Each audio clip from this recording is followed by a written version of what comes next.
up, everybody? Alrighty, so this update we just got doesn't really have any content in it whatsoever, so it's not amazing, but it does have some nice quality of life updates. Like, I claim all button. I cannot believe it took him this long, but we finally got it, so, I swear I claimed like 800 rewards on my, my ult account because of that. But yeah, we got a claim all button. What else did they do? There was something else that Jesus, yeah, this is actually kind of big. I like this a lot. When you do main story stages, and I presume they're going to give them out every once in a while, just like events or whatever. They gave a few out today. You get these things right here. They're like dead apples, right? They don't do anything on their own, but then you can use your AP and these dead apples to make an apple worth 40 AP. And unlike Genshin Impact, because they have a system like this, but in Genshin Impact, the apples you make that way are time limited. These aren't. These last however the fuck long you want. Yeah, I guess the song is a little loud. Let me turn that down. What's sad is that was like 20% volume and it's that loud. Anyway, yeah, these do not have a time limit though. They last forever, so you can. They're great for me because like if I'm too busy to play an account, I can just stockpile AP for later, which is I really like this because I needed more apples. I only had like 1,200. That's not enough. I need more. So now we can start stockpiling blue apples. But yeah, they last forever. The only issue is I'm not sure how much they're actually going to give these things out. The dud apples. Like right now, you get them from main story stages, which you know they only release main story once every 6 months, so that's not the most useful. But they gave some out today just because, so they may do that from time to time, and maybe it's going to be an event reward that you get dud apples. But yeah, you can just take your AP in one of the dud apples and fuse them. Alright, how the heck? Oh, am I using the wrong mouse? No, I'm not. Why is this not closing? Work with, oh, it's because I had hit the no, okay. But, yeah, I already made 25 of these because this account had been over gauge because it's a new account that I haven't really played yet. And Sharquado, thank you for the 1-year sub, dude. I appreciate it. That was out of nowhere. And oh yeah, and Herdblurg again, thank you for the 18 months. The long ass time. But yeah, thank you guys. And yeah, 6.5 is coming up kind of soon. They basically confirmed that Roland is going to be in it and playable because they showed like some outlines of characters that will, you know, be added.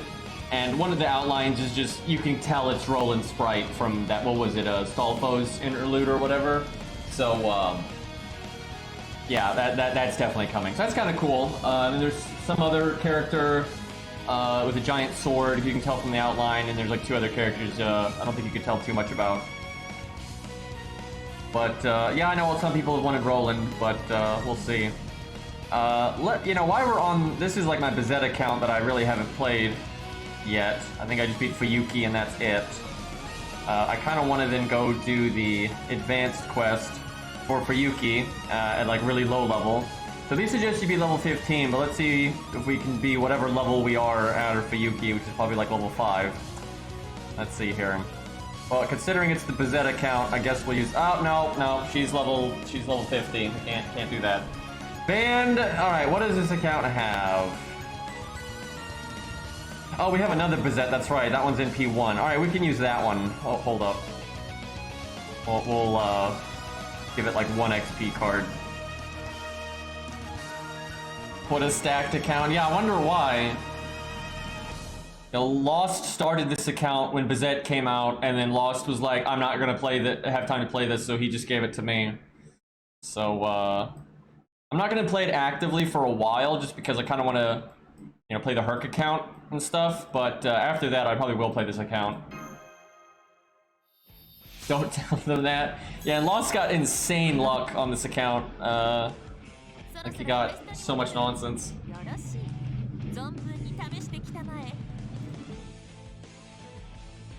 Alright.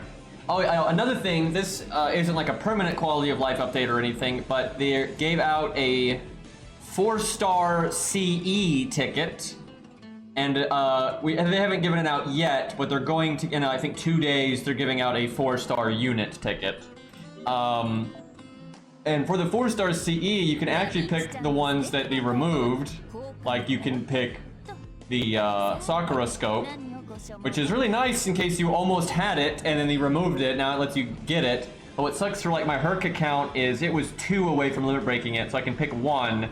So I'll have to wait for them to add another one to actually get it. But it's a really useful CE because of the low team cost. But yeah, this is kind of a minor thing, but it's not bad. I'm trying to think what this account would actually want. These are actually really good right here. I think... Which one's art? This one's quick. This one's NP. This one's just straight starting NP. Is there... I think this one is... Maybe this one's art. Or is that one Buster? I can't remember. Anyway, I know this one's quick, so that one's easy to remember. But yeah, these are pretty good picks. Let me take a peek at this account and like what it got CE-wise. Obviously, it got the CEs from the Bizet rate up, although most of these I'm actually going to burn because you don't need that many of them. Okay, so it has 3 of these. Okay, this one I have 4 of, so it's only 1 away from limit breaking, so that's pretty tempting actually. Let me look what effect is on that one. The art one's 5-star, that's kind of dumb.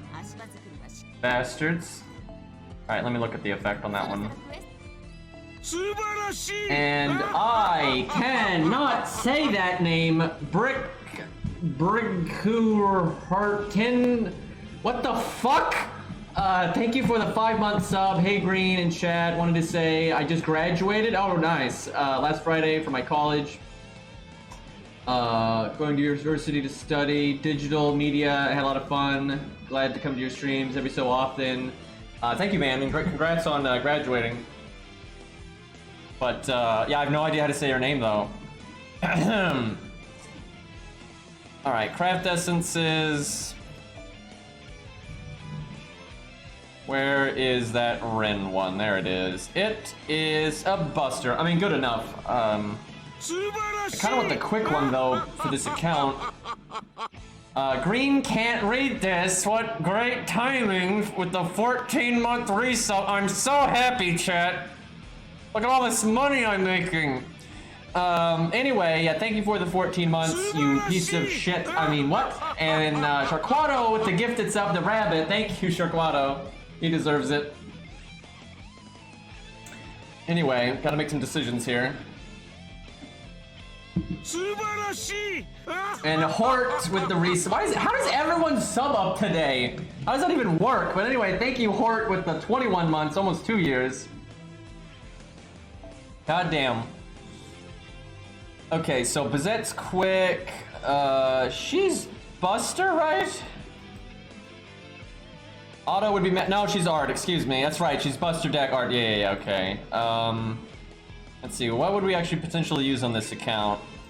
I think it has Edison. Okay, I'm definitely leveling Edison on this account. No question. Easy, easy, easy. So he is art. Yeah, it doesn't look like we're going to be using a whole lot of Buster. That Buster CE might not actually be that useful. She's quick. Quick seems like the better one. Yeah, there is the Morgan and Sith one. We were just talking about that yesterday, funnily enough. And I love Arjuna with the gifted sub to Luiz. Thank you, Arjuna. What's up? 88 gifted subs, by the way. Actually carrying the stream. Okay, so what else would we want to level up? Maybe Tomoe, that's something we don't use too much, so she's Buster. So what do we pick as our free 4-star unit, chat? I'm feeling Edison, so we can use like Edison all the time. It's either that or Tomoe, just because I want it to be units I don't normally use, right? This account, I don't need to go super budgety on, because I've done that a billion times, so I can use whatever. And Lost, I see that. But yeah, I'm thinking Edison for a free 4-star. That actually seems pretty awesome. Because I don't need to pick Burgess, because my main account already has a high NP rank Burgess, so no big deal there. Martha doesn't need to be a high NP rank. We can use her for just the, This account is so stacked! What the hell? Look at this. So, Lost, how much SQ did you use? Because I know this was a starting account, so it came with some SQ. I don't think you even used that much. But it got NP6 Bizet, So I don't think it did it ever get spooked. I think it got spooked once, and the one spook was Waver. Like, how bullshit is that? You only get spooked one time. That's already pretty lucky. But then the spook is Waver, right? In 700 SQ, so you get NP 6 Bazette and Waver in 700 SQ. That is absolutely ridiculous. And then you get Martha, and a lot of people on a new account may not take note if you get like a quick Martha at the very start of your account, but it's actually huge because Martha gives you easy access to debuff clear and removing buffs from the boss. That's super great for challenge quests and whatnot. Like that's such a like Waver, Martha, and then the 5-star you're gunning for. That is such a stacked beginning. Some of the other 4-stars it got are kind of whatever. Like, no offense to Frankenstein, but she's not really that great. New Kid's pretty good. Yeah, Edison's good. Carmela's actually really good. Maybe we use her, because I don't think we've ever used her as our main DPS before. So that would mean either Carmela or Edison for a free 4-star. Because I'd like to actually use Carmela actively instead of using 100 Face, just to do something different.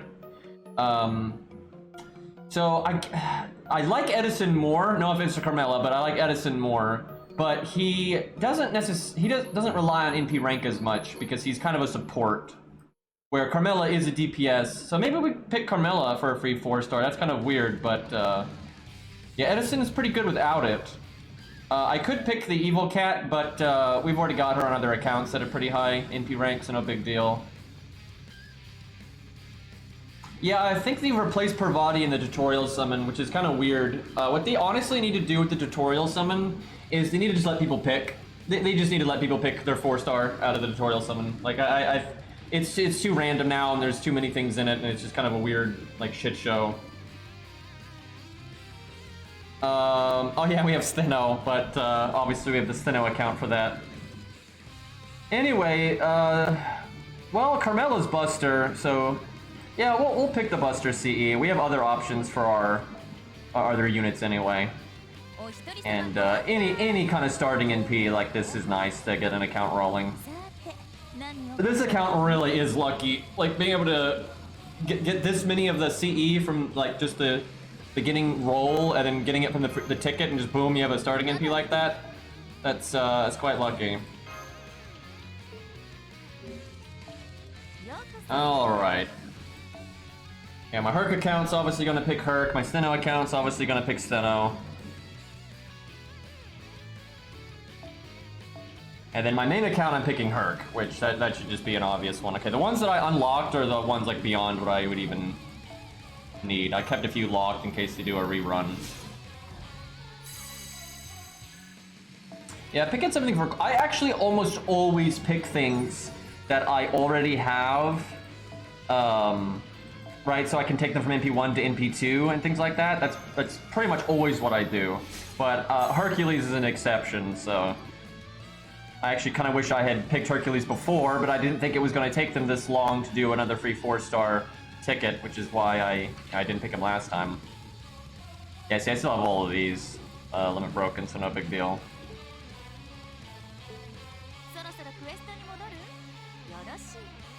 Oh, it's got the Ilya one MLB? Wait, let me see here.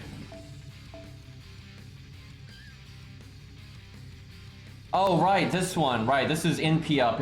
Yeah. So yeah, this account got super lucky, dude. Who needs to do events when you just start off with those? Hey Otto.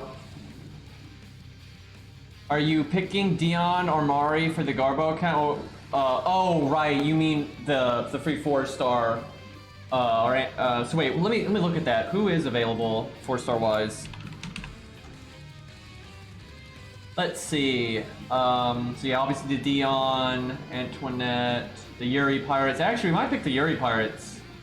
Oh, Edison's allowed, and because he got buffed, he's actually pretty awesome now. There you go. I don't know if we need him though, because we got Anastasia. And then obviously Lancelot and Frankenstein, but I'm not sure they're super worth. Huh. I'm not sure. I'm gonna have to really think about that. Oh, Mari Reed is what you were thinking, right?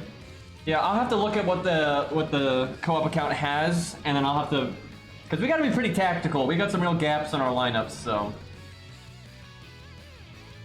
I mean, there's not a whole lot to talk about with the quality of life stuff. It's mainly they got a collect all button, which is really nice. You can now make your own apples. If you're not going to use your AP, you can turn them into a 40 AP apple. So 40 AP turns into 40 AP. These last forever. They're not time limited. It's pretty nice. The only limiting factor is you have to have like these blank apples, which you get from doing main story. You get quite a few though, and they gave some out, so it's not really clear if they'll keep giving them out without you having to do the main story or not. But like on my main account, I have thousands of them, so I can make a ridiculous amount of apples if I want to. I think we can get past Lion King without Dion though. I really, because we already beat Lion King 1, we just have to beat Lion King 2. And I really think Gilius will get the job done once we get the Mystic Code leveled and stuff. So I don't think we need it, but Dion's not bad anyway because it gives, oh god, I think it is Dion because we banned basically everything else with Taunt. And the only reason he's allowed is because 404 star he's not that amazing. Yeah, I think it's Dion then. Like, never mind Lion King, it's just we need a taunt. Because we have very limited taunts, and that synergizes, having a taunt synergizes with a salami. So yeah, I'm thinking it's Dion then. I don't know though, it's tempting to take something like, you know, the Yuri Pirates just to, cause look at our other rider options. They're awful. I mean, they're all AoE and stuff like that. So yeah, that's tough. But even a Berserker's not bad, just to give us some extra oomph. But I don't know, Frankenstein and Lancelot, I don't think are quite good enough. So yeah, it probably is between the Yuri Pirates and Dion. I really would say Edison if it wasn't for the fact that we already have Anastasia. So because we have her, I don't think we can really afford it. But I could see Dion being a huge help just for the taunt. All right, well let's hop to it here. But yeah, collect all button. You can make your own apples. Pretty nice. All right, no super Bizette because we want to do this like fresh out of Fuyuki. This was the stage where one of them was weak to art, one was weak to Buster, one was weak to Quick, I think. So what does this account have? What does Edison do out of the gate when he's just got one skill? I really dislike that about early game FGO though. It's not fun using units with just one skill. I really think they should change that. I don't see the point of them doing it that way. Okay, so not a lot of these units are going to be super helpful. Who has a good first skill?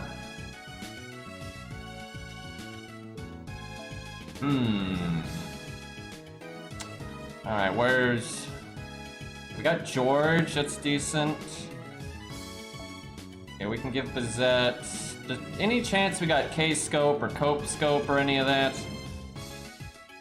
I don't know if we could ask for any more RNG considering how lucky we got already, but doesn't look like it. Okay, not that good of RNG, but still got good options. Alright, let's see. I guess the NP up on this still works on our counter.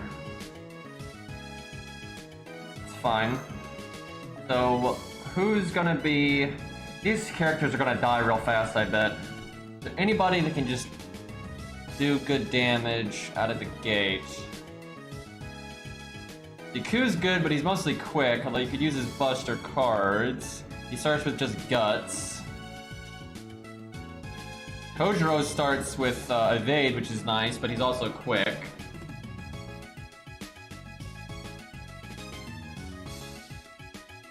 I just think the servants should just come with all three of their skills. I don't. What you could do is like make it so there's other incentives to Ascension, but you already have just raw levels is a pretty huge incentive. I just think making the game more boring at the start, like how is that good for the game, right? Like think about it. Why do you want the first impression people get of the game to be that simplistic? Right, they have that little to play with. How is that a good first impression, right? You don't want the game to be brainless and boring and so limiting. That's another reason why I think they need to make the early game harder and more interesting, so people aren't bored. And the boy, thank you for the 15-month sub, over a year. You're gonna pick Necromancy, right? Nonsense. I have no idea what I'm gonna pick on my main account for the CE. I can't imagine I need anything. We'll have to take... Well, actually, my main probably doesn't have all of those new 4-star CEs that give you the 50% starting NP and a side effect and all that. And those are nice to have for budget setups or whatever, so I should probably pick one of those. Hey, what is Tomoe's first skill her attack up, NP up? That is pretty decent, but she'll also die in like 3 seconds, I have a feeling. Yeah, it is that. That is good. So then maybe the last 2 units, Art. Who can actually get their NP quick? My main account already has Sakura Scope. It has multiple copies of it, limit broken, so no big deal. So we have like no battery at all. Does Mash come? I think Mash might come with her second skill. Did I level her at all? Yeah, I did. I think at this level though, it doesn't do a lot, like battery-wise. All right, well we'll see what happens here. Okay, Kimlon is not limit broken. That's sad. Oh, we don't have the team cost for that. Okay, probably cut Tomoe then. She's a little pricey there. What's a good Buster low star? Do we have Fergus? Shit, I don't think we have Fergus. How unfortunate. Let me make sure I didn't just overlook him. Damn, we don't have Fergus. That sucks. Looks like we've got Caesar though. He's not locked. Does that mean we have another Caesar? Did I miss that? No. Why is he not locked then? Game, work with me. Making sure I didn't overlook him. Huh. It's kind of chaotic because they're not max level. They're not really sorted by rarity like they normally would be.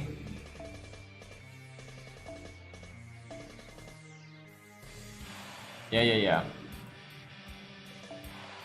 I'm just trying to really make sure I don't already have a Caesar, because that's really weird that Caesar is not locked. What about Alex? I saw Alex down there not locked.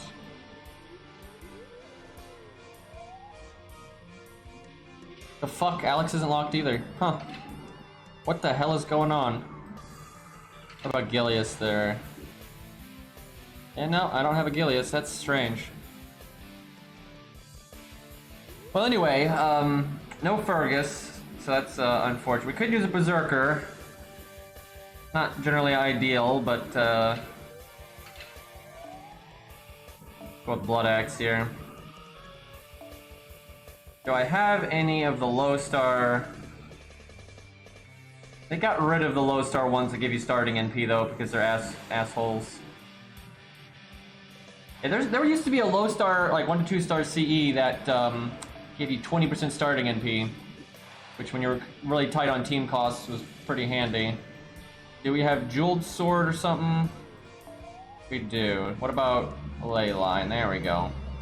Alright, well that's as good as it's gonna get. Give Mash like shitty damage cut. Let me go limit break that, because that'll make a difference. Give him the attack up one. Assuming we've got it. How do I not have the attack up CE? Oh, there it is. Look at that, 73 out of 73.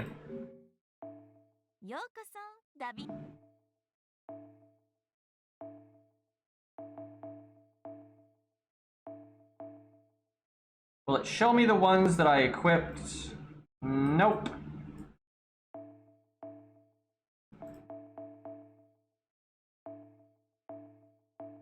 When you are low on team cost though, this one right here is not too bad. 4% attack's decent.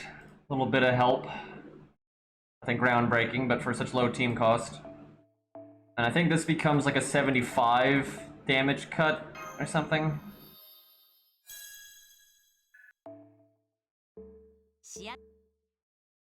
Alright, well let's see what the Fuyuki Advanced Quest has for us here.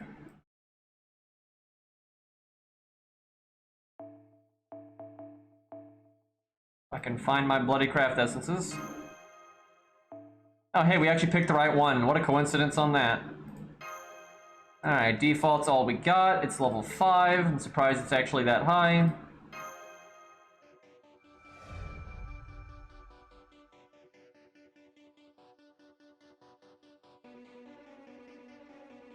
I mean, we don't really know much about the upcoming servant, so the one dude that they showed off, I don't really care about, to be honest. And I'm not. We basically know Roland is one of them, right? Technically not confirmed, but like that's really obvious. And I don't hate Roland, but I don't really like him either, so I don't think I would really roll. But we'll see. Depends on what else is about. I'm like looking for opportunities to roll because I want to get Q coins. So you know, I'm an easy sell right now. So which one of these is the most dangerous? This one's the highest level.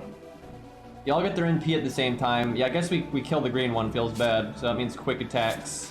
I've got a quick chain here, so that'll give us a nice little boost. Alright, how beatable is this with super low level characters? Uh-oh. I guess it's worth it for George to get the heal.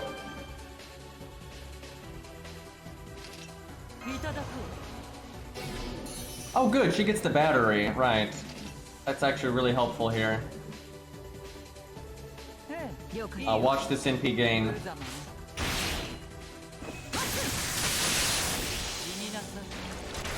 Pretty good.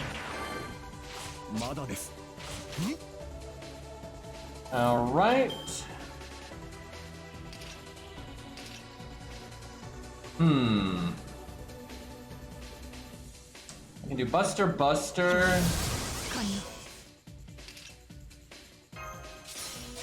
See what we get here. It's not a female, unfortunately.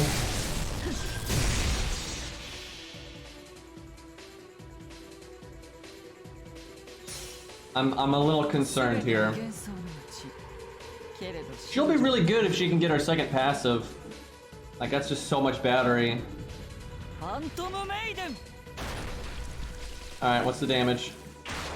31k. Uh-oh. We're in for a bad time. We might need to level up a little bit higher. The game recommends you be level 15, so maybe we go to level 15 if we fail. We're not dead yet, though.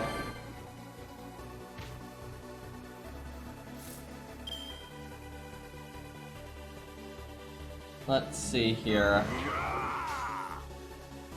Take the Brave Chain, even though we'll only apply one debuff.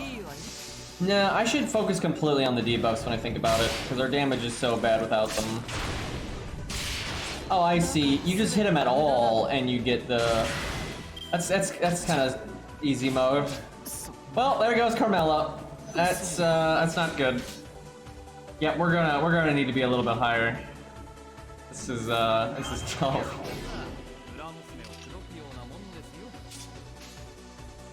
Get Bezetter NP. We'll have her evade next turn. Just don't kill Bezette this turn. If Bezette doesn't die this turn, that's actually super good. We get great value here. But if she dies right here, we're probably dead. No, well, we're dead.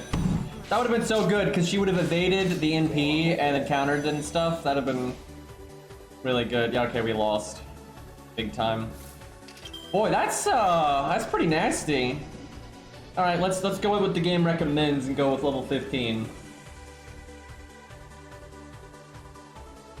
See if that actually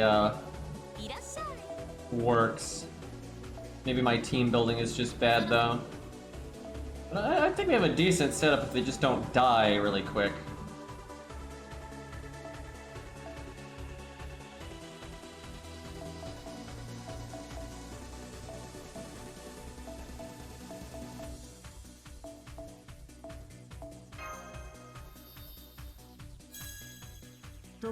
Actually, it's not as hard as it looks, because even though they have like 200k health, because of the gimmick, like practicality wise, it's not actually that much.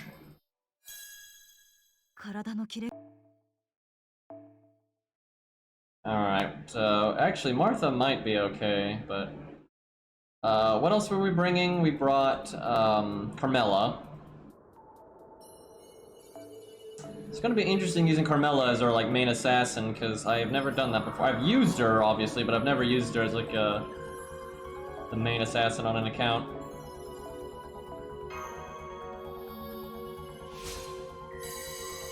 Uh-oh. Well, it says 15 plus, right? What are you gonna do? What is the most dot damage you've ever seen on one turn? I don't know, I never kept track, but I've certainly seen some pretty damn high stuff. Just from other people's, videos and my own. Like, obviously there was the whale, and I'm sure around like 500k at least. Like, I've seen some. I never really thought about that though. I know it can get pretty high. But I've never really thought about it. Because really, what you're aiming for with dots is obviously the more damage you do with a single dot, the better. But a lot of the dot setups, they keep going, right? Like every turn, it gets kind of crazy.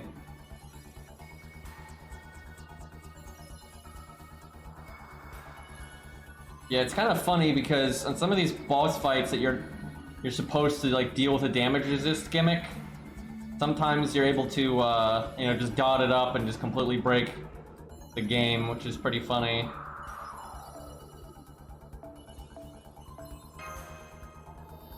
What stage did you do that on though, Otto?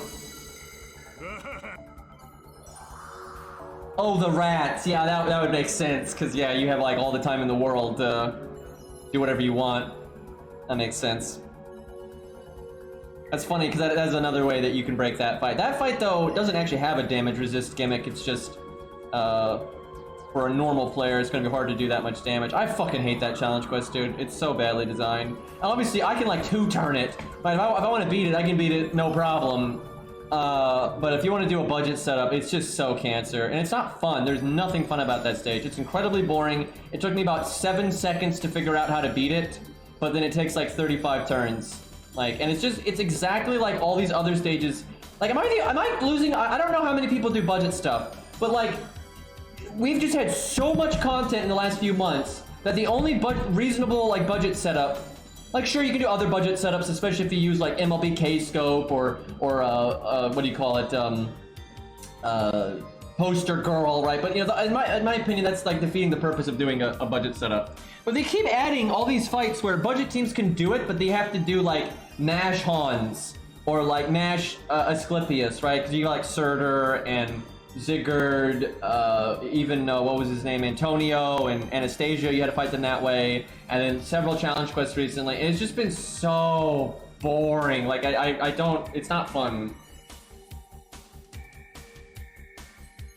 There's so many other ways. There's so many other ways to test AoE units, though. You don't really need that challenge quest to do it. So, and the thing is, the point of a challenge quest isn't ultimately to be like fun to solo or to be good for testing or whatever. Like a challenge quest, if you can use it for that on the side, that's great. But that's no reason to praise the challenge quest, right? That's kind of just you making your own fun. The point of a challenge quest is to be a good challenge quest. And when the only way like an actual budget setup can do something is stalling for like 30 to 40 turns with Mash and Hans, that's really badly designed. Although I guess not as badly as designed as some of the stuff in the past that you just couldn't do with budget teams, but... Alright, who else are we bringing? Robin. Oh yeah, George. George actually matters because if he could be a little bit tankier, that would really help. Okay, Robin might have to go to 16, but that's not a big deal.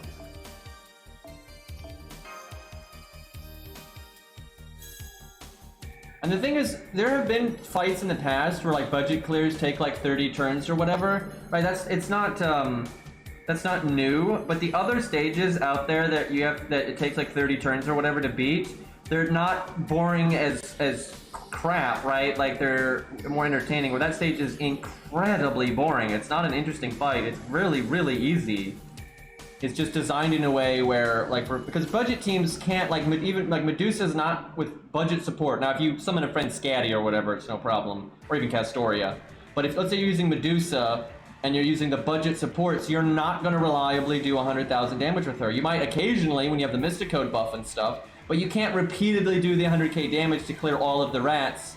And killing all of the rats is how you win much faster, because it makes the boss spawn more at once. Or just being able to do enough damage yourself and just kill the boss really quick, like being single target. But unless you're using, stronger supports or stronger craft essences and like that kind of stuff, there's just really no way to get that kind of damage quickly. And you can do budget buff stacking, right? And that stage gives you the time to do the switch Mystic Code and stuff, and to double up on or even triple up on buffs. But that's still going to take like 30 turns. right? So it's like, yeah, you have multiple ways of beating it, but none of them are going to be particularly fun, because it's not like it's difficult surviving there for 30 turns. It's actually quite easy. It's definitely one of my absolute least favorite challenge quests you've ever made. It's just so boring. Like, I can make my own fun there if I want to, like, dick around, but in terms of, is it worth it to give George this? I mean, he is going to be a unit we use a lot no matter what, so I figure...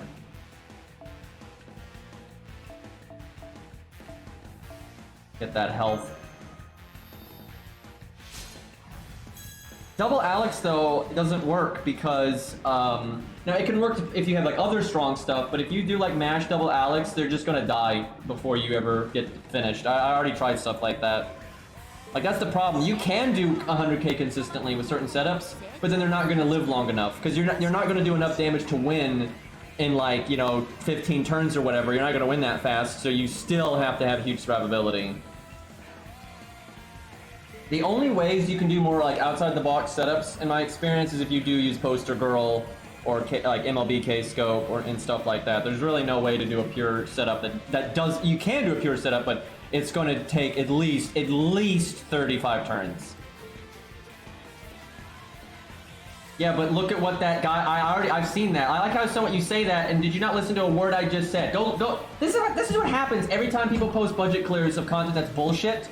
They just vaguely look at it and they don't actually pay attention to what's happening, right? Like, look at the team. There's more there than Double Alex, right? Like, what did I just say? It's using and that setup literally doesn't work without Poster Girl. Poster Girl is stronger than most 5 stars. I am completely serious about that. Poster Girl is significantly stronger than most 5 stars. You are not doing that without really strong shit like that, right? Of course, it's hell, you could do it with basically no support on the entire team and no Poster Girl if you got really fucking lucky and you grinded it for, like, you know, 9 hours, right? That's not a legit, you know, way to do something with budget, and that doesn't make good boss design. This happens every boss fight I've ever seen, and it's because... And what's annoying is all the videos people point to, the person that makes those videos don't make these claims, because they know better, because they actually do budget stuff like I do, and they know what the fuck is going on. So you'll have these bosses that are completely unreasonable to budget, and the only way you beat them with budget is either getting ludicrous RNG, or using ridiculous craft essences like Poster Girl, or both, actually. A lot of times you need both, right? And then so when I will articulate rightly that these stages are not fair to budget and are not designed particularly well, then people point to these other videos that other people have made where the creators themselves have no delusions of grandeur, and they're like, yeah, you know, generally these stages are stupid. And they're like, oh no, see, you can beat this stage legit. Meanwhile, the person saying that has never done it with a budget setup. That's like the thing I always see is the people that say this kind of crap don't actually get in the trenches and do anything, right? Because when you actually do this stuff, right, when you actually go through like what I go through, it's crystal clear what the problems with a lot of these boss fights are, right? It's not like it's not hard to figure out, right? You see the problems pretty clearly, and then like it's like Knights of the Round Table, Shadow Knights of the Round Table, right? Yes, you can technically do it with all low stars, but the RNG necessary. It's hours and hours and hours and hours of grinding until you get the right RNG. That's not a legit way to beat it. No one's gonna do that, right? No one's gonna be like, oh, I can't beat this stage, it's too hard. Let me see if I can find a budget clear. And like that's not useful, right? Like that's at that point you should just use command spells or whatever the fuck, right? Like no one's gonna sit there grinding a challenge quest with low stars for like 9 hours until they get miracle RNG. Like, oh wow, that really proves this boss fight's well designed because you only had to grind for 10 hours, right? Like that doesn't make any sense.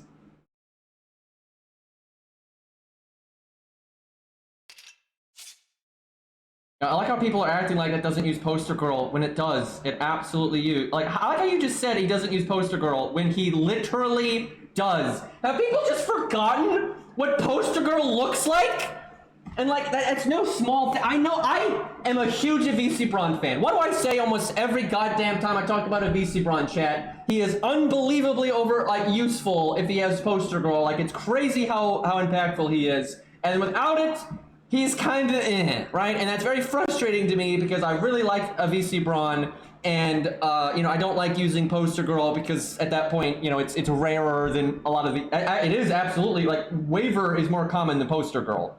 Like there's no question. Waver is significantly more common than Poster Girl. Now, that doesn't mean there's anything wrong with using Poster Girl. And like what that guy does, his goal is not to do a budget clear. That's what people really misunderstand about that guy's videos. He's not trying to make videos to prove that things can be done with budget, and he's not trying to do videos to actually help people clear the boss fights. That's not what his intent is, and that's fine. I actually really like what his intent is. What that guy's intent is to give himself a weird set of rules and then just see what happens when using those set of rules. That's why when he uses 3 stars, he only uses 3 stars. Because it's not about doing something budget, it's about doing something, what happens when you're only allowed to use these units. And when he uses, you know, bronze, he only uses bronze. And that it's not, there's nothing practical about that. There's no reason to cut out 3 stars. And we're using 3 stars, there's no reason to cut out 1 to 2 stars. He's just doing it because it makes an interesting and unique experience. And because of those limiting factors, though, it's not really possible for him to do things without the really good craft essences, right? And that's also part of the fun, is go, okay, these are the restrictions, now let's use whatever I can get my hands on to make this work. That's what he's doing, and that's awesome and cool, and because of that, it's actually, I really, really like his videos. But the player base on their copium is always citing him as like evidence for something not being bullshit, when that's literally not what he's even doing, right? But it's because the average FGO player, I think, has the IQ of a goddamn banana, and you know, they're looking for an excuse to justify their opinion instead of, you know, actually looking at, you know, the content objectively. And it's because most people wouldn't know how to look at boss fights objectively because they haven't tried to beat the boss fights with low stars, and they don't know the difference of like what it's like to use Poster Girl or not to use Poster Girl and shit like that. Also, without that guy's videos, he still took like 30 fucking turns because like that's the whole point I'm talking about. There's just no way you do those fights particularly quickly with low stars. It's not that you can't do it. I know you can do it. I did it, right? It's not like, wow, this is so hard. It's not. It's, wow, this is so fucking boring, and you're not interacting with like any mechanics. Like seriously, you're like, the mechanics there are poop. You're just sitting around doing nothing, and the boss doesn't even attack until the 2nd health bar. And then even when you're on the 2nd health bar, the boss can still stun the shit out of itself if you let it. You can like just keep the 6 enemies alive if you need a breather and shit like that. There's literally nothing interesting about that boss fight. And it's like, yes, the players can make their own fun, right? Like Otto can make a dot setup, and that's cool, right? And then even though like the low star guy uses a bunch of bullshit craft essences, it's still cool to see what you can pull off with low stars when they are using really good craft essences and you have a good strategy and stuff, right? So I'm not saying the content creators can't make something interesting. They can, right? Like watching someone do a dot setup there is going, you know, and meme it up. That's cool, right? But that's not a defense for the game design. The point of the developers is not to make a boss fight that players can then make their own fun on. They're supposed to make a good boss fight in the first place. Like, fuck, someone can make a good video of beating the summer boars. That doesn't mean the summer boars is a well-designed boss, and it doesn't mean it's reasonable for budget setups. I honestly cannot believe, though, how often people try to point towards a budget setup, like that proves that a boss fight is reasonable for budget, and then the team is just loaded with bullshit craft essences, right? And I don't just mean, like, strong craft essences, because most people have strong craft essences. It's always craft essences that like you literally have like less opportunity to get than you do like fucking Castoria, right? And that at that point it's still cool, but that's not a fucking budget clear, right? Like that's a very contrived thing. And again, it's not the fault of the players, right? A lot of these players that end up using Poster Girl and whatnot, they're not doing it. They are not doing it because they're stupid or they're bad at the game and they have to rely on OP Poster Girl. That's not what's happening. It's because the boss fights normally aren't reasonable or even possible without it, right? That's why it gets used so much. It's because a lot of shit doesn't work without it, right? Because they keep making these boss fights that, I mean, Fluffy's a good example, right? Like, now there are ways to beat Fluffy pretty straight up budget, but it's, you know, it took like months of trial and error for people to really figure it out, right? That's not reasonable. No one's gonna jump into the Fluffy boss fight and figure that out in any reasonable amount of time frame, right? I see the same shit in Arknights, by the way. I feel I'm kind of an outsider in Arknights, right? I don't keep up with it. But recently, I've been watching some videos, and I've stumbled on some like Discord drama and things people say about the different content creators. So there's a guy that makes budget setups in Arknights with the explicit purpose of trying to help people clear it. He's not doing budget for the sake of budget. He's not doing anything like that. He's not trying to show off. He is specifically trying to make setups that are reliable, practical, and useful to people. And because they have to be useful, he has to make the videos very quickly, right? So a new stage will come out. He has to figure it out very quickly. And I've seen this through looking through like YouTube, because what I do after I beat a stage in Arknights, after I figure it out myself, then I like to check out what like some of the people on YouTube, how they beat it, because like Arknights is pretty interesting, and so I'll watch that guy's videos on how he beat something after I do it. And I have seen this so clearly, and I've actually seen some of his old videos where he got mad at this kind of thing, and I don't blame him. So what happens is, he has to like pump out these videos, right, for these really hard stages. He has to use budget setups that are practical, right? And he has to pump them out very quickly. So they're not always gonna be perfect. And then you have these other people that will take like a month to do the same stage, even more budget than him. And some of these people have even admitted that their clears that require massive RNG and are not reliable, and it took them hours and hours and hours and hours and hours of attempts to get it to work. And then you have all these clowns on like Twitter, the YouTube comments and whatnot going, oh look, this guy's better than him, and they have better budget clears. Why does everyone watch this guy? These guys are better. It's like, what the fuck is wrong with you? It's like they don't have enough brains to even know what's happening, right? They have not used these things practically. They're not thinking about what's actually practical in a boss fight, right? It's like, obviously people can find some really weird ways, you know, to beat stages and like with abnormally low starts and whatnot, but it's not practical. It normally takes them like a week to figure it out. It normally takes really crazy RNG and stuff. This is not a practical, you know, thing for the player base, right? And I've seen that with Arknights, where like the budget people that, you know, make the stuff that's practical, you know, get all these like snide comments about them because someone else does it more budget than them a month later, right, using a bunch of RNG. And it's just like, are you fucking kidding me, right? It's like it's silly. And that happens in FGO too, where, you know, people try to make points about this clear or that clear when they don't even know what they're talking about. They're literally not good enough at the game to even know the difference between a setup that requires RNG, one that doesn't require RNG.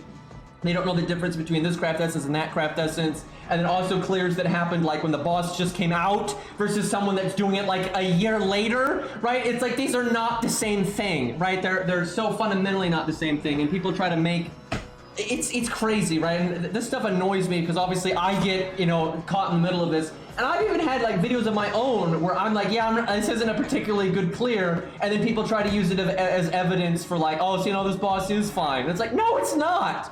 It's like, you know, I'll have like a setup where I'm like, yeah, this is the best I could do with like the circumstances or whatever, but it's, you know, it's more RNG than is reasonable or whatever, or I had to use Black Grail or something, you know, and then people try to use that as evidence for something, and it's just like, you know, I can't facepalm enough, right? What I'm getting at is the player bases for these games, you know, the bulk of them don't understand what it's like to use budget setups. They've never done it themselves, which is fine, but then they want to comment about it and say this is better than that, or this is more reasonable than that, or this boss fight's fine because that guy did it, when they literally have no idea what they're talking about.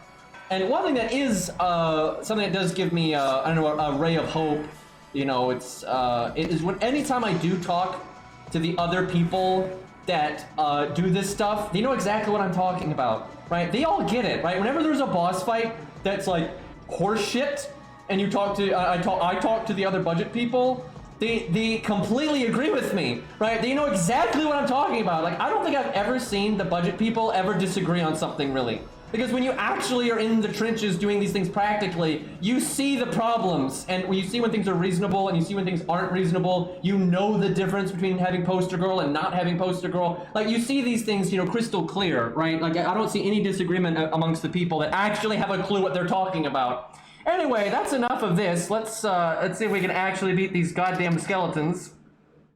So I just have to hit them. And my first NP is definitely going to be Buster, so I should always attack this guy. And my normal card damage is basically irrelevant because we don't have any stacks yet, so. Yeah, that's the thing. Most of the player base for most of these games are dumb. And that's fine. That's not, I don't even mean that as an insult. I'm dumb about all kinds of things. I don't have any, I'm a moron when it comes to like marine biology, right? Like there's many things that I'm a dum-dum about. And there's a lot of games, you know, I don't play very seriously, so I don't know that much about them and stuff. But here's the thing, when there's a game that I'm like a dum-dum about, I shut the fuck up. The reason I talk a lot about FGO and whatnot is because I know what I'm talking about. I don't go to like Genshin Impact and like meta clears and critique meta clears and say, oh, you should do this instead of that, or this meta clear is better than that meta clear, because I don't have a clue. I have no idea what I'm talking about. I've never gone in there in Genshin Impact and actually played meta setups, and so I have no idea what I'm talking about. And so I've never left a single comment about this stuff. I've never made a single snide remark. I don't say, oh no, this boss fight's fine because he did that. I don't know. I have no idea. I have literally no idea what I'm talking about. So unless I have actual experience in the subject at hand, I shut the fuck up. And I feel like that's a low bar. You know, I'm not a big man because I know to shut the hell up, right? It's actually, you know, pretty low hanging fruit to you know, not speak up when you have no idea what the hell you're talking about. I mean, there are a lot of budget guys in the FGO. It's not just me. Right, and actually, here's the thing. A lot of people have not. I don't know why, but a lot of people have not realized this. Generally, there's some exceptions. You know, sometimes I'll kind of set a personal goal for myself, just I want to or whatever. But what I try to do with my videos isn't to just use budget for the sake of budget. I don't do that at all. I try to do things as best as I can to be practical, to make a setup that is practical. Now there's some exceptions because I like to sometimes use Billy. I've oftentimes used Billy when I know for a fact Robin Hood is better and stuff like that, just because I like Billy. And I try to make videos with the characters that I like. That's definitely a thing. But you know, I try to make a setup style that will work. And a lot of times when I know Robin is better than Billy, I'll say that in the video or the comments or something, that Robin is better. But a lot of times the setup that I'm using could still easily, this theory of it could still easily work. You know, with Robin Hood, you could just switch it out and it'd be fine, right? So I try to make setups that are practical. I don't try to just handicap myself for shits and giggles. I try to think about, you know, if you're, you know, got a weaker account or a newer account, or you don't happen to have a 5-star that's applicable to this stage, but you have some strong stuff. Maybe it's not, you know, applicable to this stage specifically. You know, what's a style of setup? What's a principle that works here, so someone can. That's completely what I try to do. I don't try to just. Like, I've seen this. I have found boss fights where I can do it with 1 to 3 stars only. But it is so impractical, and it requires so much RNG that I'm like, I'm not doing that, and I'll bring like a 4-star because it removes almost all RNG from the fight, and it becomes a billion times easier, and that is significantly more practical for the player base, right? Now, I do make a few exceptions, and I will say some of the exceptions I make are actually kind of stupid, but I just can't bring myself to do it. It's probably just pride, which is not worth it. But like, for example, most of the player base is going to summon Castoria, right? Like, they're at least a friend's Castoria or whatever. So now a lot of my setups, if you obviously tag in a friend's Castoria, the principle behind the setup will still work completely and it won't be a problem.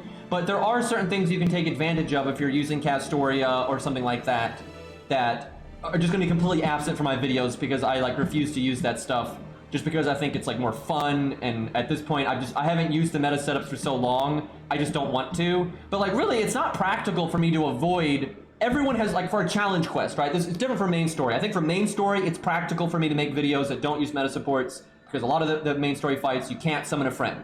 So if you don't have the meta supports, the last thing you want to see is a video that has meta supports in it, right? Obviously. But for challenge quests, you always have the friend system, and basically everyone is going to summon something OP, either a really strong DPS for the fight, or a really strong support for the fight, right? So the fact that I always avoid those things, you know, kinda is impractical, right? And but I feel like the setups still work, and if you tag those in, it'll just make it easier. But that really is something that I kind of do just out of my own pride. That, you know, maybe I shouldn't, but you know, at this point, fuck it. So I actually kind of don't want to use the NP drain because having them all NP at the same time is good for Bizet. So I'm thinking I wait then. And I don't know if any of these quick charges, if they do, I can use it there.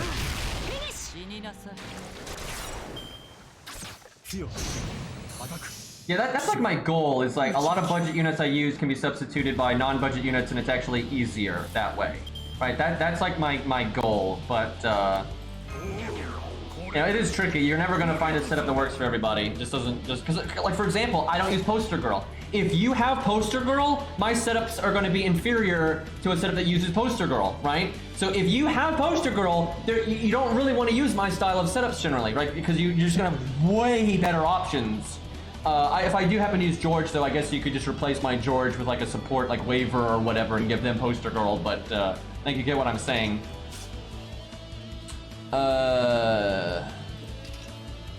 Guess I NP here. I wonder how much we're actually going to be able to do. I could do the attacks for... I presume that this caps at 100, but I mean, who knows? Maybe it doesn't.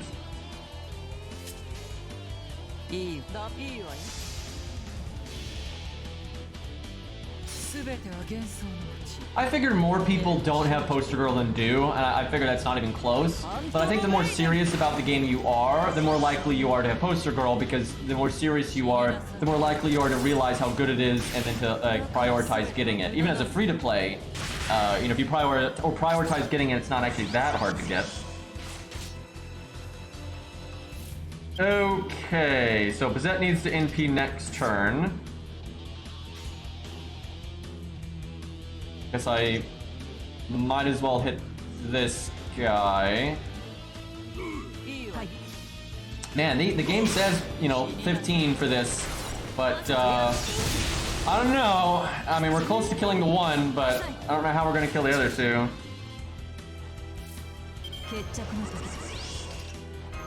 If Carmella can NP again, we'll be in really good shape. I don't know if that's gonna happen though.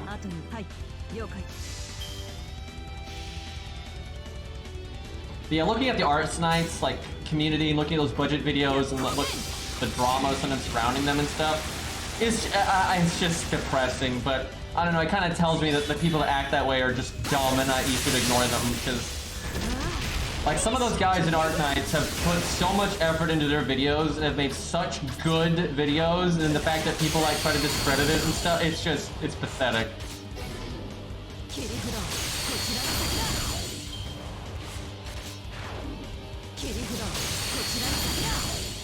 Okay, now Carmella gonna fucking die. That's not ideal. What can I do here? Guess we're gonna have to try to finish this guy off. You know, what would actually be better here is if Mash was up next, because then I could use Mash's battery skill on Bizet, and she could NP, and then she'd also not take any damage. That would be really good. Yeah, Mash would be way better than Robin here. Okay, we're gonna have to go back to the drawing board on this one. Well, we killed one of them. If that means anything.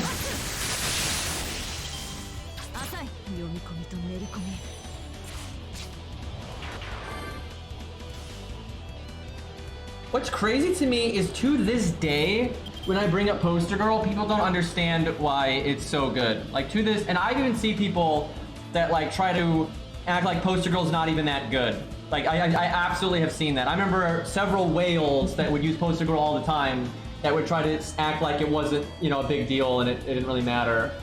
And it's like, that is just stupid.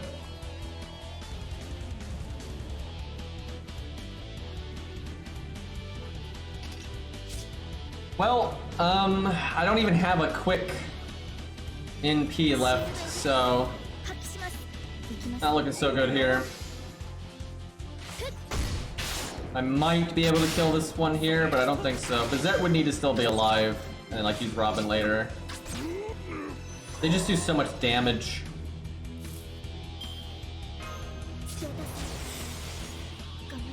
We're doomed. I'm curious how much damage Robin will do here, though.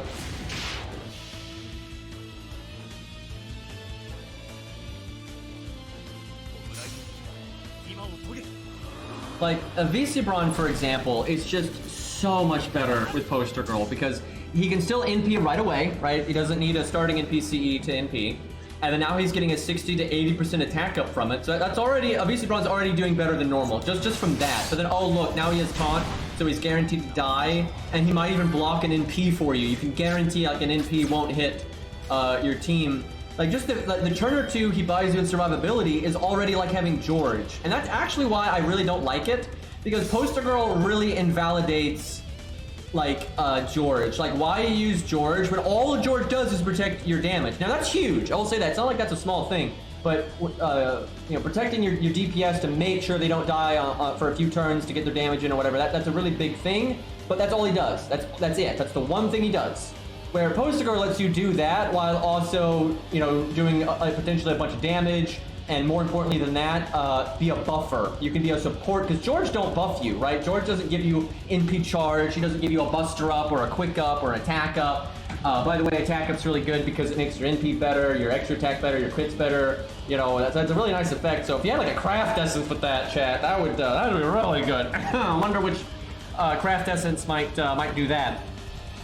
So we have about killed 2 of these, but we dead, looks like. Yeah,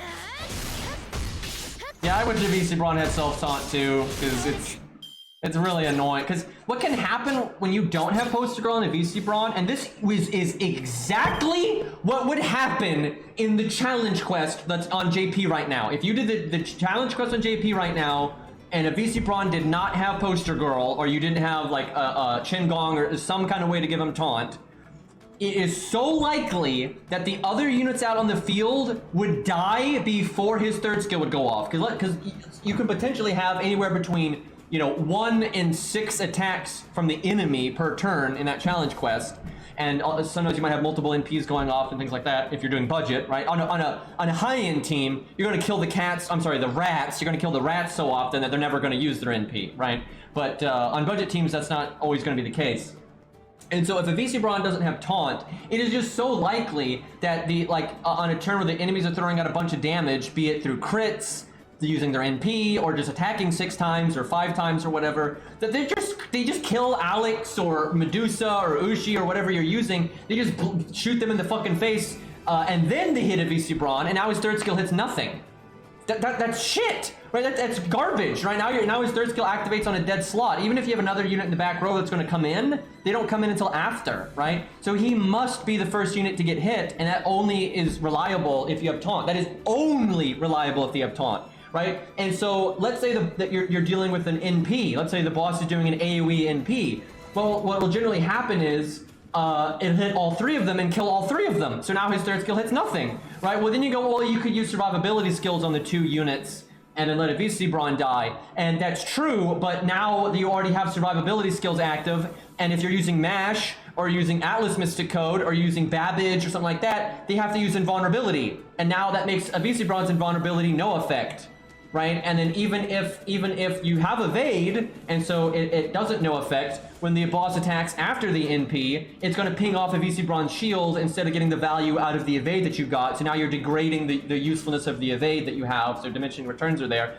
Look at how much worse this is. There's RNG, it flat out doesn't work, or even if it does work, it's less effective, right? You get rid of all of that with Poster Girl. It's a guaranteed not to deal with any of that, and a VC Braun does more damage. And it's not just a VC Braun. You can put Poster Girl and cast her Artoria, for God's sakes, and she can drive by, you know, do a bunch of value for the team, die, and then bring in another support, right? And hell, that support can have Poster Girl, right?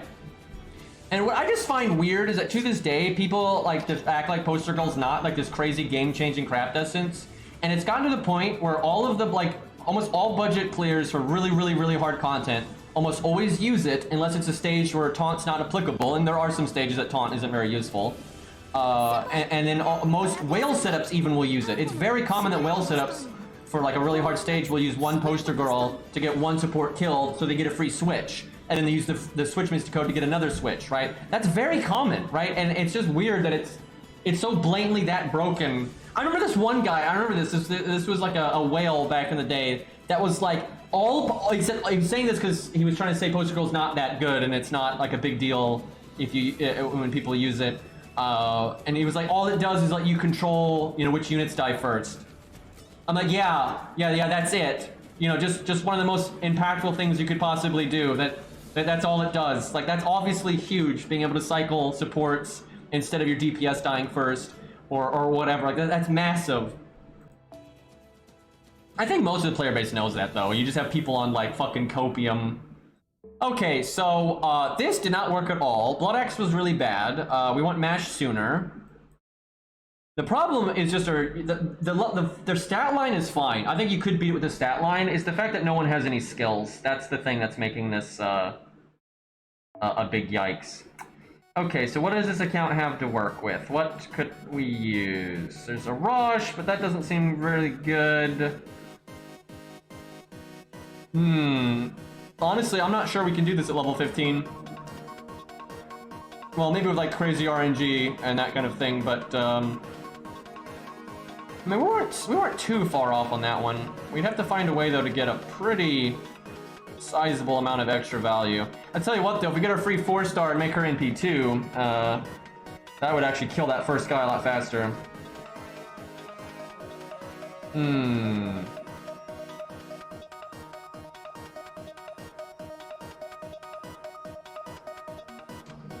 So I really don't like Blood Axe here, but I'm not sure what I could even use that would be like more reliable. What's her, okay, that's a team cause problem. What's her first skill? Okay, that's okay, but it's not super good here. I need someone with like a survivability skill, I think. There's Kojiro, but that's like quick, and quick isn't that big of a deal. So team cost wise, I think they need to be a 2-star or 1-star.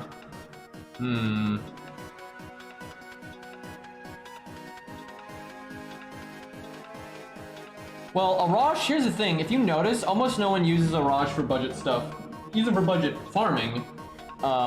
He's very rarely used on like budget clears of a challenge quest. And it's because, and also the Switch Mystic Code's not used very much. And it's because you're not going to get enough value out of like the switch, the skills of the next unit, to be worth the sacrifice of bringing like a dead unit like that. And that's why Poster Girl's good, because you're getting the free switch and you're able to bring a support that can then use their entire toolkit and then die, and you're not having to bring the Switch Mystic Code. Because the Switch Mystic Code is great, but you lose out on, a hard survival skill and a better damage skill and things like that. That's a big negative. Now, Leviathan setups don't care because the skills on the support that they can switch in, like switching out a Castoria for a second Castoria or a Nero Bride or whatever, those skills are so impactful, it's outweighing the Mystic Code downgrade, right? Where on budget teams, a lot of times it's not, right? Like, yeah, switching around can be good, especially maybe with Qingong. I will say Qingong can be really, Qingong setups can be really good for that kind of thing. But that, really, Switch Mystic Code is very, very, very, very rare for budget setups. It's extremely rare. And then, as is Arash, just because it's not... Unless you specifically need an AoE archer, like you're fighting like 3 sabers or 2 sabers and a berserker or whatever, it's just not worth it. Because now you just had a whole unit die and do basically nothing just to get a switch. That's not any good. Like, that's not any good. Because really, Arash is really rare. And when you do see Arash on budget teams, it's because an AoE archer is good on top of then the free switch, so... We have several units that have like a charisma kind of skill, but there's nothing, the reason we're failing isn't because, oh darn, we didn't have charisma, right? That has almost nothing to do with the, what's going on here, so that's not particularly relevant. Well, I guess we stick with Blood Axe, so what I really would want is Fergus, but we wouldn't have the team cost for that anyway. Let's see if match being in this slot helps any, but I'm kind of skeptical of that. Yeah, switching is useful for low stars, but it's less useful. It's not worth, because it comes with a cost, right? Any way you switch comes with a cost, other than Poster Girl. But aside from that, there's a cost associated with it, and that it's not, the cost isn't worth it. Where the cost is pretty minor for like high star stuff. Okay, I wonder if I'm making a mistake by focusing the Buster one. Okay, so I don't want to use her thing, so I'm going to use this now. I don't want to drain one of them. So we're just going to grab the battery like that. I guess we'll quick chain. See if we get lucky crits. But yeah, Arash gets used though pretty religiously on budget accounts for farming. It's like amazing for that.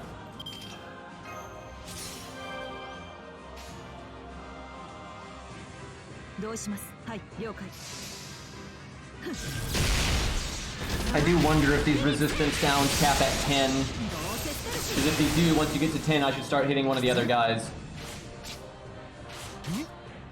Defense downs cap at 10, so that kind of makes me think they would. You know what I might want to do? I might want to start with Robin and kill the art one first, just because the art resist down means more art regain.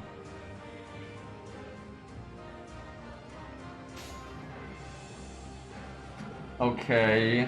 If I do her art card, we're gonna get our NP from George no matter what, because she only needs a little bit for George to give us our NP. Okay, that crit was nice.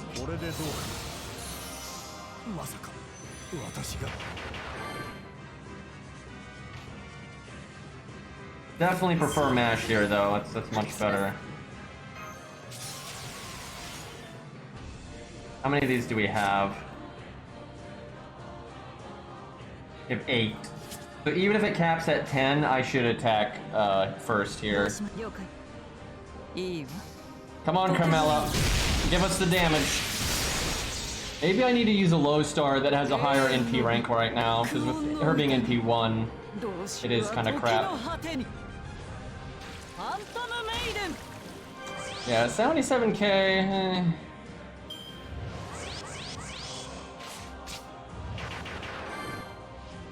Okay, we need one more turn.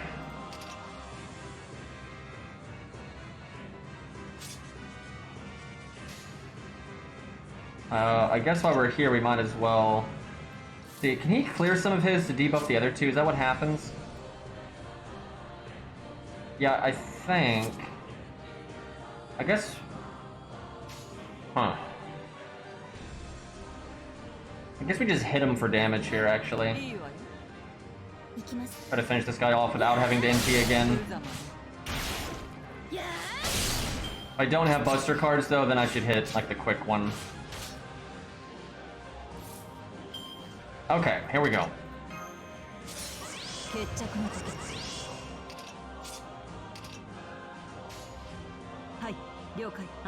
So we'll have 3 on this guy.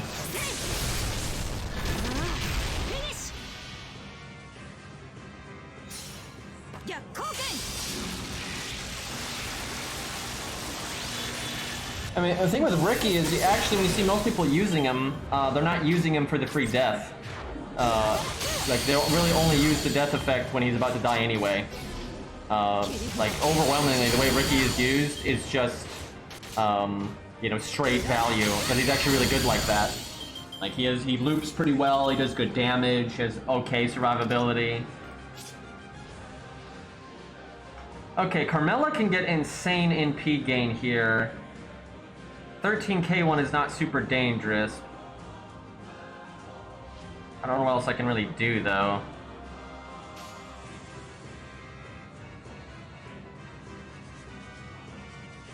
I could focus on NP gain, but I'm not sure she'll... Yeah, I'll try. I'm not sure she'll be able to live long enough to get her NP again.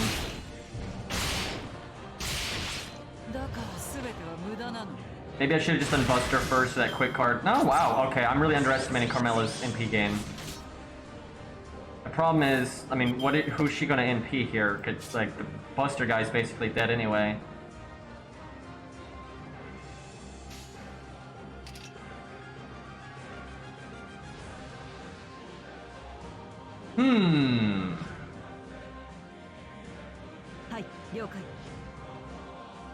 We're like really close to doing well, but we're not quite there.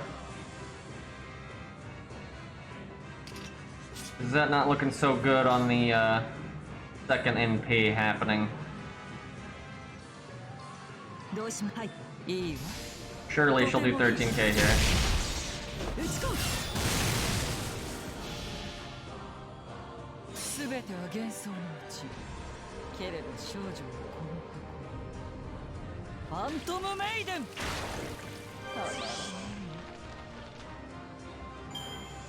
The thing is, he only has 2 skills, but look at how many effects are on those 2 skills. Right? Like I always say this, it's not really about like what an individual skill does. It's like when Mordred only had Instinct as her second skill, she still wasn't a bad unit because she still had an NP that did a lot of damage and then came with a free refund, and then her third skill was another battery that synergized with that and cleared debuffs and gave her a 50% defense up, right? So it's not really about what's on an individual skill, it's what's your entire toolkit, right? And if you don't use Ricky's second skill, you're still getting a whole crap load of effects, right? So he's still really useful. Okay, now Bazette can get some refund. She's gonna die really soon, though. If I could get this skill back, it'd be looking good, but... Okay, I guess I hit this one because of the quick down. Oh my god, I clicked... So, I don't normally save scum, but I clicked the wrong card there. Not because I didn't know that we had a Bazette card, I was just absentmindedly, looking at chat there. So I feel justified in cheating here, because that wouldn't have happened if I was playing on my own. Oh no, the game crashed, guys. I honestly, I don't even mind when, like, that kind of save scumming, because you're not save scumming because you realized, oh, I didn't crit there, I need to crit there, so I need to, get better RNG. You're not doing, it's just like, oh, I clicked the wrong button, right? Like, that's pretty inoffensive in my opinion, but, when I make videos, though, I try really hard to make sure I don't save scum under any circumstance, but when I make videos, I'm also not talking, I'm not looking at chat, I'm just staring at the screen and, taking my time and concentrating, so it's much easier to, avoid mistakes. Now, I might need to actually give Bazette the invulnerability here, because she might just die anyway. I'm trying to save it for if I can counterattack again, but I kind of get the feeling we're not going to counterattack again.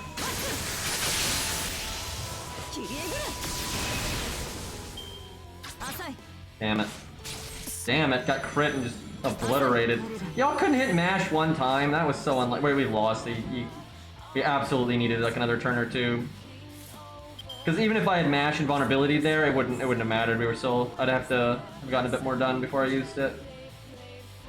Yeah, I'm pretty sure there's no coming back from that one.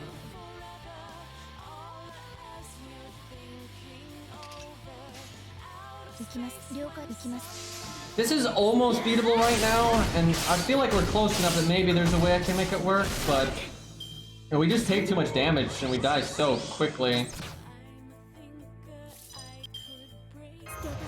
Okay, well, Mash is like gonna die any second, so I might as well just use her skill for battery.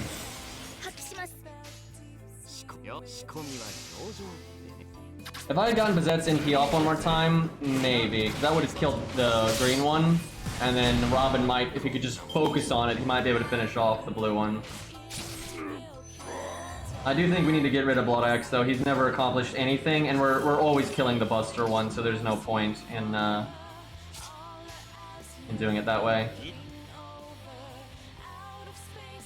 Okay, we got 10. Kinda close, though. Irisville versus the tree was just one try. I don't know why it wouldn't be, like, that wasn't even, like, close. Like, she can literally live there indefinitely.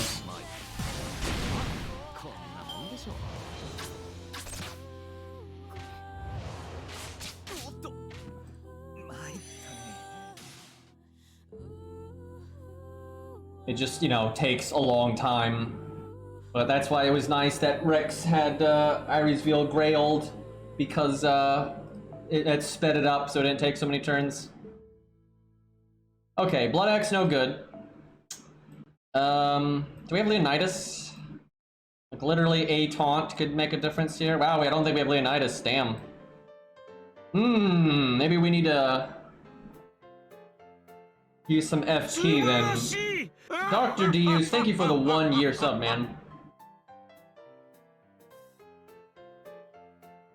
Yeah, thank you, man. I really appreciate it. I'm glad you like all the music. I actually sometimes spend more time picking music for videos than I do, like, the fight or editing. Like, I spend a lot of time on that sometimes. It's actually a problem. I've had, like, videos get delayed for, like, 6 hours because I just cannot get music that I'm happy with. And then sometimes I have to just suck it up and then just go with kind of like generic, like whenever I pick like generic music, I make sure it's really good generic music, so it's like a banger regardless, but it may not really, you know, fit what's going on super well or whatever. But like sometimes I have to just bite the bullet and, you know, get a fucking video out. But yeah, I spend a lot of time on the music. I think it makes videos a lot more watchable, right? If the music's good and paced well, I think it makes it a lot easier to sit down. Because let's be honest, FGO's a turn-based game. It's hard to keep people's attention, right? So.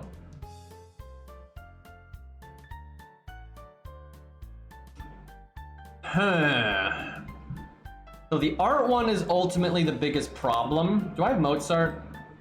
Because if you can miraculously get Mozart's skill off in Robin Hood NPs, he'd probably kill. At that point, though, I might want to use someone that's tankier that has like charisma. But then there's a team cost issue. Although, like, this doesn't matter, and even this doesn't matter, really. It's only 50 damage cut. Although those are basically no team cost, so. Because, like, I don't think I actually have the team cost to use her. Yeah, I do not. Tricky, tricky. I could cut this.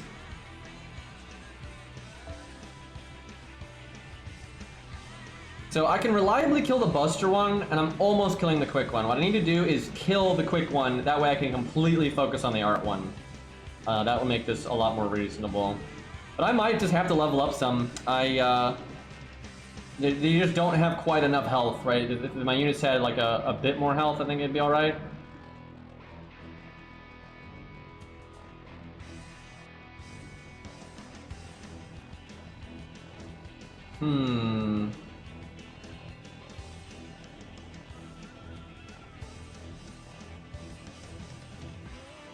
I might just have to use someone that's tanky or as taunt here.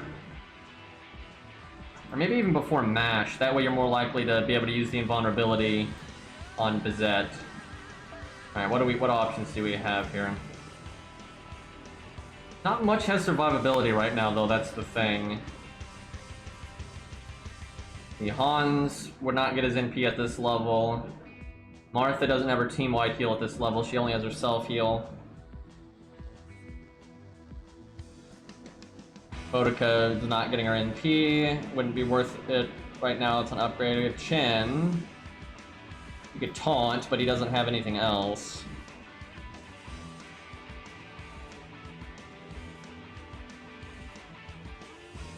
Is there any CEs I could synergize that with?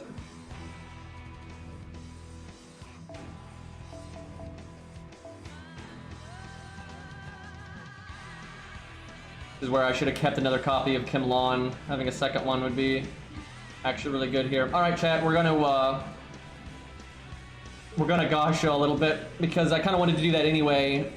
We could use some extra CEs, and, you know, if we get some spooks, like some 4-star units. Because, yeah, we need some help here, and I wanted to roll anyway, so. Now, if I was, like, metagaming, I would obviously roll for Castoria here, but I'm not doing. Although, actually, does Percival get a single rate up? I mean, I guess I already use Percival so much on my other account, I probably shouldn't do that, but, and not only was this a starting account, but I've been logging in on it for a while, so it's been getting, you know, extra tickets and stuff. Let me see if Percival gets a solo rate up. Don't think so. Oh wow, Jolter's getting rated up later. I'm surprised they're doing that because she hasn't gotten an animation update yet. I'm surprised by that. I wouldn't use Sith. I don't really like her. She's good, but I don't like her. And it looks like Percival's not getting a solo rate up, so I think we'll just do story. I like doing story anyway. On a new, actually legit on a new account, story is really good because, for example, I don't know if these CEs are actually rated up or not, but when they do have rated up CEs, most of the limited rated up CEs are bad. Like they're not bad, but they're not as good as K-Scope and Formal Craft, Black Grail, right? The ones you can get anytime. Those are better a lot of the times. Now there are some limited ones that are insanely good, like the Yang CE and Poster Girl. Actually, I think the Yang CE is getting rated up. Let me check. Yeah, it is. On the Jolter banner, they're rating up the Yang CE. That's ridiculous. I bet you that's gonna get people to roll. People like know how good Yang CE is, and people obviously are gonna want Jolter and things like that. Some of these other 5 stars. So I'm sure some people are gonna roll on that. You can wait a day and roll on Yang CE. What's it? Well, what's it on? Like, what's the first day of that banner? Because as good as Yang CE is, it's way less good right now on an account like this because I don't have a burn command code. Because when you got the Yang CE before during the event, it came with a burn CE, so no matter what, you were fine. Where this account couldn't do that. And I don't really want Crane. Honestly, I'm fine with just doing story. I like, you know, just getting random 4 stars and trying to get the normal craft essences. I think that's more useful right now. And yeah, I don't really want Crane. And yeah, I couldn't use Yang CE anyway, even though it's super good. It's just I'd have to wait for a burn command code.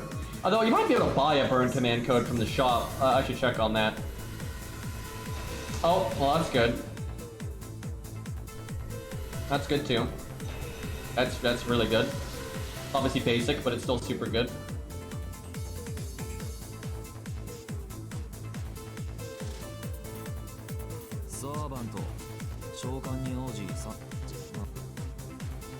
I don't think I can get QoL because we've only beaten Fuyuki. So the only story lock is Caster Ku and Saber Alter.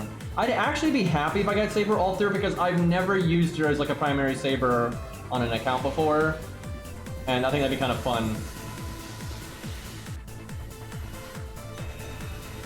I'm not gonna do like all of my SQ, but we'll do a little chunk here and, you know, grab a few starting units and whatnot. Like, why not? Yeah, necromancy. Hey, Ku coins! I'll take that. Oh, there's Kimlon. Actually, maybe we just stop there because Kimlon's really good, and we didn't get anything too fancy though. We'll use some summon tickets. Well, I want to see if I can get like, you know, a 4-star. I want like a 4-star unit.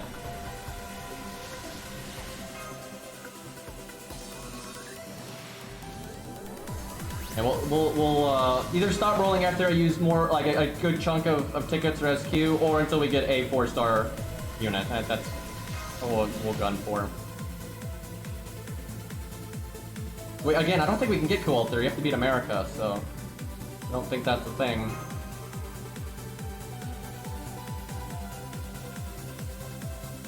I tell you what, though, if we could get Carmella, that'd be. So this CE is actually good if you limit break it in certain circumstances, but I've never limit broken it on any account ever. Okay, game, can you give me one 4-star though? What if the 4-star is Liz? I mean, we'll still stop, but we obviously won't use it. Oh. You know, chat, I basically get Mordred on like every account ever, and she's one of my absolute, you know, favorite units, so... And I'll take it. Okay, now that's really good. Yeah, we always get fucking Mordred, man. Well, so much for Saber Alter. I mean, we just got Mordred anyway. How about that? Well, I guess that that's a pretty good roll right there. Do. What a nice account this is.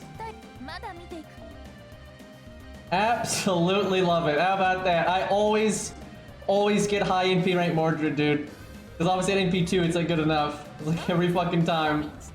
I don't feel bad about this. I don't feel bad about this. Like, you could say it's boring because I have it on like every account, but like, Mordred's one of my favorites, so. Yeah, we got double Black Grail there, essentially. Hey, Boatless! How goes the parent life? That's the real boss battle right there.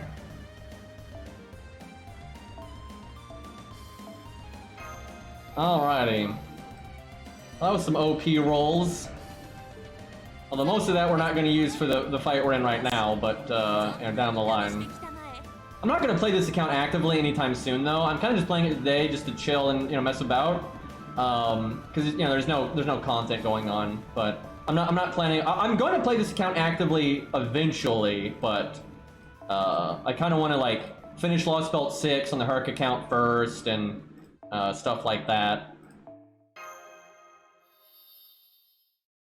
I actually think we give the bigger battery to Qingong because that's when we're in more demand of NP gain.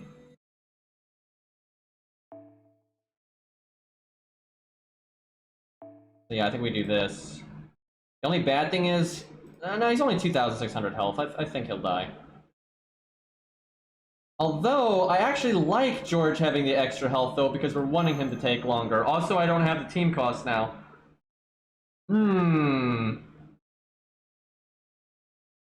This is where I need Nobukatsu with taunt.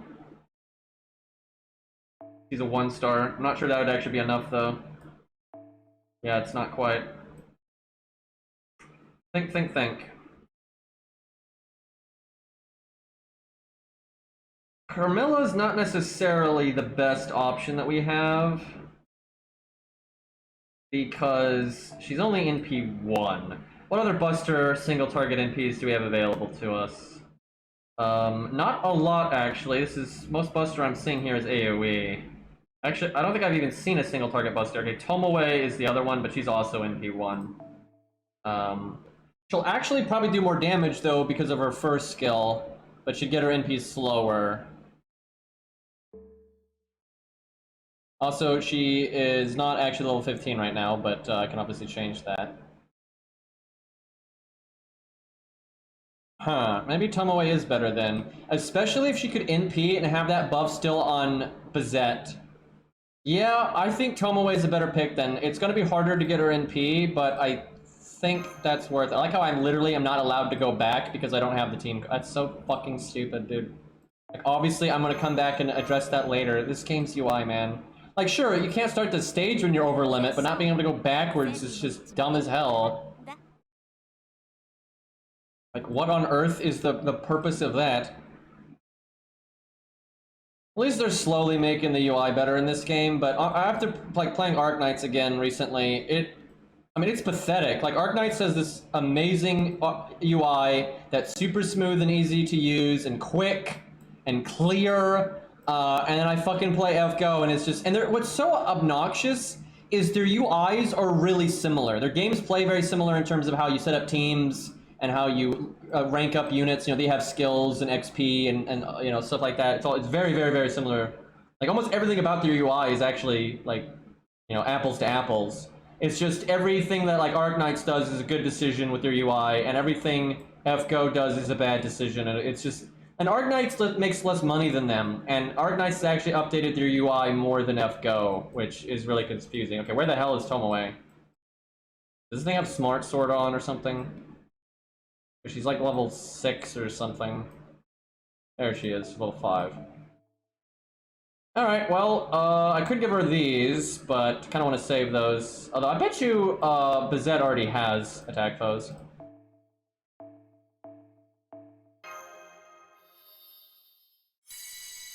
Okay, we got level 19, but that's fine. Carmella was 19 anyway.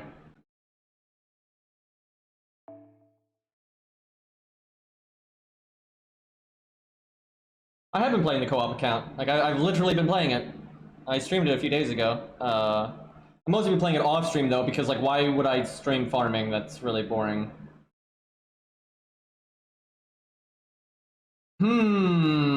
Qingong doesn't seem worth it if I don't have the team cost. I could go level up and get the team cost. I'd need to level up how many times? I think just one time because of the change they made. How close? How close are we to leveling here? Level 36. That's probably not much. All right, chat. We're gonna take a quick Orleans break so I can get team cost. I really want to beat that stage without like leveling up a bunch.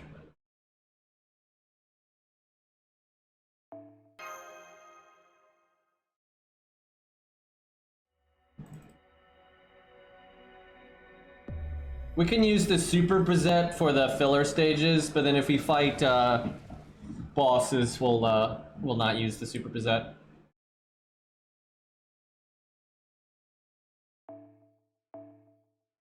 Although Bazette's not particular. Oh yeah, the only person on my friends list is me, which is awesome because that means I can like always. I don't have to worry about the like the timer on when I last logged in and stuff. It's so good, but. Normally, I'd want to summon things that are more applicable to the stage, but I have beaten Orleans so many times, I don't really give a shit. So we'll kind of just blitz through it here. Yeah, the team for the advanced quest is unique. It's not in this UI, so I don't have to worry about it. Who's gonna need Bond in the long run on this account? I mean, always George. Anyone else has a useful Bond CE that I can think of? Who would I need coins on? Obviously Bazette. Looking like Carmella we're gonna want coins on, so that's a good one. And then I guess Edison, actually.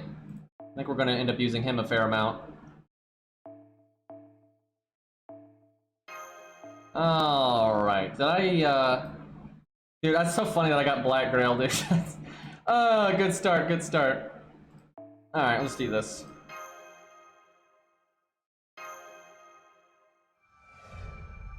Oh yeah, I like Orleans Jolter and I think like the Christmas event she was still like that. But yeah, over time they've just kind of pandered to the whole tsundere thing, which is weird because the community started treating her like a tsundere, but at no point was she ever a tsundere. That's the thing, she never did anything tsundere-esque. It's just the community kind of just made her that way, and then the devs kind of just started, you know, rolling with that. It's kind of lame.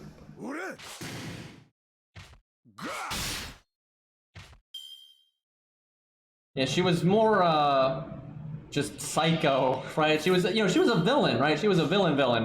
Yeah, now she's, like, just straight tsundere. Yeah, I don't like tsunderes much. Now, here's the thing. Tsundere is actually a pretty broad term. What it really just means is, like, not being upfront with your emotions, and that's fine. There's plenty of characters that aren't going to wear their emotions on their sleeve, and that's not a big deal. But, like, anime tsunderes, what it's like now is it's specifically being an asshole. But oh, deep down, they're a cupcake, right? That's bullshit, right? Generally, like, tsunderes are, like, abusive. But oh, it's okay though because deep down they like you. Like no, that's not how this works. Has anybody watched like the Amber Heard trial? It's like that's a tsundere, right? It's not good. But yeah, I have never liked tsunderes. Like Rin. Rin sucks and Rin's abusive too, right? It's the same thing, right? She's an asshole. Like Rin is an asshole, and then she gets away with it because people like thighs a lot. That's literally why, right? Like, this does not make sense, right? Like, Jesus Christ. You know, meanwhile, you know, when you have guys that act that way, everybody hates them, right? So this doesn't make any sense. Now, here's the thing, especially for villains. Villains don't have to be likable or morally good, right? But most tsunderes, they try to make, you know, protagonists, or they want you to like them, you know, like, for example, I like Columbus in FGO when he's like a cutthroat jackass, but it's because he's an antagonist, right? You root for antagonists in a very different way than you're supposed to root for, you know, a heroine or something like that, right? It's pretty different. Okay, these, maybe I should do a daily or something. I just need more XP, for God's sakes. The problem is dailies aren't the most efficient thing ever, but let's see. Can we even... Oh, if I get carried, yeah, we can handle anything. How much is this account going to need QP, I wonder? Probably not too much. Do I care about Saber Gems? Fuck it, sure. Billy Go Burr. What is my Billy's attack stat compared to Calamity Jane here? So 12. Now obviously it'd be more if he had a better CE, but whatever. About the same. He's a little bit higher, and he has more health. So actually he's higher statted than her. How about that?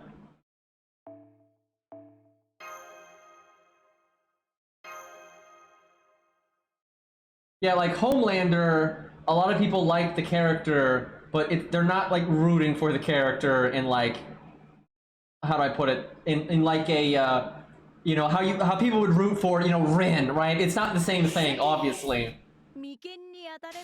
Yeah, I don't think a character has to be morally likable, you know, for you to like them. That's fine. But really, what I'm getting at is when people generally like tsunderes, they will like defend them and act like there's not something morally wrong with them, right? And I think that's pretty fucked up because there is, right? And sure, you can have a character, like for example, I've seen anime where I'll use a Gundam, like Gundam Seed as an example. There's a character named Yizak that at the beginning is a horrible person. He kills civilians, all these terrible human being, right? But throughout, you know, a long process, he becomes a much better person and regrets the mistakes he makes, and like, you know, that's a good character arc, right? And people like, you know, we want people to have. You know, we relate a lot to like, you know, opportunity for redemption a lot because I think all humans realize that we make mistakes and can be, you know, bad, and we want to hope that we can always become better, right?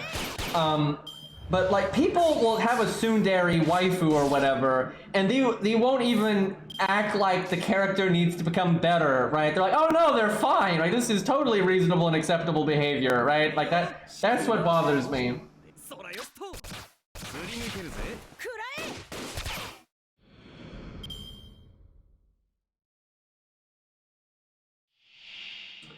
Okay, so I probably should have already used Billy's second skill, but surely this thing's not gonna crit us, guys. That's nothing's bad gonna happen here, right?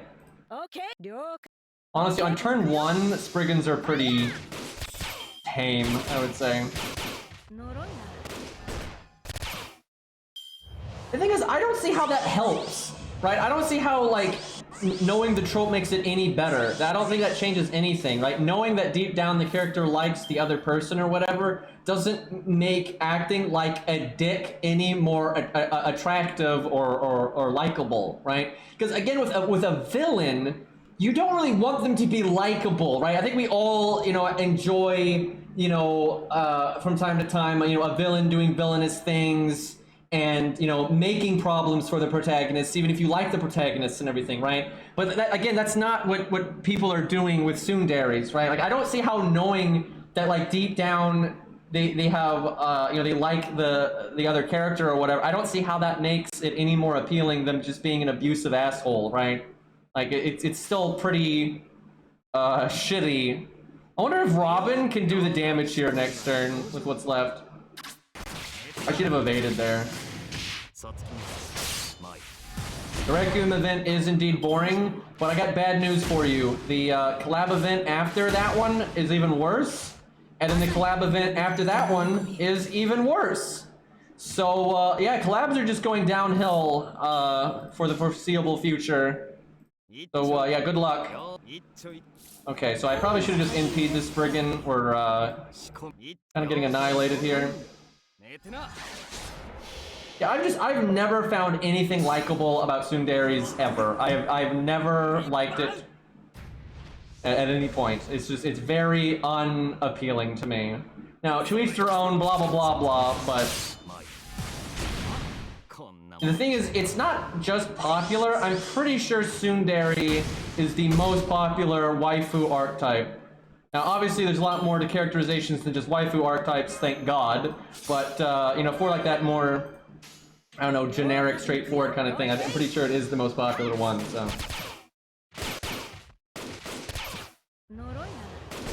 They've thought, Nasu has said in an interview that they've thought about loosening up, like how they do collabs, but I think if they do it, they'll do it way down the line, like after 2.0 is over and that kind of thing. But it's getting pretty stupid because they clearly don't want to collab with Prototype because, like, I guess they don't want to, like, commit to writing the characters a certain way yet. Like, they're not ready, so they're just not doing it.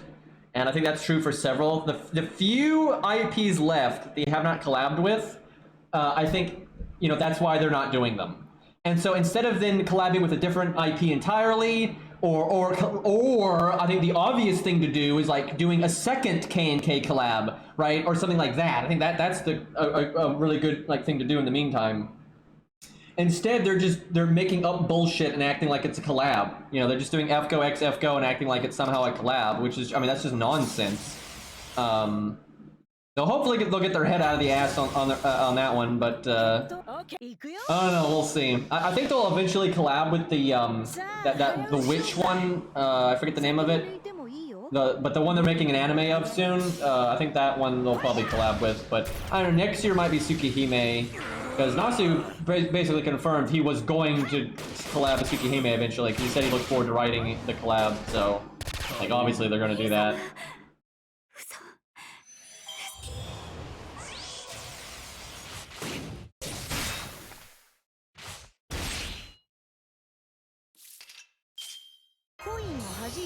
This took a lot longer than it needed to, because I didn't really play it right, but whatever. They won, and hopefully this is enough XP to level up here. They're never doing Fates Tonight. They're never doing Fates Tonight. Like, they're just... The entire cast was in the game day one. It's like, they're not gonna do that. I wouldn't mind if they did that. You know, I'm not saying they can't, but I don't think they would. We got 2 gold saber gems though, so that's nice. So I guess at this point we probably need blue gems and red gems more, but eventually you'll need gold ones. Okay, we leveled up. Let's see how much team cost that gave us. Can we handle the goddamn skeleton stage now? Nope, we have to level up again. Shit, that's not enough. I think we have to level up 2 more times. How much XP did that give? I think we can, if we do that 2 more times, I think we will level up 2 more times. So let's bring Tesla. That's probably the smart pick here. I should still bring Bazette though because she needs Bond. Although I think she has a lot of coins. But she's in P6 and she's limited. Now Hollow they might do, but them adding Bazette, I actually thought they were going to collab with Hollow eventually, but because they added Bazette recently and it wasn't a collab, now I'm not so sure, because that's like obviously what they would add if they had done that, so... all they could add now is like the Hassan and like the Saber, the Twin Saber, shit like that. It's pretty difficult for them to do it now, so I don't think they will. But they could still collab with the with Tsukihime, with that witch thing that they're making an anime of. What else is there? Obviously Prototype, but they clearly are going out of their way not to do that right now. I don't think Melty really counts. That's kind of just part of Tsukihime. Like, they would just do... If they wanted to add something from Melty, they would just add it in with Tsukihime, I think. And vice versa. Like, they're just... I don't think they're gonna do... I don't know. I say I don't think they'd make a distinction, but we're over here doing FGO x FGO, so... I don't know, for just, for the sake of, like, having an excuse to do a collab, maybe they would, do that.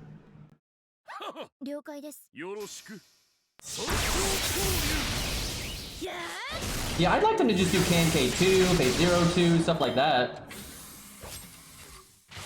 Oh yeah, you can do Extella and stuff like that. Most of those characters are already in, but there's enough stuff that's not that they could probably make something worthwhile there.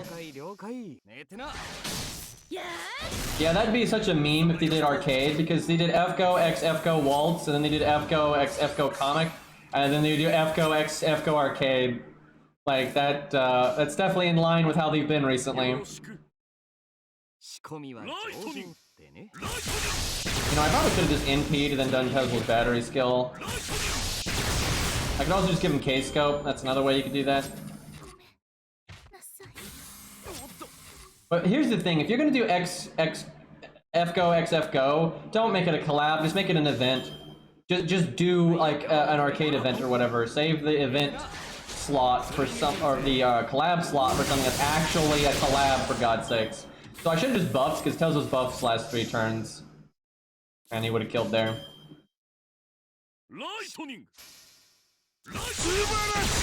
Hey, Ghost, Liar? Ghost Layer? Anyway, thank you for the 2-year sub, right on the button there. How are you doing?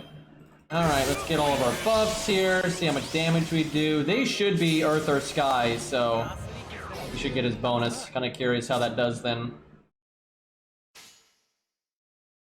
I guess Robin could NP as well. Sure, why not? Yeah, hell, I think a lot of people want an arcade collab because a lot of the arcade-specific stuff people want. But I don't know if Sega would be down for that. Because it's like, that's their selling point.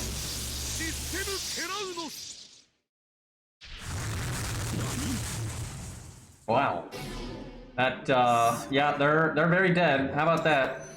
He did more damage than Billy there.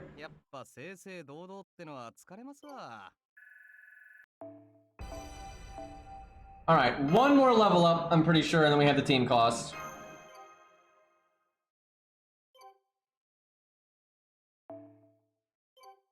Man, I have soloed this stage with Q, by the way.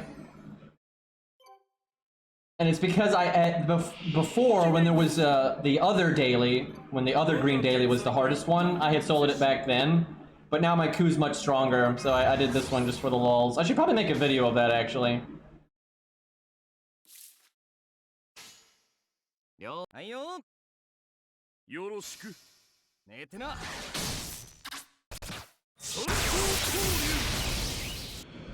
Yeah, I don't think Tiamat. I think if they wanted to add Tiamat, they'd just add it regardless of arcade anyway.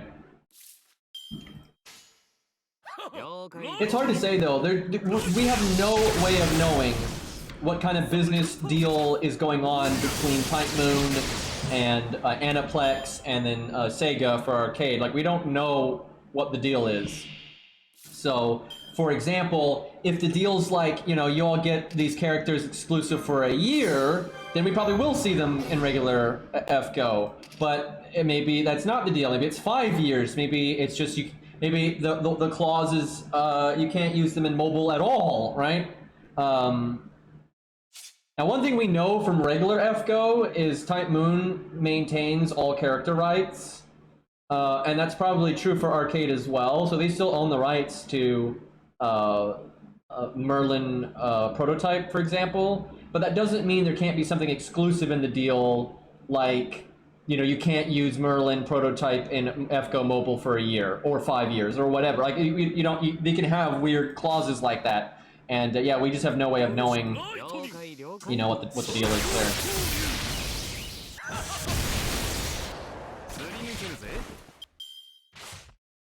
But it does suck. I think Tiamat is the worst one. I think that's the... Man, I should have just cast her fucking battery skill. I didn't think she'd die in 1 turn. But, God, that shuffled the deck too, so now I can't get Tesla cards. That is so annoying. I mean, that's my fault, but, like, that is so annoying. Like, how much time that adds to being able to do, like, anything.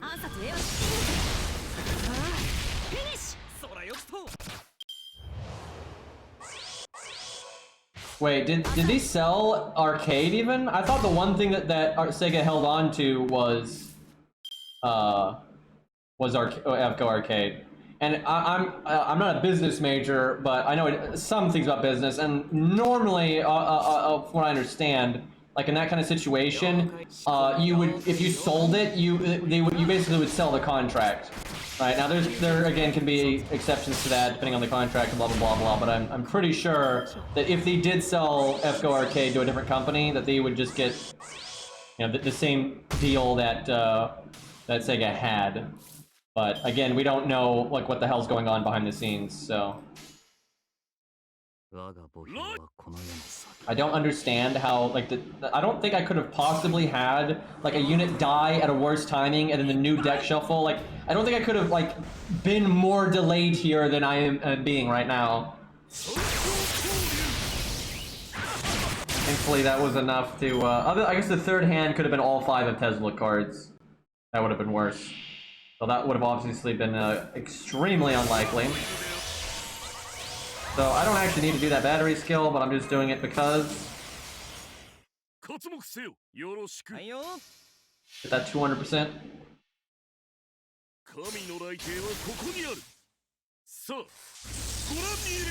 But yeah, a lot of the other like stuff Arcade got was like alternate costumes or alternate variants of characters that already existed in mobile and stuff like that. But the fact that like Tiamat debuted in regular FGO and all that kind of stuff, yeah, and then finally people wanted it for a really long time, and then finally gets added, and then it's an arcade, like it's just stupid.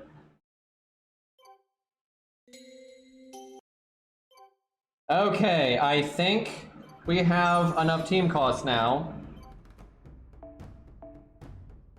I might as well make some of these to get where I'm actually regenning.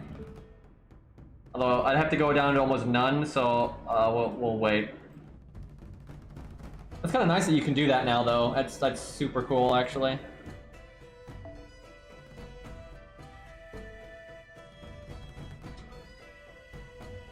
Oh my god, how do I not have enough team cost yet?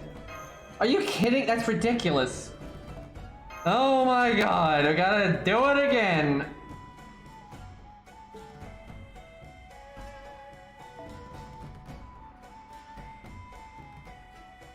This one might not level me either. It'll be close. Well, the good news is I'm, getting Saber gems and such. Do I have any CEs so MASH doesn't, like, explode? Well, unironically having to use Necromancy here.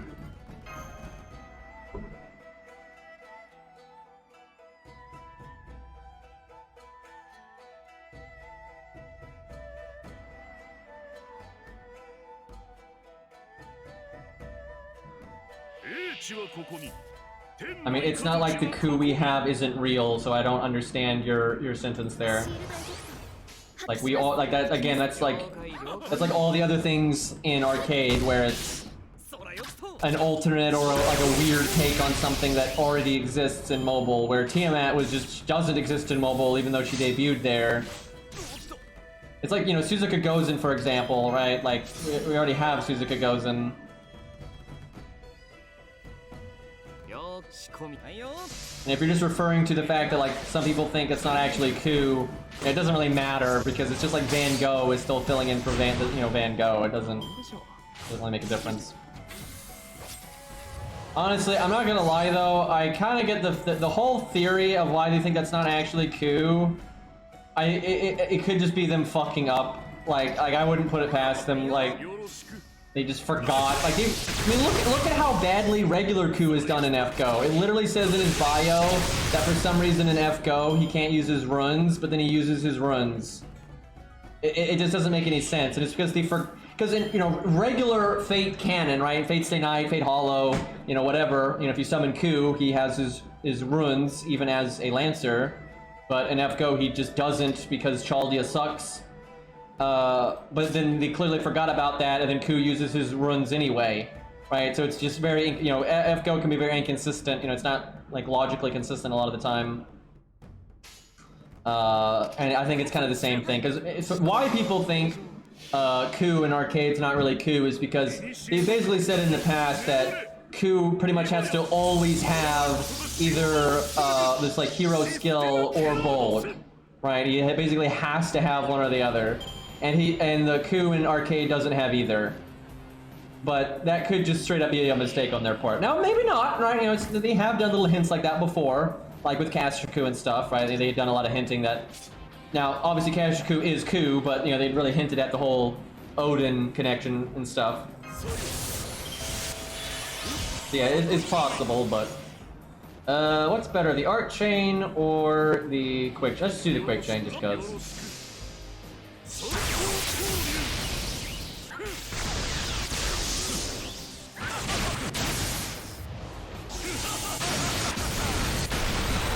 I think what it might have been actually is Castraku doesn't have the skill. So Castraku is gonna stay. I can't remember what it, because it's not protection from arrows. It's a different skill. But one of the coups doesn't have it. But I just think it's a mistake, and it's just a good example of what I always talk about with Fate, where especially depending on the writer, a lot of times Fate's internal logic, like internal consistency, is really bad. Like Fate has really bad internal consistency, and they make shit up all the time, and they break rules all the time, and they'll make up a rule to explain a logical inconsistency, and then they won't use that rule ever again, even when it should apply, right? Like Nasu is just really bad about that. Oh, thank God we leveled. Wow, how about all these gold gems though?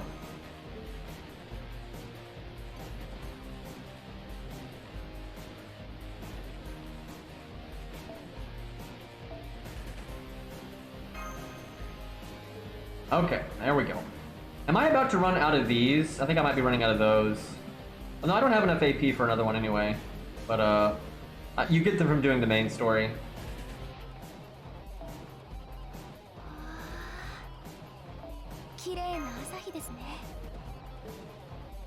Shame the claim all button doesn't go into the other tab, but I'll still take what I can get.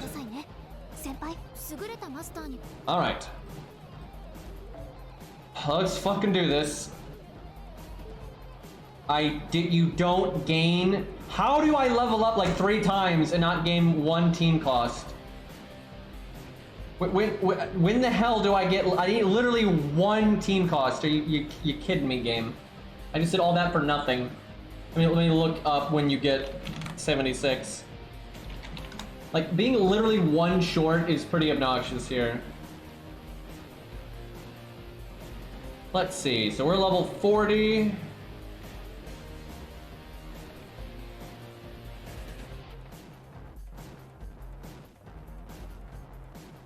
Oh, the wiki's wrong. The wiki doesn't have the update that that changed the. That's crazy that they haven't updated that yet. Yeah, the wiki's wrong. It's got the wrong values. It's got the values from before they changed the base AP. So, if this is like how it was before, the next level should be 1 that would give a team cost, but that's not necessarily accurate anymore. That's crazy that the wiki hasn't updated that. That's a pretty obvious thing to address. Okay, is there any way? I mean, I don't have to bring a unit with taunt, I guess. Obviously, that's going to lower consistency, but if I bring like a level 1. They are really likely to die first. Is there a level 1 that could do like a drive-by? Like that's got low enough health to get 1 shot?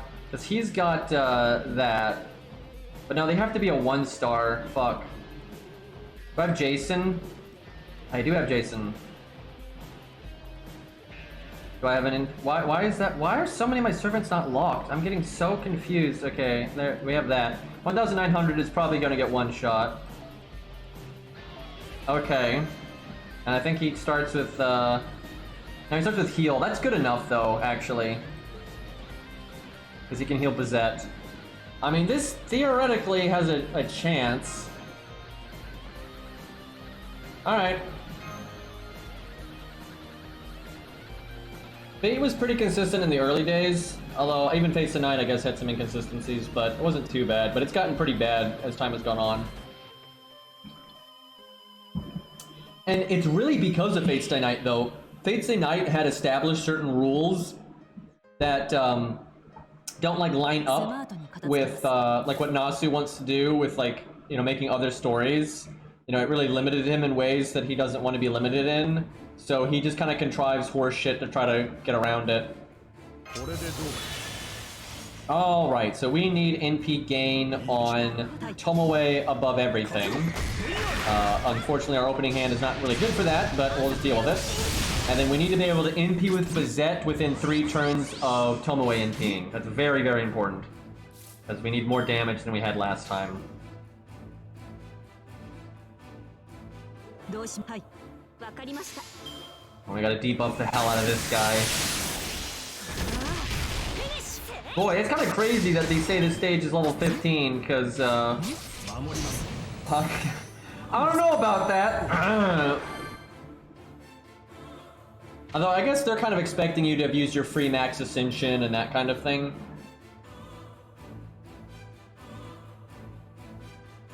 This is really bad. I actually messed up. Did I not heal? I forgot to heal. Yeah, I messed up.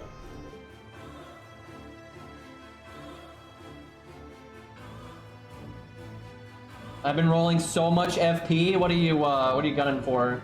Are you just trying to get the CE bombs?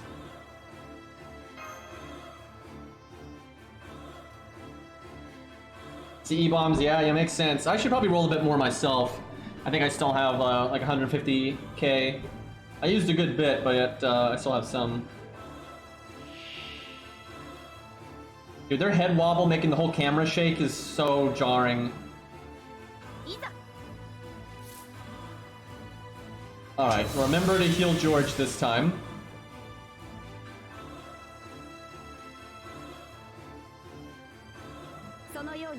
I'm not confident that's actually better NP gain, but at least spreads the love. Man, even with that multi-hit count and Buster Resist down, she only got the one. Because we got crit, I'm not sure George can live here even with the heal. But we'll try. Maybe one of them will use a skill. And getting... That sucks too, because their crit chance is really, really low because they are Berserkers. Berserkers have like the lowest base crit chance. I think it's only 10%.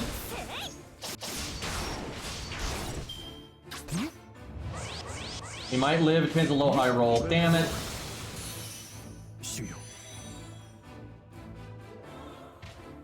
At that point, like why that's so bad is because the same thing would have happened and I could have just not used the heal. It'd be the same result, but I'd still have my heal. So that's because we're pushing it so close on value, that's just not gonna work. So I think what you do then is if George gets crit like that, you don't heal and you just let him die, and that way you at least save it. But ideally, George just doesn't die in 2 turns, which I think is the likely outcome. I think more times than not, he won't. I guess I could level his first skill. I need to do that in the long run anyway, and that would give him more defense up. A little bit less damage would make it more consistent for him living 3 turns.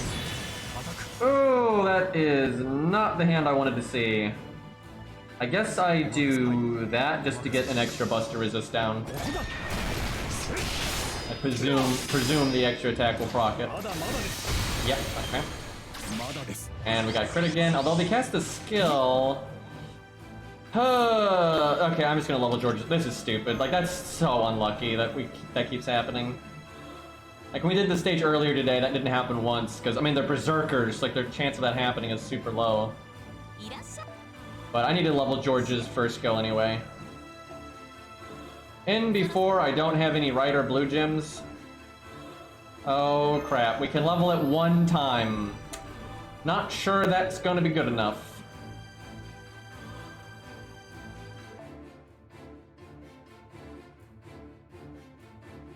Oh, right. We got an unregistered Spirit Origin because we got Bazette in P6. That's so stupid because I've never gotten an unregistered Spirit Origin on like my main account. And that'll probably never go to any use over here. There's like no way we're gonna get another 9. That's never gonna happen.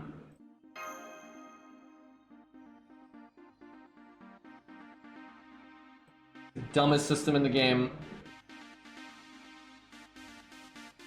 Yeah, I guess I should roll FP because I could get Q coins on my main, so I should use all the FP I got. I'm just worried that I'll do that and then they'll add more bronzes, but they just added a bronze, so I don't think they're gonna add any new ones anytime soon. Okay, well that's good gain for Bazette at least.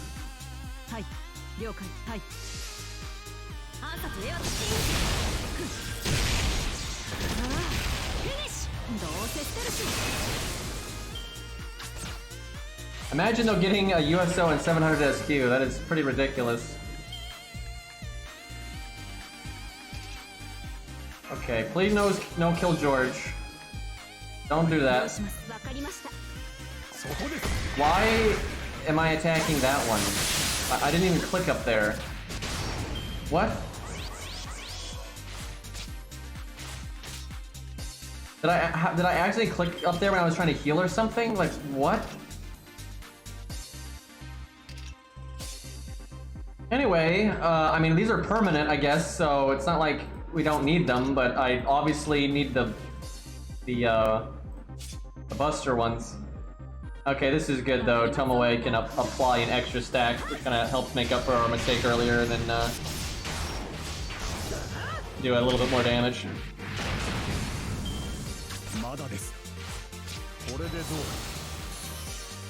Okay. And now we need Bizette to NP pretty quickly. Maybe I saved the attack up for Bizette. I don't know. That's tricky. Wait, did I might need to NP next turn. Because I need Bizette to NP on the turn that I evade. I think it's okay. I think we just barely get it.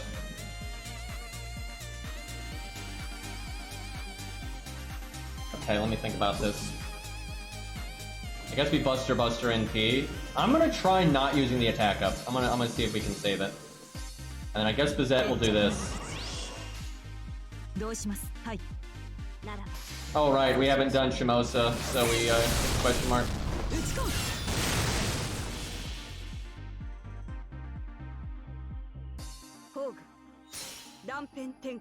Yeah, it wasn't an accident, but it's still insane to get Bizette NP6 within 700 SQ, right? Like, most accounts aren't gonna... This is not gonna happen. I guess we're gonna have to carry on the dream, though. If it is the Bizette account, we have to take her to 120. Only 65k.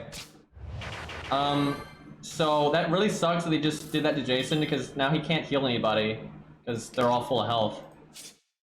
Oh well.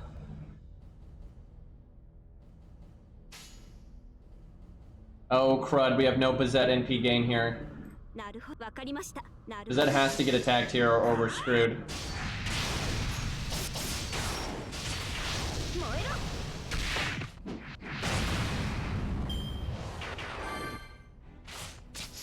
There we go.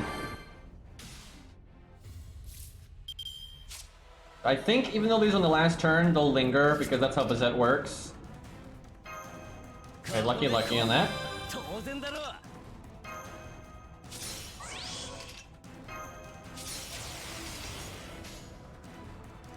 Good turn. Alright, let's see how much of a difference this makes. We've slightly optimized this over Carmela because we've basically in the same place with the Buster one, but we've saved the attack up for Bizette, so that's just better. And then we have another attack up from Tomoe. So, like, this part is just better than what we did before, but I don't know if it's better enough to... Because we had like half of the stage to go.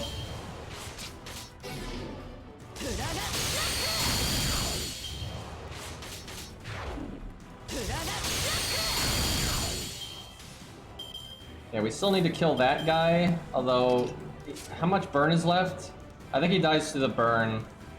If it's hitting him for 2k, he'll have 30 health left. Fuck, well, I'll save him for like overkill on Bizette if she gets an art card. Although, at that point, you could just hit the one with art resistance down.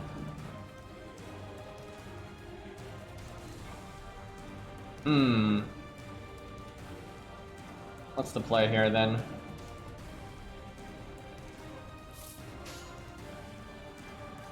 I don't know, we'll make some stars. Do some solid damage.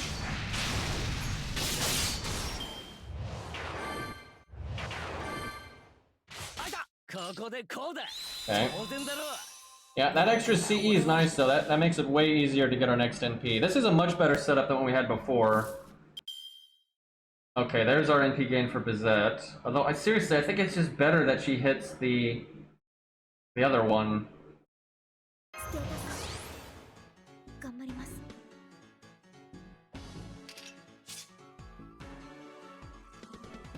I mean, I have to kill this one, though, at some point, because the dot's not gonna kill it. I could have Mash hit it, and then target switch. Yeah, that's fine. Yeah, that's better anyway. Mash didn't... Oh, level 14 life! Of course we're not gonna do 2,000 damage! Oh, shit.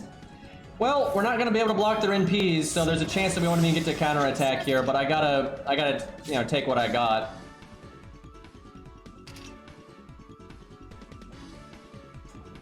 Shit, shit, shit. I'm gonna hit this one just for the NP gain.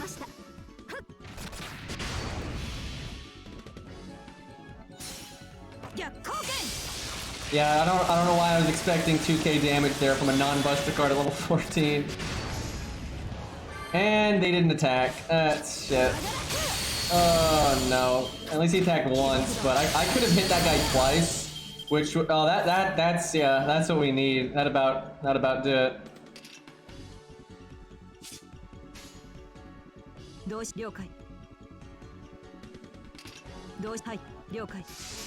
Because if that guy was already dead, or at least dead this, or maybe we can kill him this turn.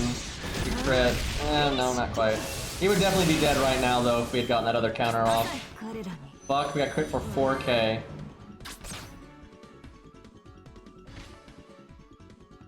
We're close, but it's just not enough oomph.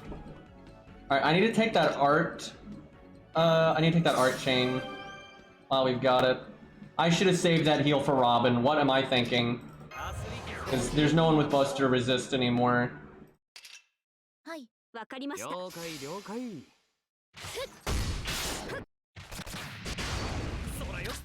We're so close, Chad. I can like taste it. These fucking skeletons. Can she do 17k? Because if she does, she'll overcharge Robin.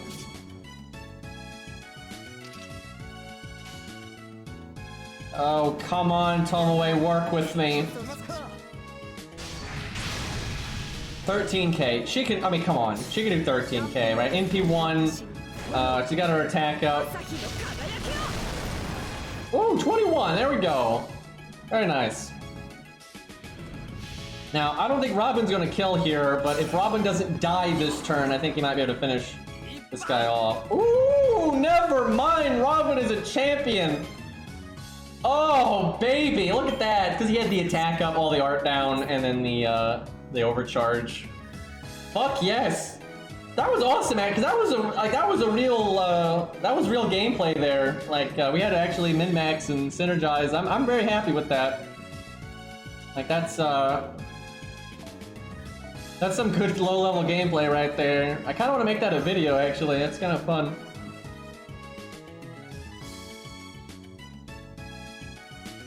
Jesus, that was close, though. Well, now if we need to farm bones, we're better off, so that's the thing.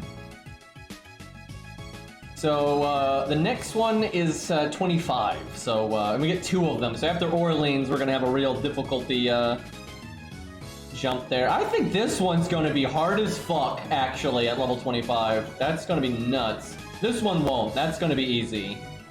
And then there is none for, the other one. But yeah, that was pretty legit, difficulty for having just beat Fuyuki. I could have made it easier on myself, though, by, like, using your free max ascension and all that.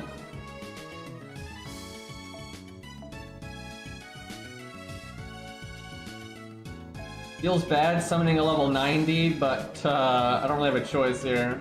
Besides, I don't really care about like the easy stages in Orleans. Like that's whatever.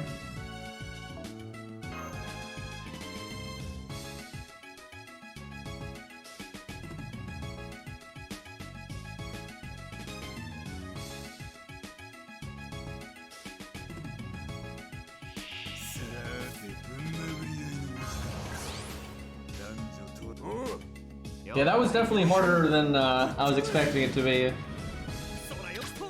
We failed quite a few times until we changed. Tomoe was definitely better though than Carmella, just because we didn't need the drain. The drain was actually bad because it put their NPs out of sync, and then Tomoe had the extra damage for us, so it worked out.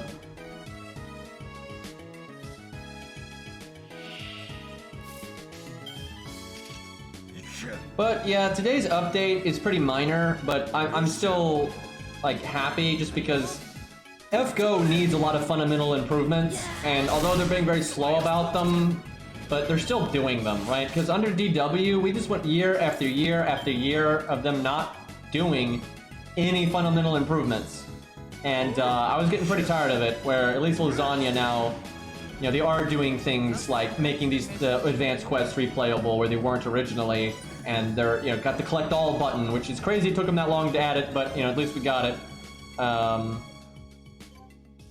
So yeah, I mean, they're moving in the right direction, although I don't think I don't really feel like they are moving in the right direction with their challenging content. Like, the challenge quests have been pretty shit, and the main story, like, challenge quest versions are super shit. So I'm not really happy with that. Oh yeah, and the Apple thing is really good. I really like the Apple thing. Because what I can do on my mini ult accounts that I don't play every day is I can just quickly jump on them and just make a few apples. So that when I do want to, okay, let's sit down and farm a lot, or let's play the main story or whatever, I have a nice stockpile. So if I do want to farm, I can get a lot done, or if I want to do an event, I can get a lot done, or whatever. That's really nice, and I don't have to worry about I don't have to worry about, you know, my AP very much. And hell, even on my main account, sometimes I'm not gonna, you know, if like it's a dead week, right? I'm happy to just take my dead week AP and turn it into blue apples. That's fine. I was worried that the blue apples were going to be time limited like they are in Genshin, but they're not, so it's pretty great. I need to beat a chapter here. I don't know how they give you the apple stems, because I know you get them from main story and they give them to you retroactively, but I don't know if you get them per chapter or if you get a bunch for beating a whole story. Like, I don't know how it works. I'm gonna try to like pay attention here and see. I do think they're probably going to give them out as rewards from time to time, because that's what they did for this one. It'd be awesome if they were event rewards though. Yeah, Epic 7 is very generous when it comes to their like apples and stuff. Okay, so we get SQ, Fangs, XP, White Cube, but no apple stem. No, it came up right there. It came up on the side. I don't know why it doesn't come up on the other thing, but yeah, it comes up on the side. So you get them per chapter. If you get one per chapter, that's really generous, because then the total that you'll get is nuts. Even when they only add a new main story like every 6 months or so, but every time they do that, right, you'll get so many. Like you'll get so many like that. That's pretty helpful.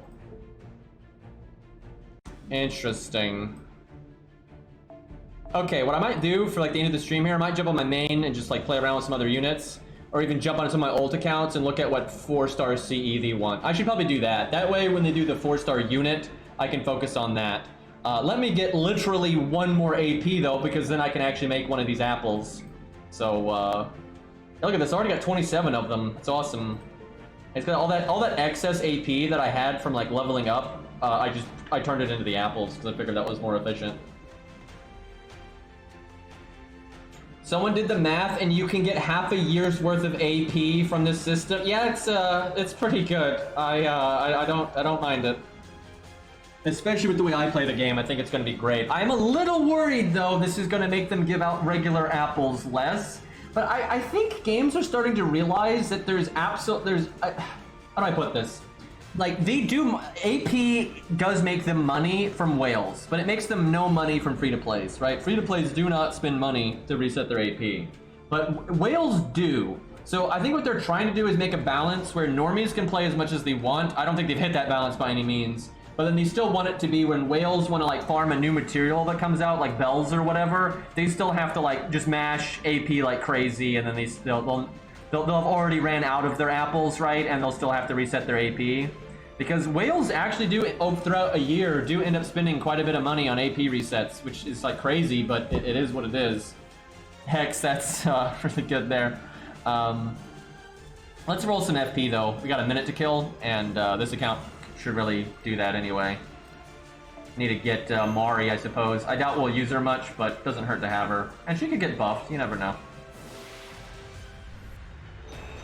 Oh, we didn't have crazy pants there.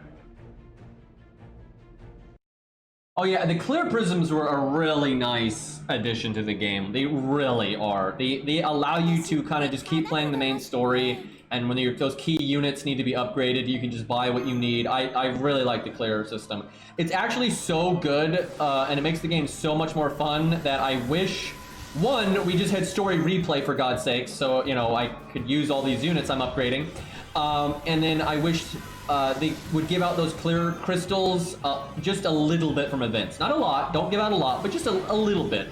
That way you can kind of passively get some on the side and stuff, and you know, get those key mats that you need. But it's still a really good system, and I'm not gonna complain about it. Alright, I think we're good to go here. Nope, not yet, that's surprising.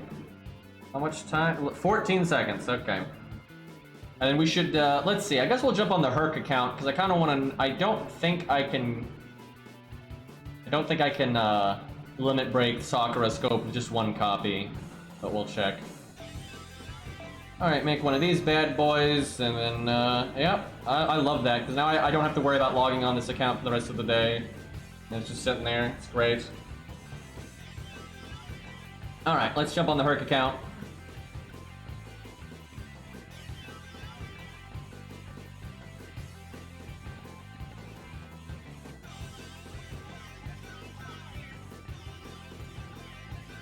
This is such an underrated Armored Core song. Like, it's a pretty unfamous one, but I think it's super good.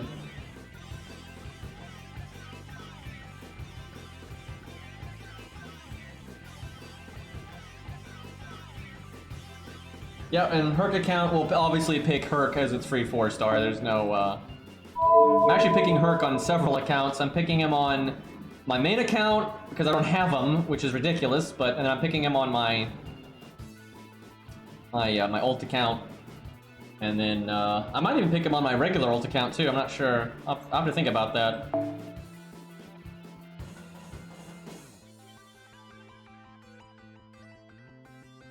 Okay, nothing I need to grab here, really. Alright.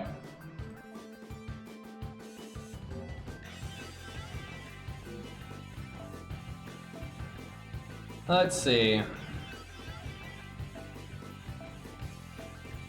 Okay, so it's 2 away, but maybe I had another one that I was just... Yep, oh, thank God. I thought I might have done that, where I was like, oh, because I can't limit break it, I might as well have the other one just for, like, the flat starting NP. So I can limit break Sakura Scope. Oh, I'm so happy now. Oh, thank God. I don't even need to think about it then. That's clearly what I'm going to pick. This is one of the last accounts that's going to be able to limit break this thing, because there's really no way to get it in future. I guess if you got super lucky and you like got it in the tutorial summon and then picked it as your free one, you could still get it. And I don't know, maybe they'll add more free 4-star tickets like this in the future, and you could slowly get it that way.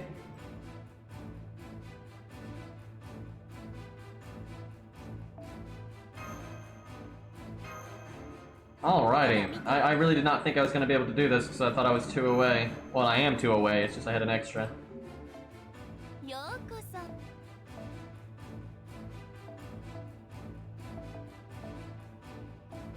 Oh, thank goodness. That was such a shitty feeling with them removing it from the gacha.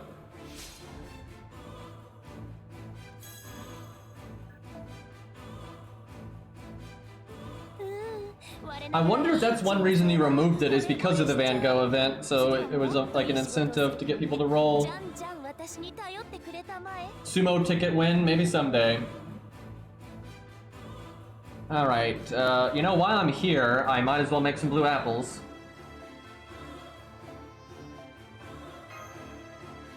Let's see how many I got.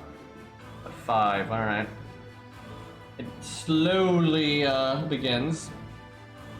Alright, let's jump on the Steno account, which is obviously going to be picking Steno, and I can jump on the co-op account as well, actually.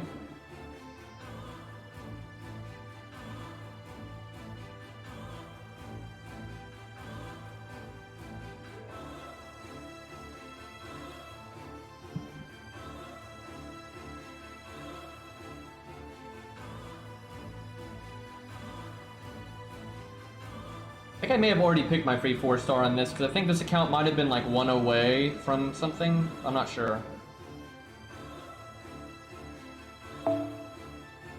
So I've talked about this so many times. It was not replaced by a better CE. I don't know why people think that. It's like, actually sit down and think about, when do you actually use Sakura Scope? And it's not on DPS. I'll tell you what, you put it on supports. Because sometimes you need a supports NP, but you don't want to use the team cost of something greater, and you don't need to use K-Scope, or you can't use K-Scope. So, and if it's on a support, you don't want attack. Like, oh yeah, Waver with attack, or Hans with attack, that's not any good.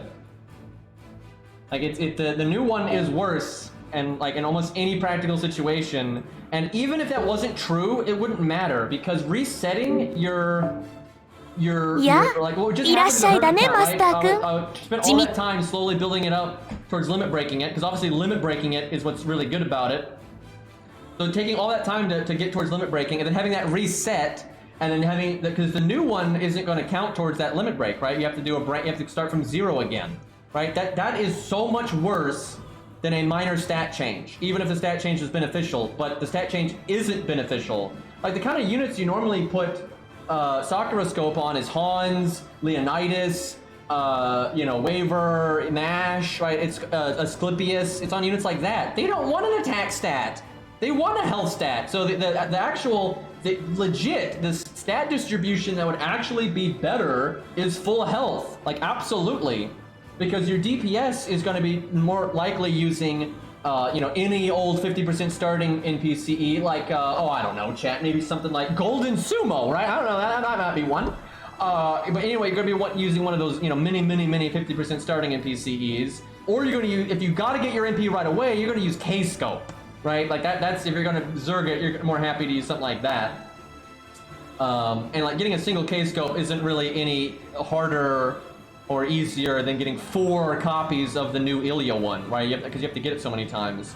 And now you have K-Scope and Cope Scope. So, like, yeah, people have said that, but I don't agree with that at all. I don't think it's a better stat distribution. I actually think it's a worse one. And it's just so impractical, like, resetting everybody's thing. Now, what would make the Ilya Scope one good is if they just didn't delete the Sakura Scope, because then you have 2 copies of it in the gacha. It's kind of like how you have K-Scope and Cope Scope, so it's effectively doubled your odds of getting an 80% starting in PCE, right? And with 1 copy, you don't have to limit break it, just in 1 copy.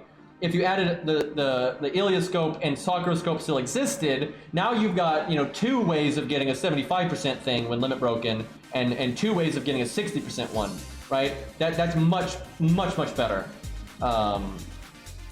But yeah, no, I think Ilya Scope was really shitty for the game, and I don't know what they were thinking, to be honest. That was really dumb. Because, like, the only time you can argue that Ilya Scope's attack stat is better is, like, really early on in an account's life, when they don't, like, you know, have anything and they haven't done events yet, so they don't have a 50% starting in PCE, and they obviously won't have a limit broken Ilya Scope at that point, so it'll just be 60%. But, you know, 60% starting NP and then an attack stat, you know, that's okay. But that's not that, and that doesn't make any sense, because at that point in the game is so easy. What do you care if you have split stat or if you have attack stat on a 4-star CE? That is so irrelevant. That is not going to make or break you, right? That is completely irrelevant. And then in the long run, you start using those CEs on your supports almost exclusively, and at that point, health is better. So, like, I think it pretty soundly that Sakura Scope is better than Ilya Scope at, like, everything. And then the fact that you've had more chances to get Sakura Scope make it even better still. Okay, so this is the Sinnoh account. So, let's see. I don't remember if I... Okay, I already picked that. I think what I picked was... I think I picked, like, one of the newer 4-star ones. Let's see. I think I picked this. Yeah, I think I picked this one, because it was 1 away. Wait, is that not locked? No, it's locked, okay. So that one's only 1 away as well, okay. Where is the Sinnoh account? Last time I played it, I was, like, super frustrated with it, I remember. Is it in... Oh, is this 5.5 or is this 6? Yeah, the volume is kind of loud. Let me turn that down. Oh, we're in 5.5. Okay. I must have just been frustrated with it in terms of just, like, having fun. I don't think we got stuck on anything.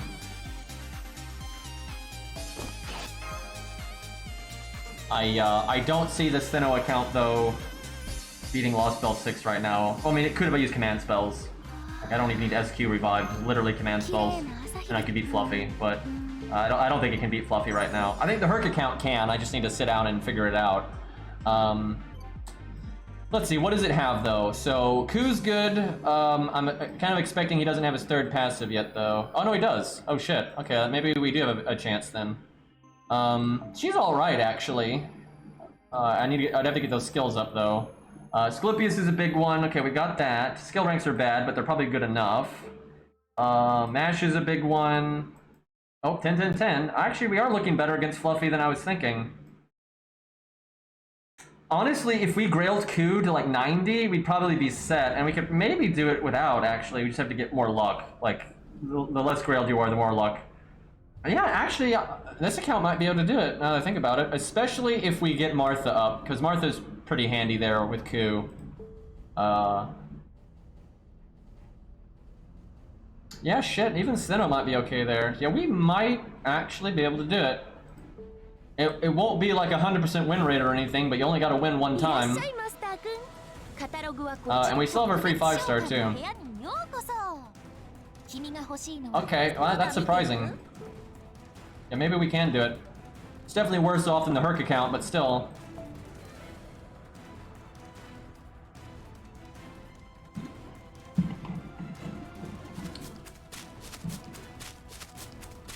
Actually, I don't find getting friends. You mean like getting someone on your friends list? I don't think it's that hard on a new account. Especially, it's kind of hard if you just send out random invites, but even then, we made that one account that we did that. We just sent out random invites until people added us. Actually, that's the Sinnoh account. Like, this guy is just a random, and he just added us. Like, it just takes a minute. Like, literally one day of just sending out invites to good accounts, and you could get, like, whatever you want.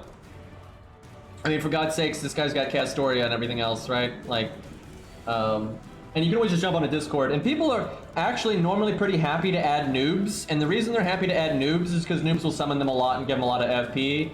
And there was a period in FGO's life where people didn't want FP very much. Those days are gone. People really fucking like FP now. So yeah, people are pretty happy to add them. So yeah, on a new account, I don't think it's a big deal. It's actually pretty easy. And also the follow system works for all of 1.0 and all of 2.0 now, so there's that. Here, we'll go with this. I think this might be, this actually might be a little mini boss fight. This might be the fight with, Tuna Face and the Skelly Boys. I would love to use Tristan here, because he's hilariously good for this stage, but I don't think anyone has Tristan. Although, actually, I think this account has Tristan itself, I think. I don't know if he's like leveled yet, but let me check on that. Actually, I think that's the Herc account that has Tristan. Yeah, it is. Oh, we have Saber Alter though. It'd actually be cool to pick her as our free 4-star, but you get her MP2, but it has to be Sinnoh. Will whore my account out for FP. Yeah, that's pretty much everyone now. The only reason I don't add everyone ever is just because for my videos I need to be able to summon very specific people, so I have to try my best to keep my friends list as small as possible. Which doesn't work, by the way, but, you know. Okay, we've got Atalante. That is so scuffed. Got David. Got a Rosh. Maybe Spartacus for the skeletons. What else is there? That's about it. Oh, got Babbage. Terrible skill ranks, but what do we have battery-wise? We've got Hans, I guess. Please be rank 10. Yes, it's rank 10. Okay, that's something. That's good. Thank God for that Liz event. Not thank God for Liz, but thank God for the Liz event. Okay, this account clearly won't have Sakura Scope, though, because it was made after the Herc account, so... Big Sag. Like, right now, this is exactly the time I might use Sakura Scope. This is what I'm talking about. I'm wanting to use it on Hans. I don't want attack stat on Hans, right? Like, that's totally pointless. I guess we'll go Cope Scope. which actually is good for Hans, so, you know, that's nice. Do that. Alright, let's see if this works. But I don't think I really want VR Mash here. Oh, Taunt's fine, I guess.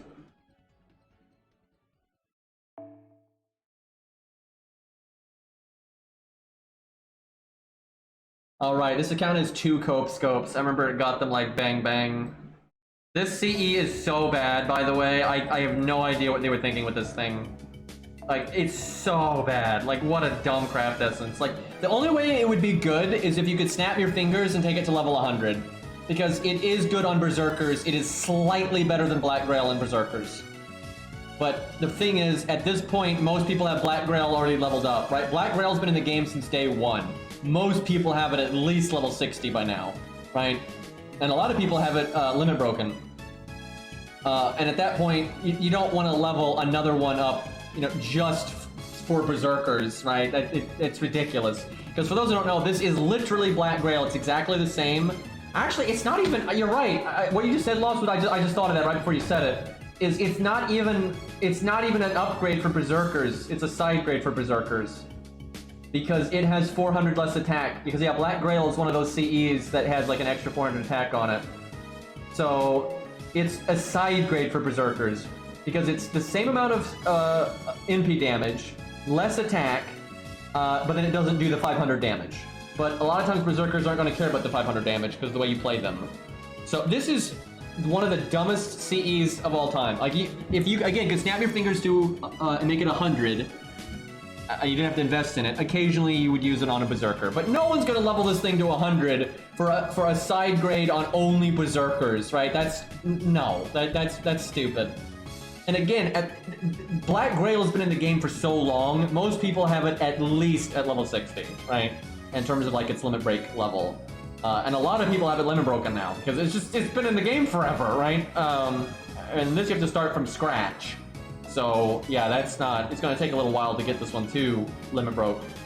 Actually, it's going to take a while because the thing with Black Grail is because back in the day there were less less CEs in the Gacha, you were more likely to get it. Where now there's so many 5-star CEs in the Gacha, you're less likely to get this one. I really wish they would stop adding these stupid craft essences. They're trying to add like carrot on the sticks to keep people to give them something to level up. Because, like, even on my main account, you know, I'm free to play, but I've already gotten most of the fundamental CEs done. You know, I've got Origin Bullet limit broken, I've got Black Grail limit broken, I've got Formal Craft limit broken, I've got Imaginary Round limit broken, I've got Caneth's album limit broken. You know, I've pretty much got everything from the default set, right? The ones that are unlimited, I've got them all. And limit broken, right? So they're just trying to add like new things for you to work towards, but no one cares because they're not any good, right? Like, in my opinion, they should actually get rid of some craft essences so the Gacha's like a bit more focused, so new players aren't so screwed over. Because like for old players, they don't care. I don't need Black Grail anymore because I already got it, right? But for a new player trying to obtain it the first time, it's kind of obnoxious now because there's so many, you know, other random piece of crap, you know, CEs now. This one's more damage. This one's, and more NP gain. Actually, this one might be slightly more damage just because of the effect that it splits that. Because, yeah, like, this is a CE that's, like, good, right? Adding this one was good because it did something unique. So the fact that anybody can get this now, that's fine. But, yeah, we did not need an alternate Black Grail that's ultimately weaker, right? That's super useless.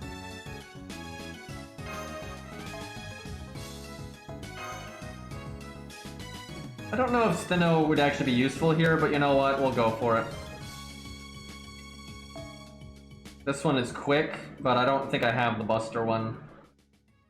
Go with that one then.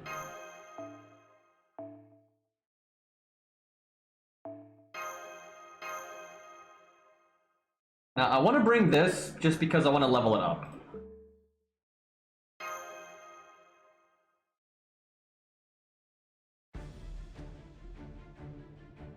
If they removed Black Grail, I would just lose my mind. I would be so pissed if they did that.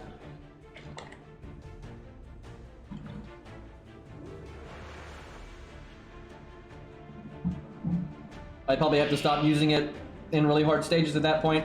I don't mind using Sakura Scope still because, you know, even though Ilioscope is worse, it still exists, and a lot of people already had Sakura Scope from before, so... Like, when there's good alternatives, it's not a big deal, but... What do you think about this?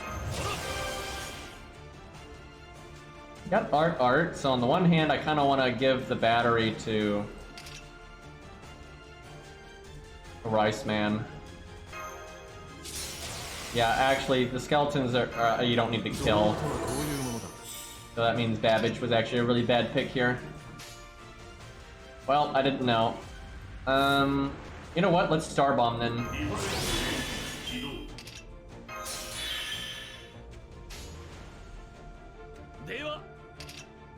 Let's see what we get.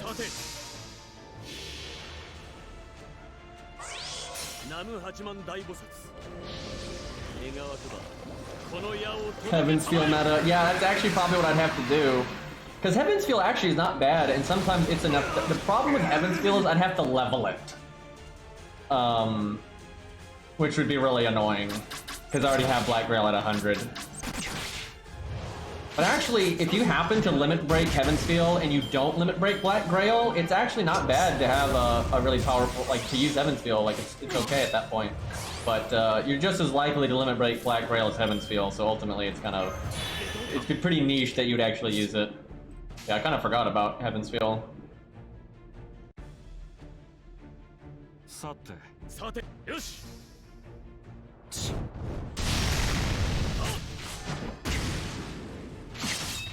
Four stars are so weird because you can get really lucky and MP5 them in a very small amount of SQ.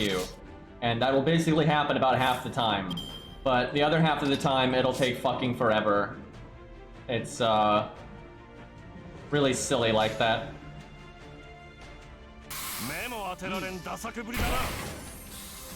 Alright, let's give this boy some rice. Rice versus tuna. He's got that giant damage cut right now.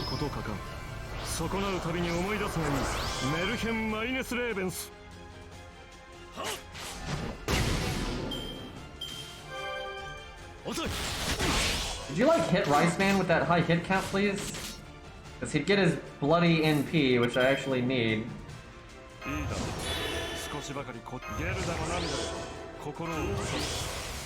Please no kill Hans.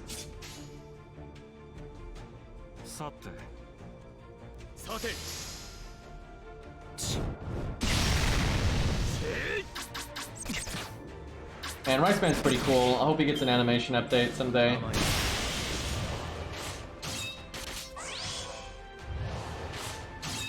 That was a very dumb turn on their part.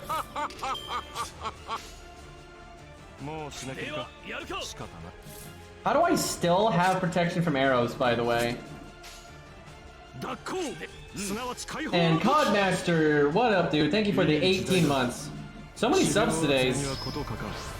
I just messed up that sentence, but so many subs today. Thank you, everybody.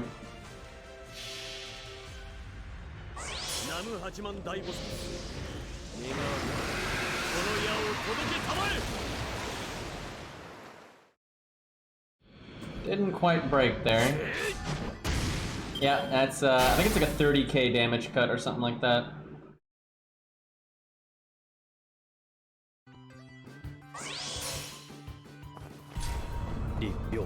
Yeah, I know, Heaven's Feel is kind of illogical. The reason, okay, here's the thing, Heaven's Feel is still a good CE, it's just Black Grail's better. And they basically overvalued the negative, right? They thought the negative of taking 500 damage every turn was so great that it justified that damage difference, but it doesn't. Now, I kind of did when it first released, to be honest. No one used Black Grail back in the day, at the very early days of FGO. And it's not because they were stupid, it was just because, why? Like 500 damage, because in JP, I say this a lot, but JP was different than in A. You didn't level up very fast on JP. You didn't have good ways of getting XP cards. Okay, this is just getting stupid right now. Anyway, you didn't have good ways of getting XP cards. I should have bought a single target unit, by the way. Like, this is just so cancer right now. I literally have to reset. Like I cannot break this health bar, and he's just gonna heal back to full now. But anyway, yeah, leveling was so slow that taking 500 damage was a big deal. So like at the start of the game it made sense, but and also at the start of the game enemies didn't have enough health that like why you wouldn't even really want Black Grail.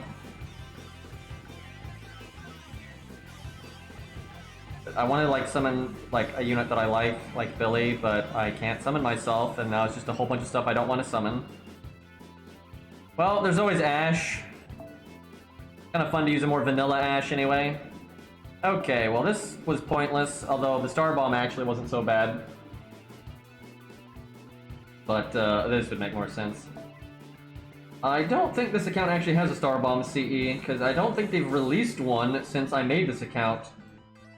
So yeah, it does not have the opportunity. And, oh, that's right, that's something I really don't like about this account, is it doesn't have a single craft essence to synergize with star stuff. So like I can never do anything fun with like crit things. It's like all I have is Anniversary Blonde, and it's not even rank 10. Because I don't have 2030, I don't have a single event Star Bomb, like I don't have anything, so it's really frustrating. Yeah, that really pisses me off. I have to make sure whenever they do... they normally do Star Bomb for summer, so the next summer event I need to make sure I do it. Because this really is annoying. Hopefully I'll just get 2030 at some point, because that would really help. There's really nothing I can give Qingong that's going to do anything. Hell, I could just do that if I want to keep him alive. For the Hans. Fuck it.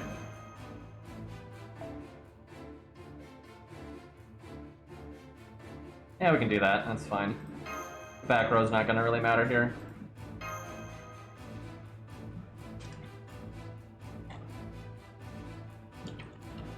Yeah, Star Bombs are awesome, and ultimately, they're not that hard to get. But if you started playing like right after a summer event, you might have to wait a full year to get one. Yeah, Golden Carp is definitely the best Star Bomb CE.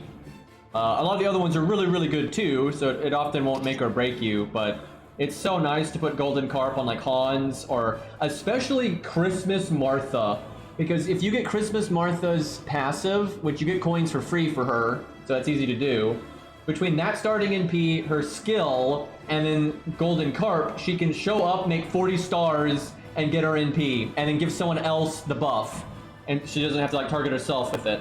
Like that's so good. I think that makes her significantly stronger. Like having Golden Carp, I think makes Santa Martha much, much better.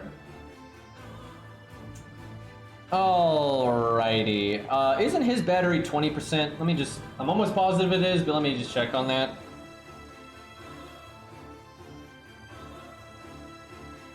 Oh, of course, you can't type in Ash because he's got the whole special characters in his name, and there's no way you can type that quickly, so I have to go to the Archer thing and then find him that way. Oh no, it is 30%. How about that? And actually, it wouldn't matter even if it was 20%. I could just Qingong, so it wouldn't make a difference.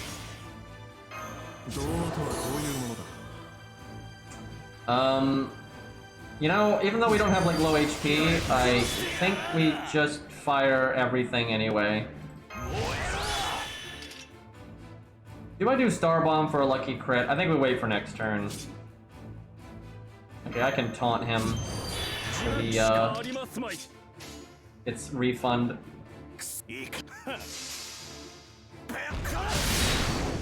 Shame that didn't have the NP up command code, because then you get the defense down and the NP up.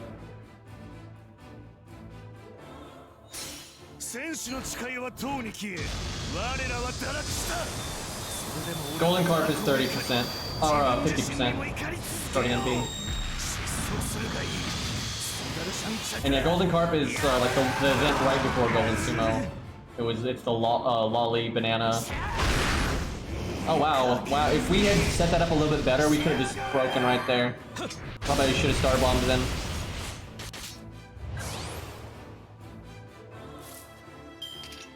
Oh, I could have done the Buster up. Well, whoops.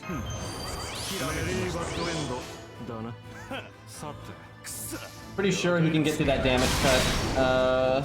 Yes, but not by as much as I thought. Damn it, should've done the Buster Up then.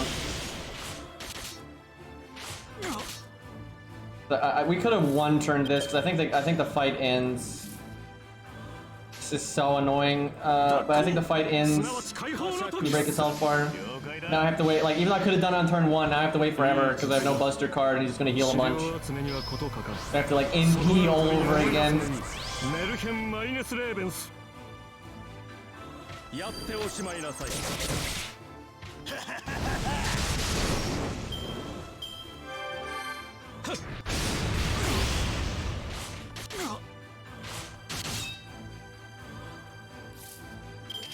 I guess I don't NP because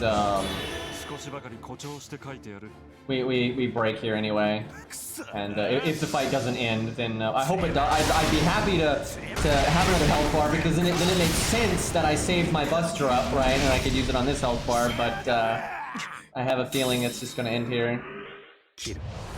Oh, maybe not. Oh shit, it didn't end. Oh fuck yes. Not actually in this play then.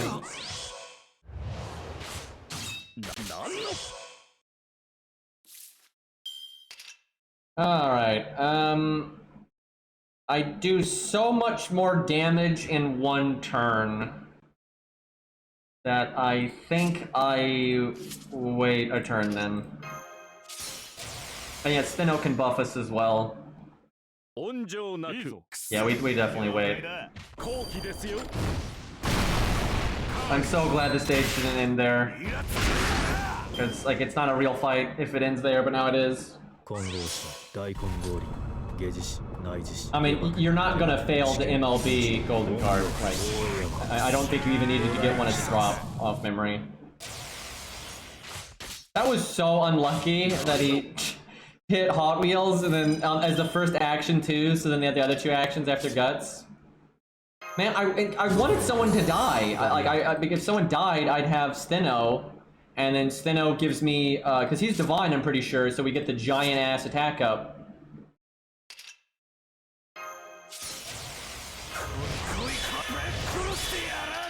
How unfortunate.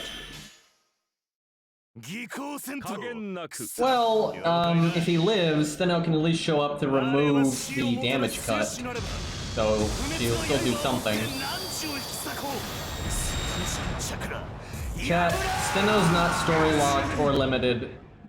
That means I'm barely going to get any Steno coins from picking her as my free 4-star.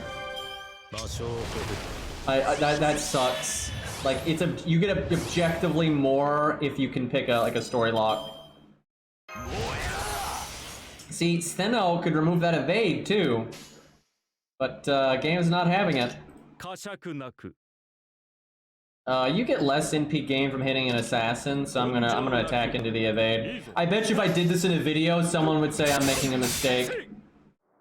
Like, anytime you do like a nuanced play like that, that always happens.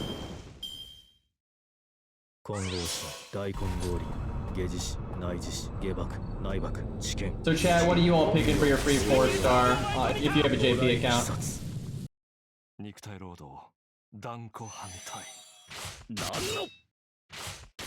I wish they had attacked Hot Wheels there.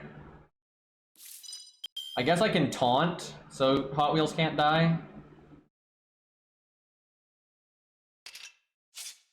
Let's see.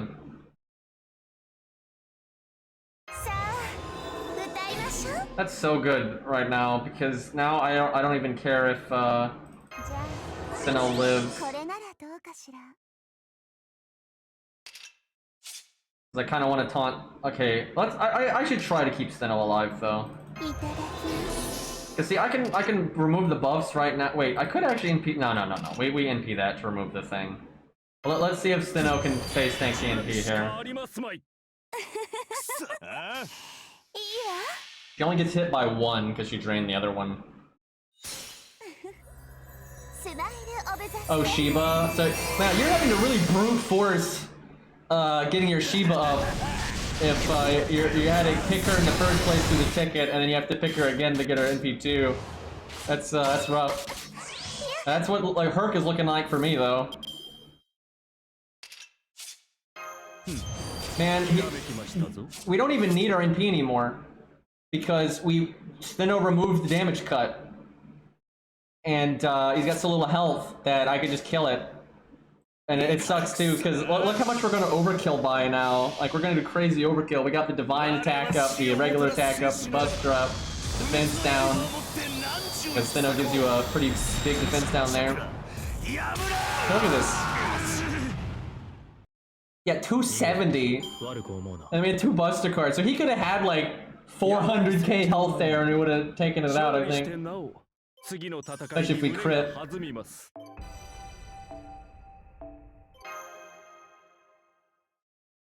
Chat, because see, now we're whiffing AP. I can make, because we're not regenerating now, because we leveled at a weird time. But I can make blue apples. Although I didn't have full AP actually, because I'd made apples earlier. So actually, I won't get that many here. But that's so nice being able to just. I love this system, dude, because I think we've all had awkward level ups at really bad times. So yeah, being able to do this. Okay, let's make one more then. Look at that. Now I'm regenerating AP, and if I want to use these apples right away, I could. Right? I'm not losing anything, but I can also save them for later if I want to. That's I gotta say, that's a pretty nice quality of life update we got right there. Yeah, but Ash removes defense buffs, I think after damage. So the damage cut would still affect the NP. Not that he had enough health for that to matter, but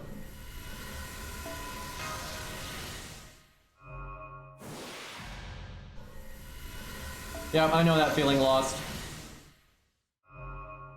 Yeah, you don't lose a single AP from converting, and actually, with what we just did, you actually gain, right? Because otherwise I wouldn't be regenerating AP right now for a little bit. But now I start regenerating immediately, so you actually, it's a slight net gain most of the time, I would say. Not always, sometimes it's going to be neutral, but yeah, it's pretty great. Yeah, I mean, it's pretty obvious. As soon as Lasagna started taking over, we started getting better quality of life updates. I mean, it's just... now, some of the other things we're getting were probably already in the pipeline. I don't think these quality of life updates were, but like, some of the events and stuff I think DW was already working on.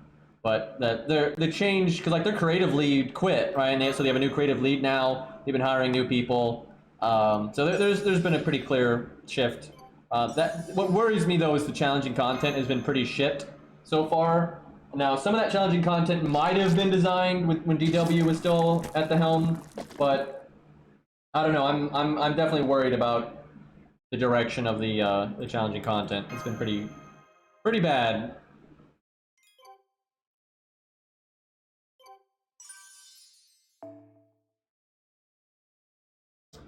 Well, speaking of Shiba, why not?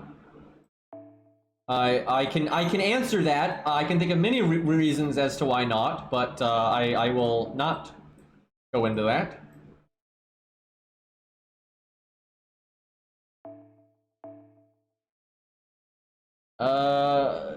We don't really have Shiba doesn't have divinity, right? I wouldn't think so. Let me check.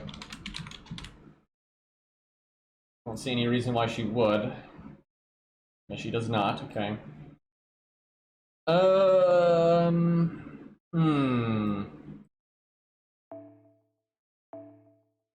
Steno Bond. What's she even at? Bond 8. Not as far along as I would have liked. What about George? Oh, Bond 9. Okay, there we go. Now we're getting somewhere. He is absolutely terrible for this stage, so hopefully we won't need him for anything. Surely I have Kim Lan.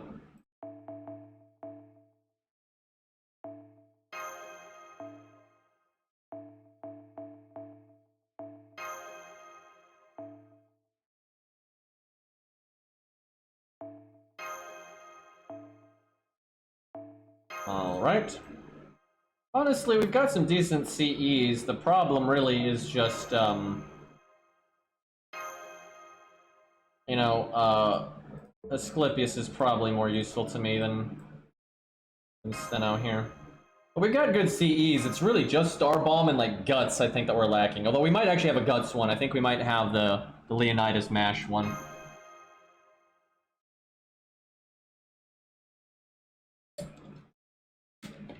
Yeah, the executives is basically what changed. It's the executives, but that trickles down because as soon as they took over, they started hiring people. Like, I remember everyone acting like nothing was going to change. That's bullshit. It's like the second they took over, the creative lead quit, so they obviously had to get a new one, and they instantly started hiring for like all positions, and then like the philosophy on quality of life has already changed immediately. So like clearly the company switching hands like that mattered. I could not believe how many people on like Reddit and stuff, like all you would see on Reddit when people were discussing the company getting sold was, oh, nothing's going to change, and that's what everyone would upvote that. Everyone's like, oh yeah, all the staff saying the same, so nothing's going to change. And then never mind that key people were quitting, and then never mind that the higher ups are who decide who gets hired and can set philosophy and that kind of stuff for the company. So I just couldn't believe that. Like how can you know, like, you don't have to be like a business major to know the higher ups changing like that will almost always affect how games go. Like, do people not learn from the past? Like, I remember when Blizzard was sold to Activision. I remember it was the same thing, because Blizzard was like, oh yeah, all the creatives are staying in their positions, nothing's changing. And that's what everyone said on the forums and shit. Everyone's like, oh yeah, nothing's changing. It's just who's paying the checks. That's all that's changing, is who's paying the checks. That clearly is not what happened, right? Like, obviously Activision taking over changed the direction of the company. People that have worked for Blizzard have said this, because Activision was the one setting the policy and paying the checks. They're the ones that started controlling hiring, and over time that starts to change the company a lot, right? And in Blizzard's case, that was a really bad thing. I think it made the company much worse. Now in DW's case, I think DW was already such a bad company, there was only one place to go, and that's up. So even though I think Aniplex is a pretty shit company as well, and it's not like I think they're awesome or anything, but I think DW was in such a bad way in terms of finances and like the amount of artists he had and everything else. I think it was so bad that even Aniplex could only make it better, right? It was that fucked up. So yeah, kind of a rare instance there, because normally I don't think that's the case. But that being said, though, I think there will be negatives. I think there absolutely are going to be negatives down the line because of Aniplex. But it's not like DW had like a good mindset. It's not like they were like saving us from free to or from pay to win or anything like that. Okay, time to go Burr. I wish Shiba had an art card here, but we'll just deal with it. But wow, she has like no crit chance here.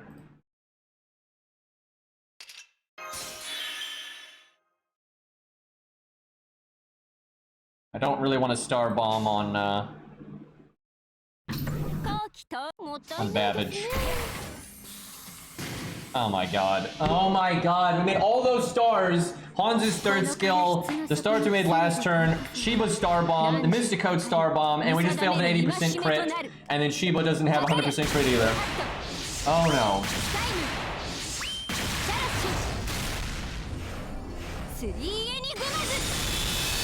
Yeah, we don't know who the PvP idea was. From what Tucson said, it really sounded like it was dictated from the higher ups, like 100%.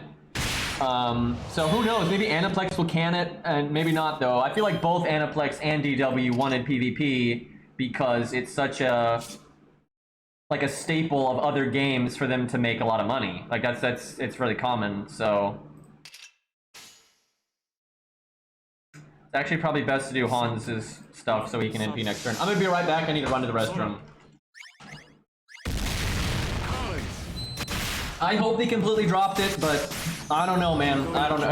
It's hard to say because yes, Aniplex has like moved the company in a good direction, I would say, but they're still greedy fucks, right? Like Aniplex 1,000,000% is greedy fucks. So I could see them wanting PvP. If anything, I would sooner guess that Aniplex pushed it back until they could maybe get it, in a better state, more so than them canning it. But yeah, I mean, who knows? So even with companies like Aniplex, sometimes there's good apples in these companies, and so the one guy that's in charge of FGO might be one of the good apples, and he doesn't fuck it up. But that's hopium. That's a lot of hopium. All right, I'll be right back.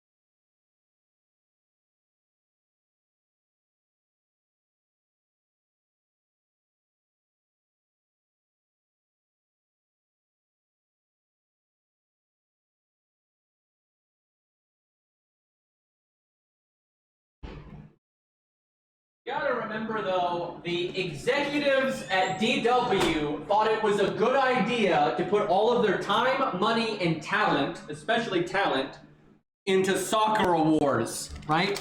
That was their idea. So yeah, they were pretty bad. Like Aniplex is a greedy piece of shit, but I think they might have had the brains not to do that, but I don't know.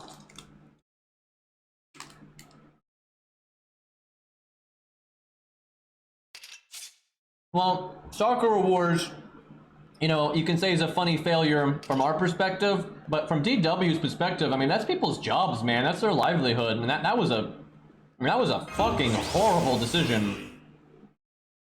I really wish we could have gotten Babbage's NP sooner, so we'd still have Shiba's buffs. That would have been really nice.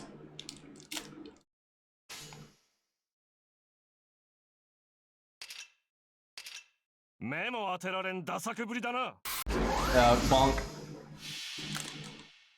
いい時代だ。資料集めにはことかか。損なうたびに思い出すがいい。メルヘンマイネスレーベン。Soccer Wars is another game DW made, and according to employees that work there, and the people that said this proved that they were employees, like they actually leaked information about Soccer Wars in advance. Anyway, these said that not only did he pull talent off of FGO to work on Soccer Wars, he put almost the entire company budget into it, and the game failed in like 6 months. So I really think this is 100% what I think. I think these sold the company, or they sold FGO. They sold FGO to Aniplex because they were so financially ruined by Soccer Wars. Because you can look, ever since they started working on Soccer Wars, FGO started to go to shit. They started phoning in animation updates. We got less budget units. The welfare started being more shitty, like animation quality. The rate at which we got new content was way slower. Like, never mind when Soccer Wars came out. Just when they were working on it, FGO started to go down. And then they said they put all that money into it.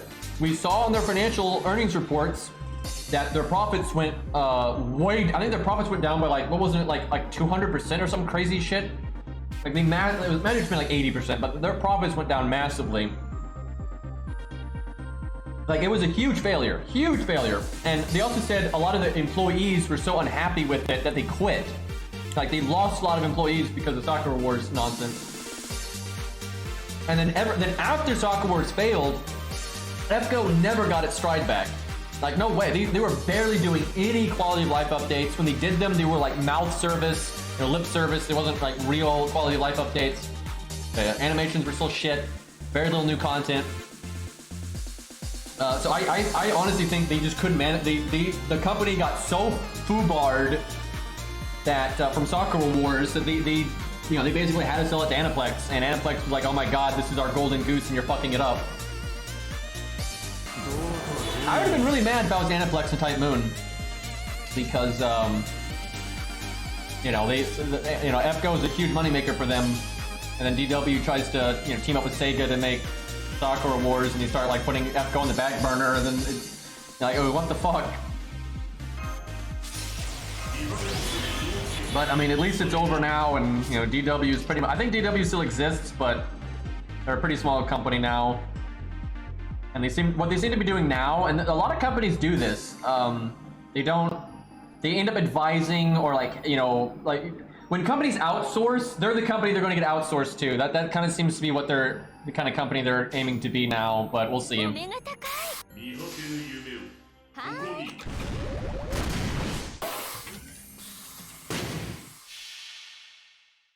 I probably should not have done the turn order like that.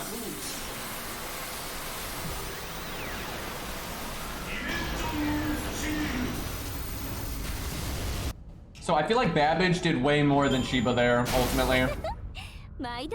Feels bad.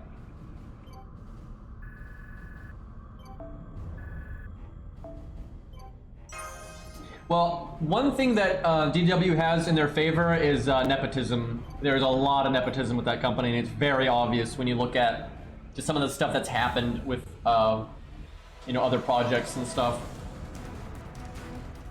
I actually think nepotism is the only reason they're still around.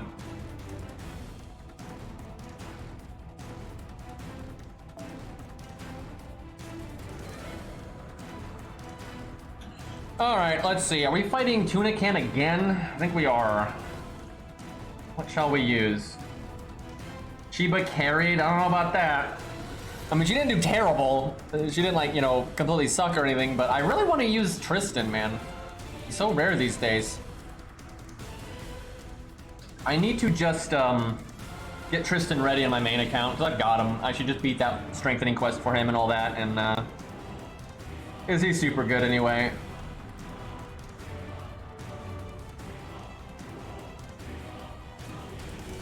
And nepotism is actually a huge problem in the business world anyway, but when you look at like how DW like helped out on like Tsukihime and Melty Blood and stuff, that doesn't even make sense. It's like they don't have any track record on working with that kind of stuff. And it's not like they have a good track record of working on anything. And it's like, why would you, you know, like it's just weird. There's just a lot of stuff like that with them. And just the fact that like Baba got hired. Like, there's no way he got hired on merit. He is one of the most, like, disliked devs in the industry by, like, at least the common workers, and he has a horrible track record. He's actually one of the worst track records a dev can have. Like, no successes and just insane failure. But it's like, known that he's friends with someone at DW. That's, like, a known thing that he was friends with someone at DW. That's obviously how he got hired. And, by the way, this is why nepotism is a terrible idea, because Baba is the guy they put in charge of Sakura Wars. Like, wow, imagine a guy who almost every project he's ever worked on has crashed and burned, and then we hired him because he's friends with an executive at DW, and we put him in charge of a game, and that game crashed and burned. Wow, couldn't see that coming.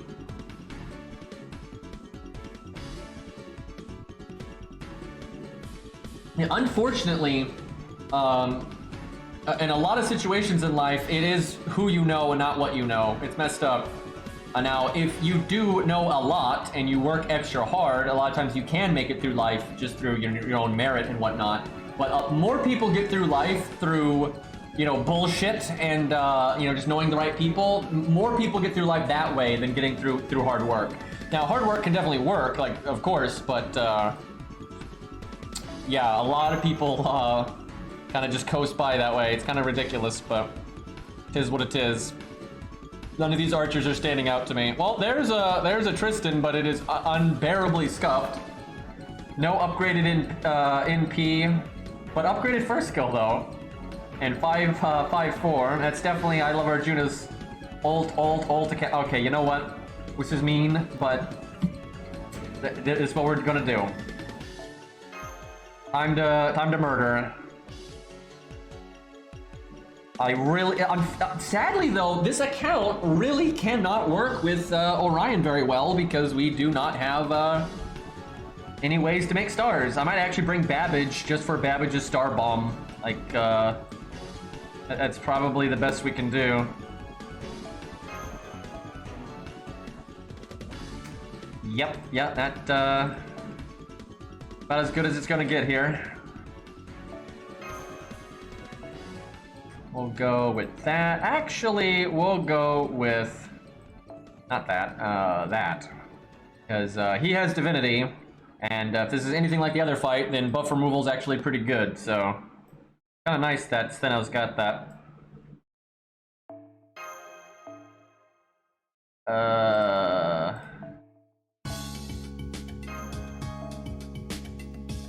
Hopefully the fight doesn't go this far. I'm gonna need to level like Robin or Billy at some point, I feel. What I really need is a Saber. Oh my god, I need Bedivere is 1,000,000% what I need to level right now. Like, what the hell? I feel like I said that last time I played this account, but it remains true. There you go, Guts on Chin Gong, that's the combo.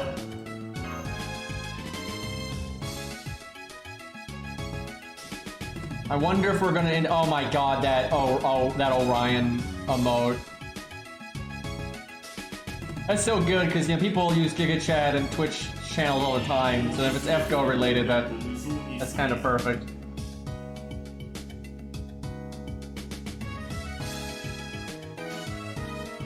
Has Mist's chat gotten any better? Because every time I've seen his chat, it is just the most. I actively feel sorry for that guy because, like, He doesn't do anything to deserve it, really. Like, he's just a normal guy trying to play his video game. Like, oh my god, like some of the... I actually talked to him a while ago, because, you know, it came to his attention about, like, when his server was, like, trying to raid us and spread, you know, lolly porn and shit. And, so he talked to me about that, and he was, like, telling me how, like, the people that did that are, like, you know, known pieces of shit on his server and everything like that. And, you know, I saw when he streamed, you know, Fluffy and everything. It's just, he doesn't deserve that at all, dude. Like what the actual fuck? If I was him, and you know, now this, you know, this is none of my fucking business, and, you know, he can run his channel however he wants. But I suspect that he feels like he can't come down on it with a hammer because he's afraid he'd, like, lose too many, you know, viewers, and that would hurt the channel too much. And maybe it would, and that's kind of that's the sad thing about being a content creator. You know, sometimes you have to put up with idiots. But, you know, what I generally do is when there's, you know, like, people like that in my chat, is I either don't stream or I just come up down on them really hard and try to, you know, push them out of my community. Like, I actively try to push those kind of people out of my community.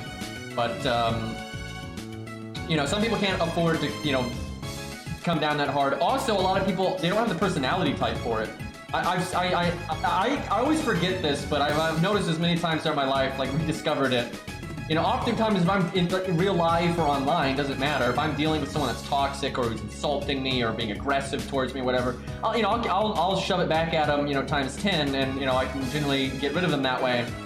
You know, I don't have a problem with that, but that's not how a lot of people are. Even if someone is treating them very, very badly, a lot of people are naturally inclined not to be confrontational, right?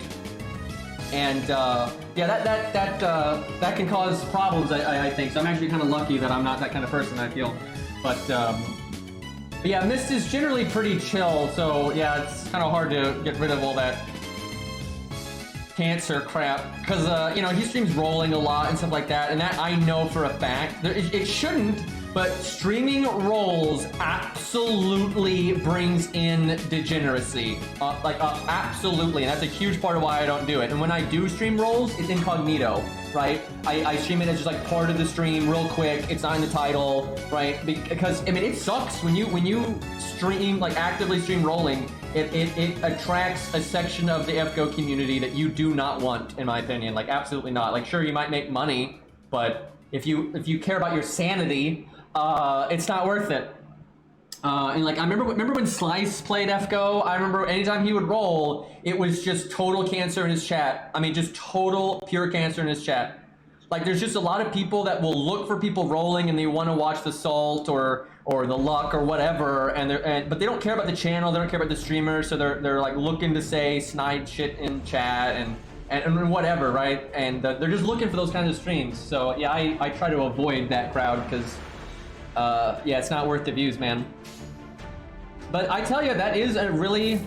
I've thought about that a lot, actually, these last few months, because I've done a lot of decisions with my channel that I know actually prevent me from growing. Like, I know I do a lot of stuff that prevents my channel from growing, and that actually can be a problem moving forward, right? Like, you can, like, kind of have your channel slowly die that way.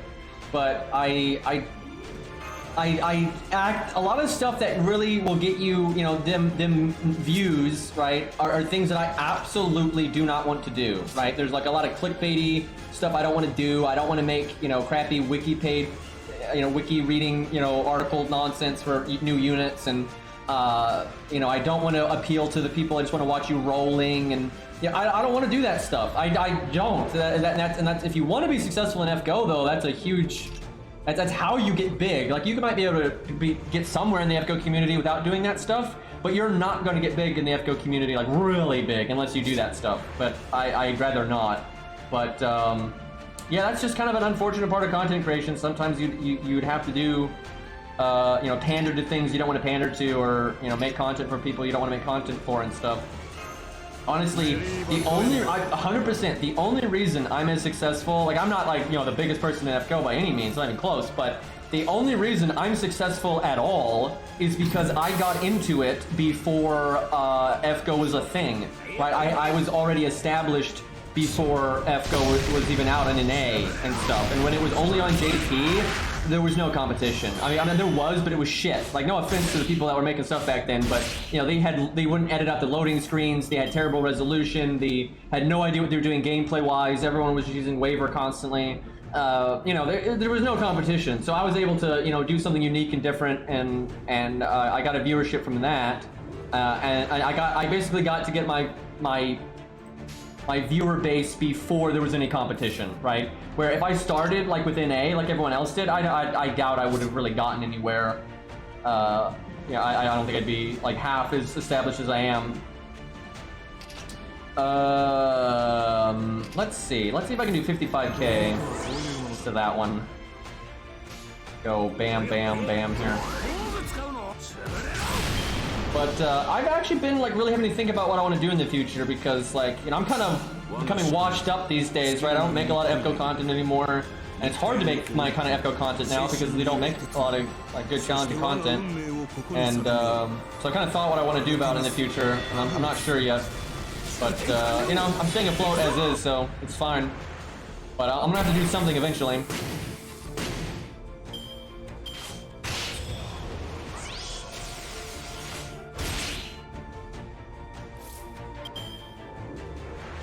You make fake giveaways, That was so silly when people thought I was not a whale. That was pretty fucked up. Can I do 55k? I mean, if I do my buffs, absolutely. I don't know if I want to do my buffs though. 55k. We've got attack up and crit up and other crit up. I'll do it. The other sabers should be pretty easy. Let's actually do Han. No, I'll do that.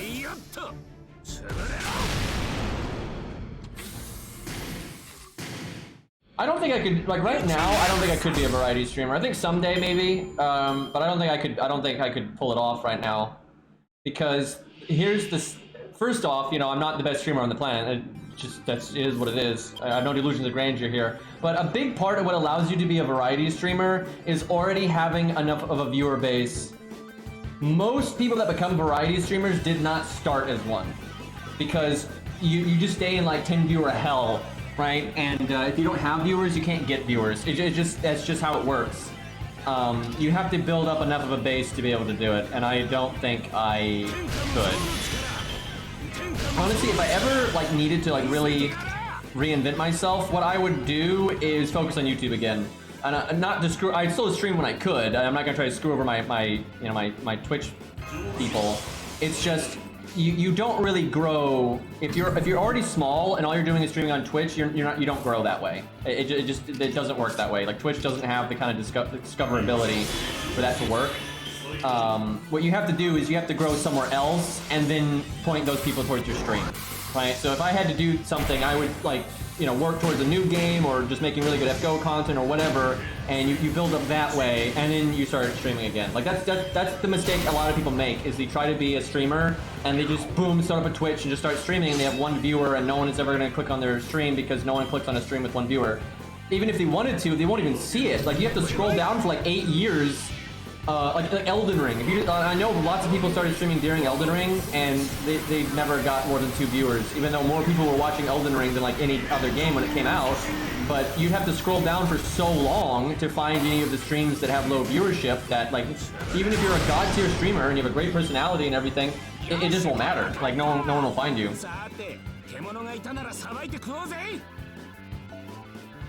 But yeah, I mean, I do play other games, right, from time to time. I do, and I still will. But I couldn't I wouldn't even want to right now. I don't want to transition into be like a full variety streamer, because I like FGO. Like obviously it has its faults, and what I want to be able to do right now is when FGO is just shitting the bed, like when there's literally no content at all, I want to be able to then play other games and have it not be a big deal, right? That's what I want to be able to do, and then play FGO when FGO is doing good stuff.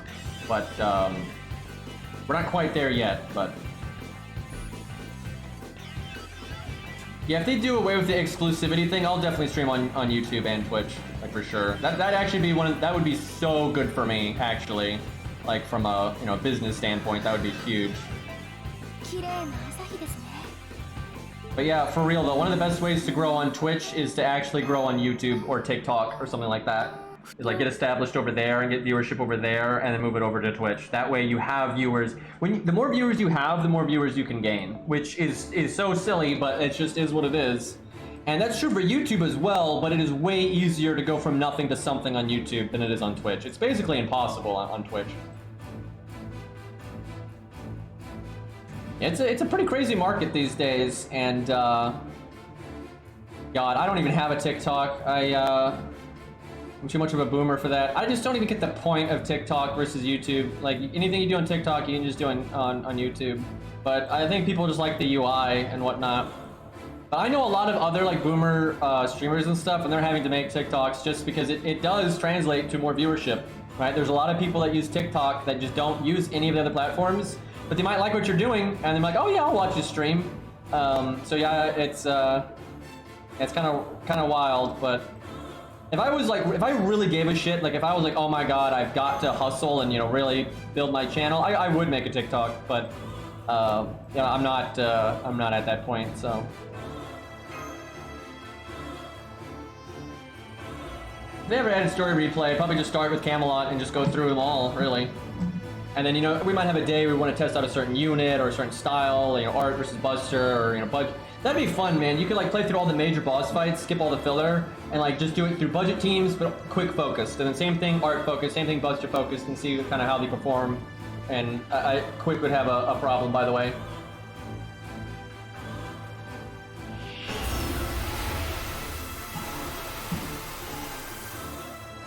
Yeah, the thing is, you can have just 30-second clips on YouTube. It's just they're not going to be then surrounded by other just 30-second clips.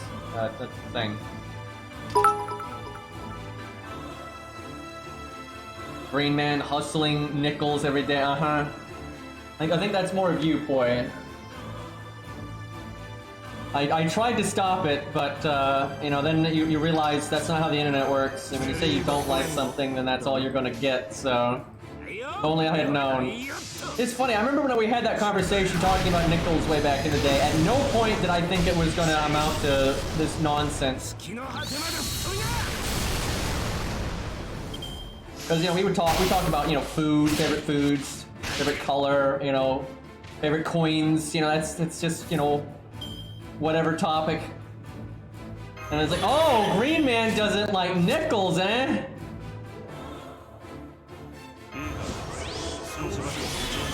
Also, I stand by, 90% of the people in my chat that say they like nickels don't like nickels. They're just being contrarian.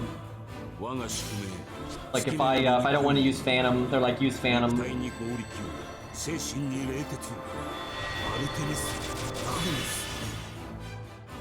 How about Jekyll and Hyde though, chat? How about that? I like dollar coins too, actually. They're pretty cool.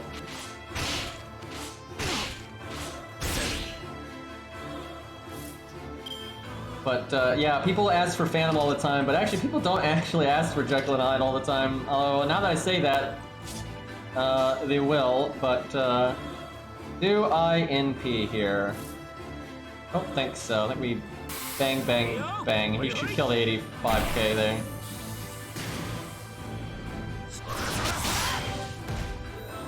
Did I just fail an 80% crit? I think I did. We killed it anyway, but we would have gotten more NP gain. I've seen a decent amount of $2 bills in my life. When I grew up, a lot of my family was just, they liked, novel things like, coins that aren't made anymore, or, $2 bills and things like that. So I've always had kind of a passing interest in currency and coins and stuff. And really, the history of coins, going back even to medieval times and all that, it's quite fascinating, actually. It's a richer history than with bills, if you will. I could make these stars right now, but maybe we just do his star bomb. Actually, that's good enough. That ought to do it.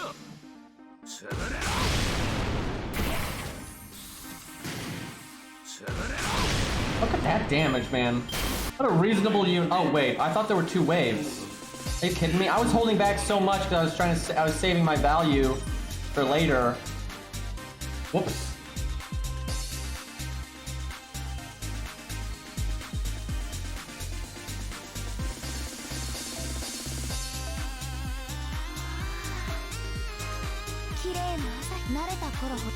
I'm pretty sure you can actually get, I think Lost said this, I think you can actually get like, you can get the government to make you a $2 bill if you give them like $3 or something.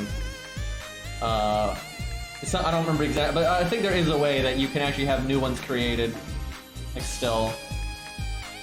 But it'll be a net loss, I'm pretty sure.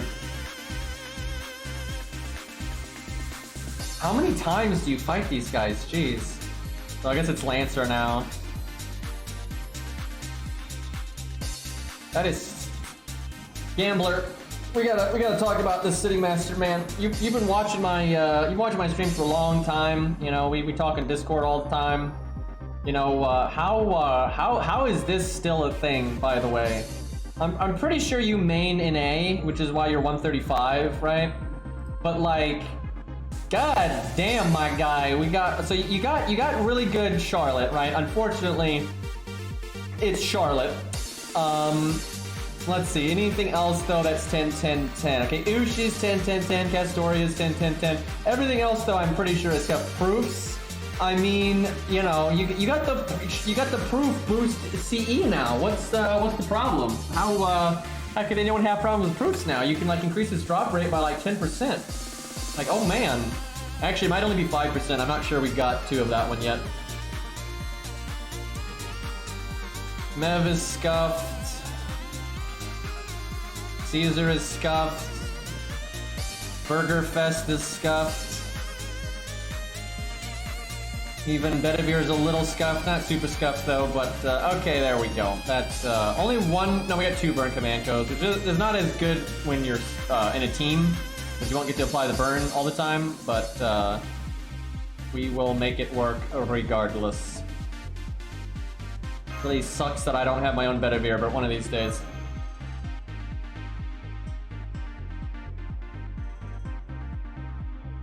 Oh yeah, you do have good Yuri Pirates, that's true. I remember that.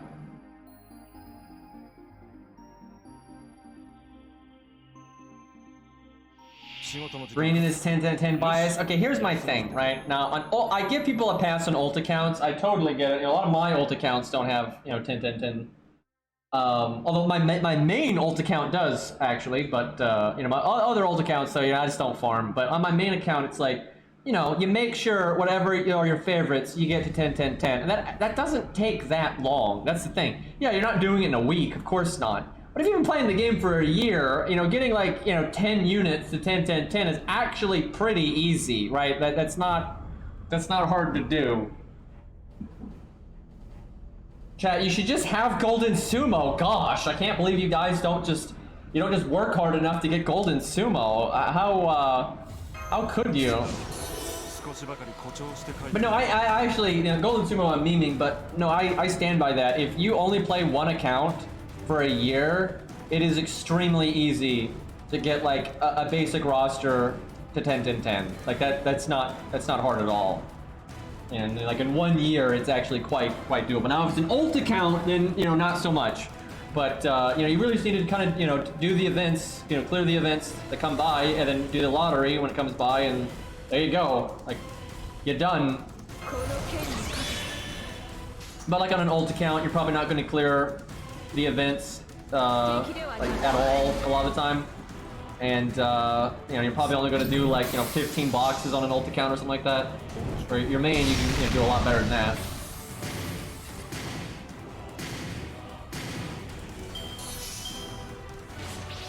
That's interesting emote there. Say, but like even like say like your NA account is your main, and although you have been playing JP quite a bit, but and I'm pretty sure your NA account is mostly like 10 to 10 stuff and whatnot. All right, what can I do here? I actually want Burgess to crit, not Babbage, so I'll do that.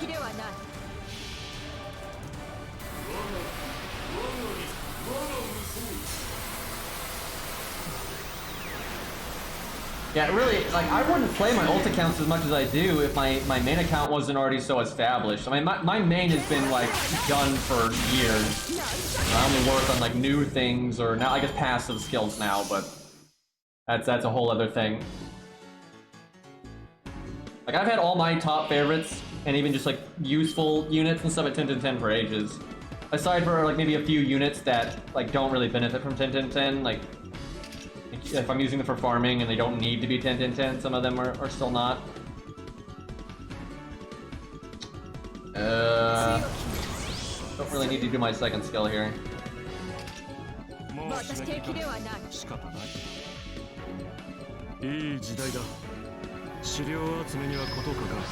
FGO, if you only play one account though, it's pretty easy to play FGO on like the side if you're like trying to play Elden Ring and like, you know, during loading screens or between invasions or whatever you're doing, you know, you take like a turn when you're farming, right? And like throughout, you'll get through your AP, no big deal. Or if you're, you know, watching something on YouTube, doing your laundry, you know, whatever. A lot of the, wow, we didn't kill the Lancers, that's surprising. But anyway, a lot of the, like, you know, farming is so brain dead, you don't need to, like, have your attention on FGO specifically. If you've got one NA account, I actually, and I recommend, like, if you're really into FGO, if you're just playing it casually, then no. But if you're like really into FGO, you like it a lot, I would make one NA account and one JP account. I think that's a good experience. It means, and just pick a priority, right? So for example, if there's an NA account that's really burning you out, don't play JP during that. And if that means you miss a command code or you miss a welfare CE, whatever, right? And unless it's like the thing like it's a new welfare unit that you absolutely gotta have, don't worry about it. The fear of missing out fucks people up, but you've got to get over it. It's stupid. The fear of missing out is so pointless, and like, because if you don't play JP at all, you're missing out on 100% of it.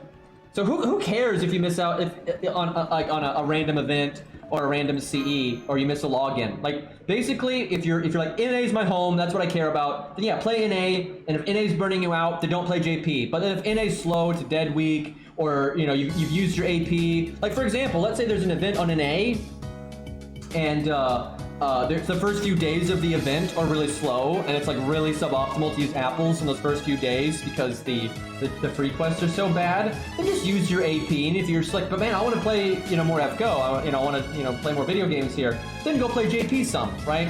I think it's worth doing because it's fun to play the story again. It's fun to get to see the new toys as they're added. You might get some random units that you won't have on NA, and you know, farming 2 different events, you know, keeps it from being really repetitive. But yeah, just pick one account to be your primary account, and if you're burnt out, then just you have to allow yourself to not care if your like JP account or whatever your old account is misses out on an event, right? Like, most of my old accounts aren't doing the event on JP right now, right? I'm only doing it on my main account, and I'm kind of half doing it on the co-op account, and that's it. Every other account's missing out on it, and I don't care. I just like, who gives a shit? So the only one I care about is my main account, ultimately.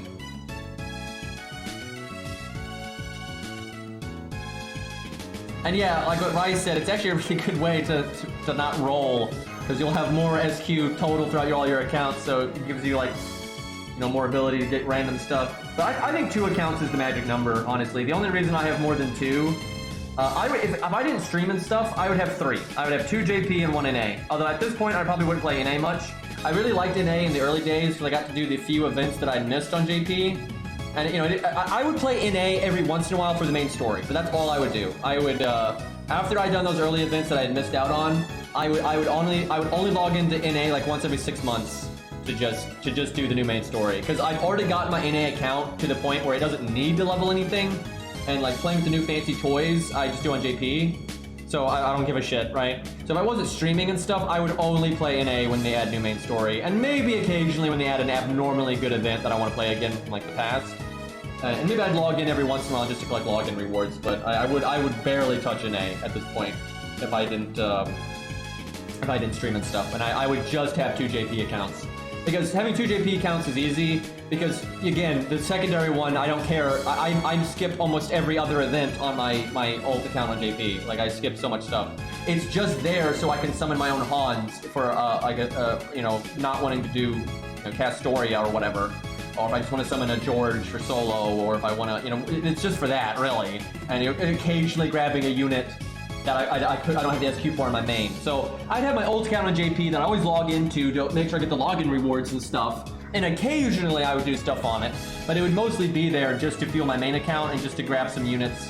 Like for example, let's say they added a 4-star tomorrow that I like, but I'm not like, oh my god, I really, really want this. You know, yeah, I might roll on my old account, but then I wouldn't roll on my main.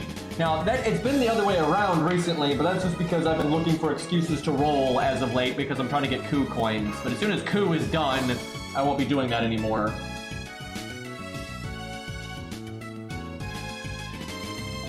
But yeah, just always say, just, you know, 2 accounts is a good number. Any more than that can be a problem, depending on, you know, your life and whatnot. And, you know, just pick one account of the 2. That's your primary account, and the other one is just a bonus. And then don't freak out if you miss an event or you don't log in or what have you.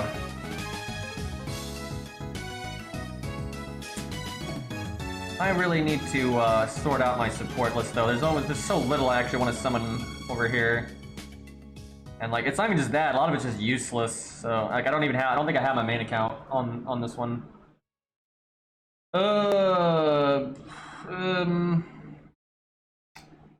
What's the best rider on this account? Probably Ushi.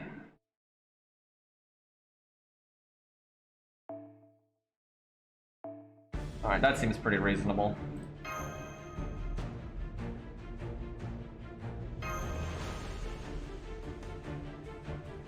Also, if they ever added story replay, I wouldn't play a lot of my accounts anymore. I mean, I'd play some of them, because some of them have unique stuff. Like, I'd still play the Herc account.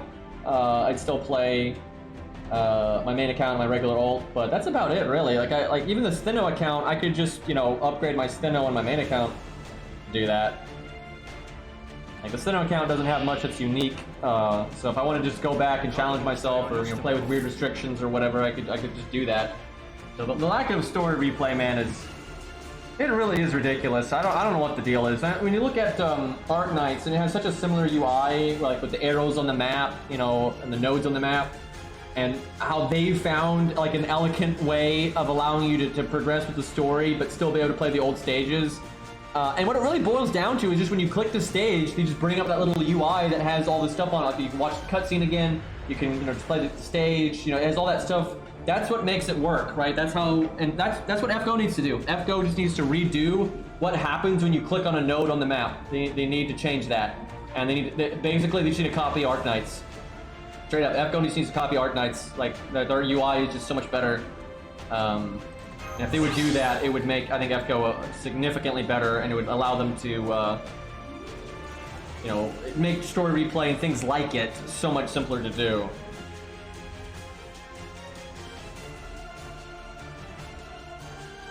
Yeah, I know, it's like, you could do Richard whenever you want without having to, you know, save the stage, you know, not actually beat it, you know, that'd be nice. Okay, so Ushi needs to get her NP.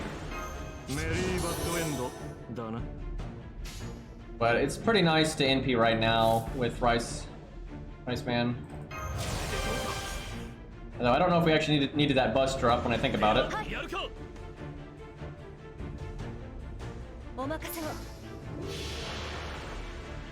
I've had several people tell me though, like, you know, they didn't really get why I complained about FGO's UI so much. Then they saw that Arc Knights comparison video I made, and they're like, okay, never mind.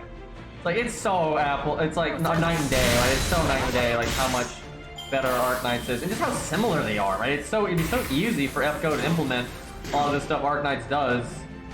It's actually weird that they haven't, but hopefully, I mean, they're starting to do UI updates and stuff, and they were posting that they were specifically looking for a new UI lead for FGO. So presumably they're wanting to clean up their UI nonsense. So hopefully that pans out. Do I need to art chain? She only has 60% crit on that one. Well, I don't think we need to. It's just we don't even have a Buster card, so it's not like our normal damage is going to be very good here. I could get Hans's NP though. Yeah, sure, why not?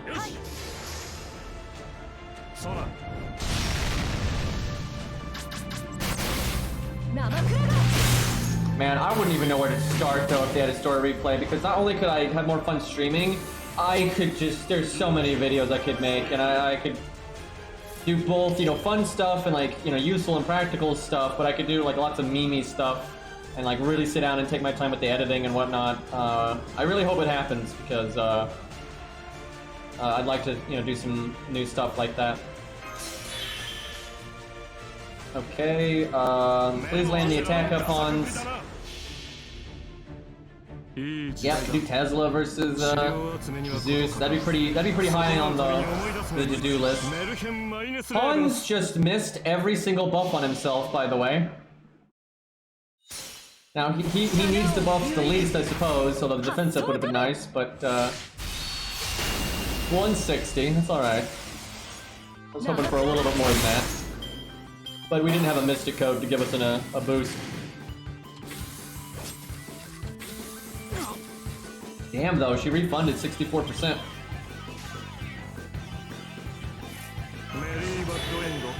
I wish Rice Man had an art card here, so he could art chain. You might have to kill the ads in this fight. Don't invulnerability. Okay, he didn't. I bet you if he was not a Shadow Servant, he probably would have there.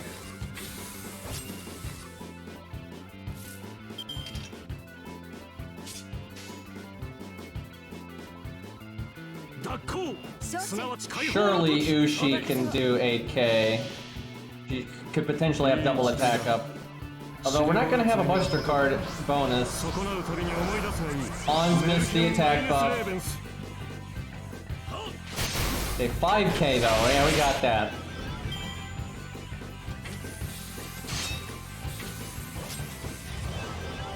Yep, we have to kill the ads. Well, I should have been playing this differently. I should have been prioritizing Rice Man way more than... Oh well. Also, this Mystic Code is useless, but I need the XP on it.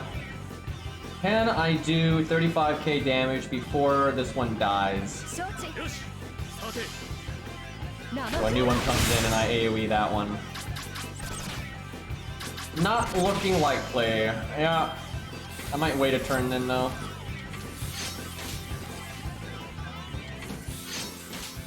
They had a Twitter post 2 days ago, which was basically the president talking about how amazing Hades is. I mean, he's not wrong. That game is a fucking amazing. Like, that is such a good game. Well, that's nice to know that their head actually plays video games then, though. Hey, could he, like, maybe... You know, I know they have, like, no say over the Type Moon stuff, but could he get Nasu to play it, right? So we get more, like, classical great stuff? But yeah, Lasagna and Aniplex have no say over the creative side of FGO, which is probably for the best, to be honest. But although I don't know, Type Moon's really gone off the deep end, in my opinion, recently. With like they even said in an interview they don't really want to do normal stuff anymore. And I'm like, oh great, more space lollies.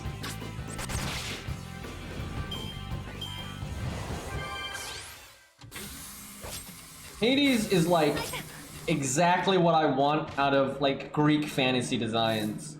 It's classical enough that you're not betraying the source material, you get what it is, you know, it doesn't feel out of place, but it's also unique enough that, you know, it's its own thing, right? I really like that. The one design though that comes to mind that I like way better in FGO is Achilles. Achilles is pretty boring in Hades, where I think Achilles works very well in Fate. But Type Moon also didn't design Achilles in Fate, so, you know, there is that. No point in doing the Buster up here. I'd actually be happy if he didn't do 36k, but I think he's definitely going to do 36k. So what Nasu has said that he wants to collab with is FromSoft, but I don't think that's going to happen. That would be funny though. Get like Patches as a Lancer or something. Boy, that'd be an experience.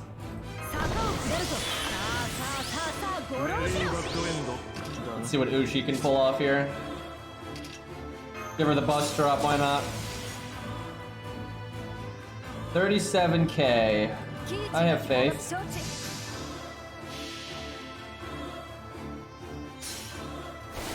FGO is hiring a separate UI dev to work only on overseas versions. Interesting. I kind of suspect though that's not to like give NA a custom UI to like fit them better. I suspect that is specifically to like implement the text and the banners and that kind of stuff. That way, I mean, it's still good because what a lot of people don't realize this, but what they're doing right now is the JP development team is doing all of the development work on the NA version of the game. Like even the tedious stuff, like putting the text in, the files, and like the banners and that kind of stuff. And that's just a waste of time. That's really inefficient. And then you'll have things that like a mistake happens and you have to wait longer for it to be fixed because of the pipeline. So just having a dedicated dev for that is definitely good, so I'm glad they're doing it. I mean, honestly, the Lasagna is just doing a way better job than DW. There's just, it's really obvious. But, yeah, I don't think that's going to amount to too much. It's more like that's just going to make their workflow better in the long run. I don't think it's like, oh man, NA is going to get unique stuff. I wish they would, but I don't think so. It actually might help though NA get updates early, because I actually suspect that when the JP devs just get too busy, they just put NA on the back burner, because again, JP is actually the ones making NA. And I think that's kind of why they're so inconsistent with some of these things. So hopefully having at least some kind of dedicated team over there will make it easier. Honestly, I think you could translate a lot of Dark Souls stuff into Fate fine. It's not going to be weird to see like an anime night. Right? Obviously, you're going to do it in the Fate art style, right? But like if you saw Artorias with like the Fate art style, seeing like a knight in full armor like that is not weird. It you know, you already have Berserker lot and things like that, and Mordred, right? I mean, if you look at Artorias and then Mordred, it's not weird to see them in the same universe, right? So I don't think it would actually be that out of place. And you already have the Throne of Heroes going out beyond space-time and blah, blah, blah, blah. Like, it wouldn't bother me at all. You know, I would say still keep the event separate from the main story, obviously, right? You know, you keep it as a, you know, very side thing. You know, it doesn't have to be, like, canonical. But, yeah, I have never had an issue with any game doing collabs with other works. I don't know why some people get so... I've seen people get really upset about that kind of stuff. Like, oh, my immersion! It's a video game, for God's sakes. And second of all, if you don't want to use, like, you know, let's say the added, you know, Kirito from Sword Art Online, you can just not use it, and you can just not play the event, and no harm, no foul, right? And if you want to murder Kirito because you don't like him, that's my cup of tea, right? Then you can enjoy murdering him with the characters you do like, right? If they did a Sword Art Online collab, I would just murder, you know, the Sword Art Online characters with Ku and be happy with that, right? Like, I don't care. And yeah, honestly, when you look at Saber Wars 2 and you look at some of the Halloween events and you look at like just so much of the random crap they've done in events, it's already so fourth wall breaking and so like immersion breaking. There's no argument, right? What it comes down to is I think people get like overly emotionally invested in certain IPs and they hate other IPs and they don't like the streams crossing and people can't act like goddamn adults. Like, again, I don't like Sword Art Online, but if FGO collab with Sword Art Online, you wouldn't get a single complaint out of me. Other than maybe, man, I wish this had been something else, right? But I'm not gonna be mad about it at all. I wouldn't lose any sleep over it. I'm not gonna write them an angry letter. I'd actually be happy because they're like, hey, maybe we'll get other collabs in the future. And I know there's other people that like Sword Art Online, so good for them, right? So I don't give a shit. Yeah, I don't get it. That kind of purist mentality, I think, like fandom nonsense, I think is really ridiculous.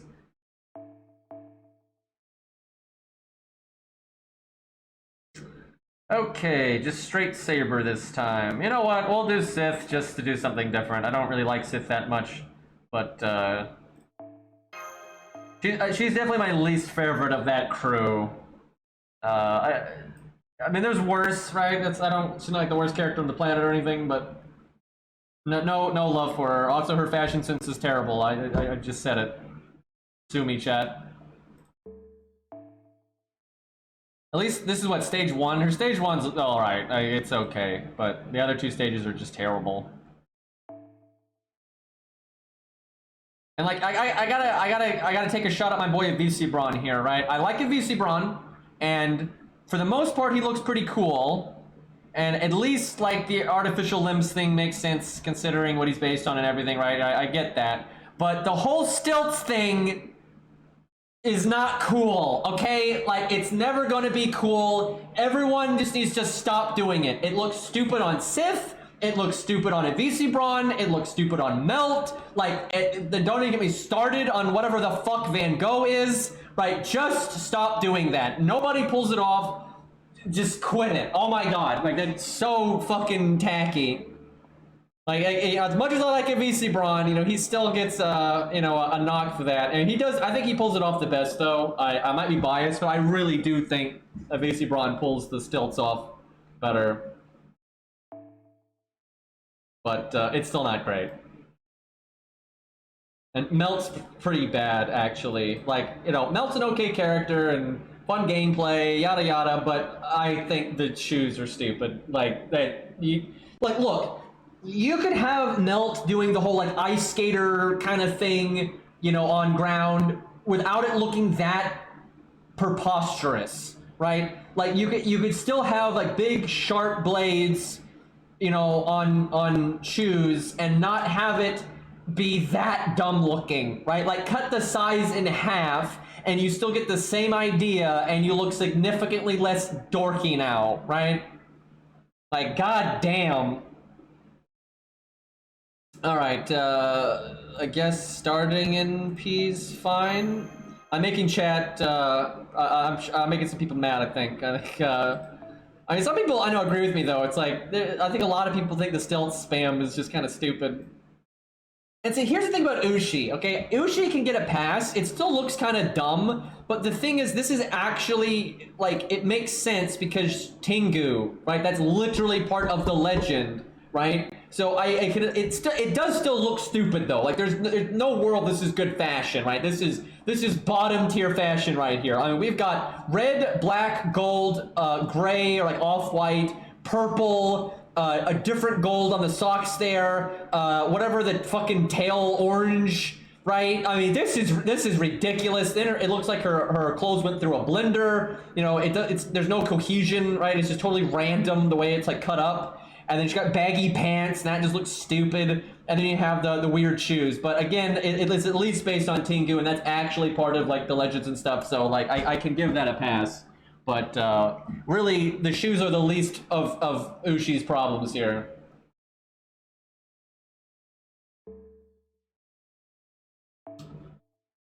We don't want that on the team, though. I guess we just do Hans again. I mean, if we need a generic support, that's kind of the way to go. Oh, music be looping. It was probably doing that for a while. Excuse me.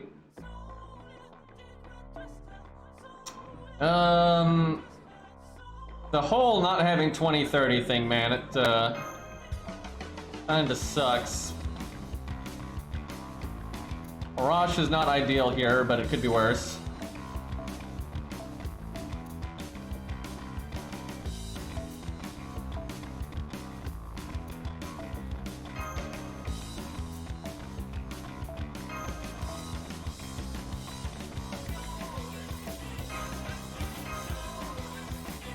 Look at all this quick support. This is a terrible craft essence right now. I do need to level it, but we'll go with this one.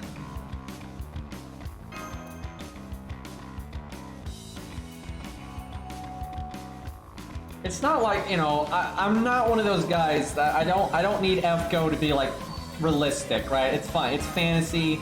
You can have fun with the designs. That's fine, right? But there's a difference between fantasy and, you know, that kind of thing and like stylistic choices versus just looking ridiculous, right? Like, and there are some things in FGO that I just think look absolutely ridiculous to like to the point where I can't take them even remotely seriously. Like Van Gogh's fucking flower shoes. Like, that's just the stupidest fucking thing. I guess we just throw this out because we have multiple of it anyway.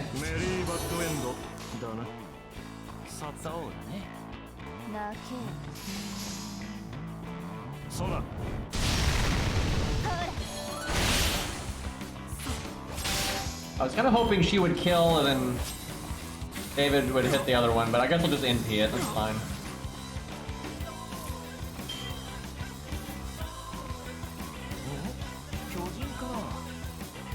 I'm doing her card next because if I don't want David to crit and kill it. I don't think he would though, but... I should do like a drip tier list one of these days, but because that'd be less serious, it wouldn't be like my actual tier lists. If I did it on stream, we'd have to divide it, you know, up based on like gender or rarity or class or something, right? Because that kind of tier list video, it doesn't serve the same purpose as like my, you know, gameplay one. So I could a smaller sample, you know, per thing. That could be kind of fun. Do a drip tier list. I think I NP the middle one here. I could probably do Buster though, kill that one, and then NP, and then quick the other one. But I kind of want to get the refund.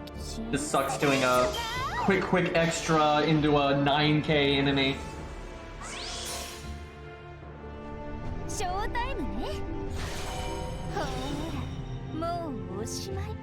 I saw a video by a guy the other day.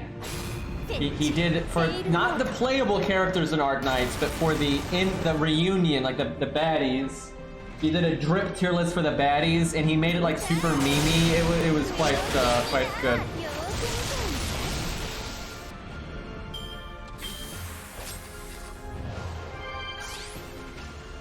All right, let's see here.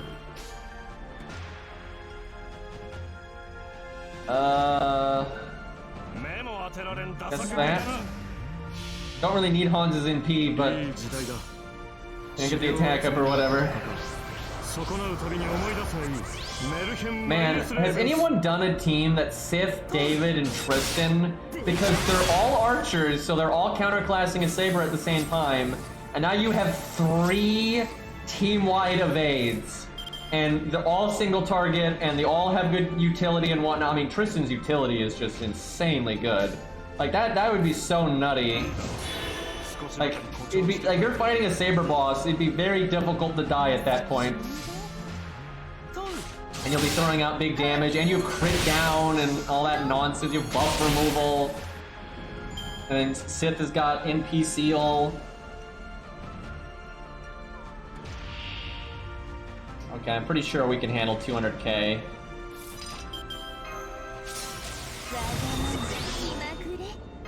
Kinda sad it's not more than that though, because you still got our battery and all that. Actually, wait, no, I think I should use the battery, excuse me. Thought it was on the 3rd skill, but I don't think it is. Sounds cool, but I wouldn't do that. I don't like Sith. I'm kind of in the same camp, but I don't dislike Sith, I just don't like her, if that makes any sense, right? She's kind of like neutral. So I might do it at some point just for the memes or something, but I don't even have Sith though, so I'd have to like level my Tristan on my main and then summon a friend's Sith. Yeah, I don't think you'd have much of an issue with the no affecting, because by the time you need another one, you know, either you don't care that it no affected on one person, you just need to block the NP, and the one that's lingering will still block it, so who cares? And then you could always use the Mystic Code to fill in gaps. Like, if only one person is missing it and there's an NP coming up, you just use the Mystic Code, stuff like that. So I don't think it'd really be an issue.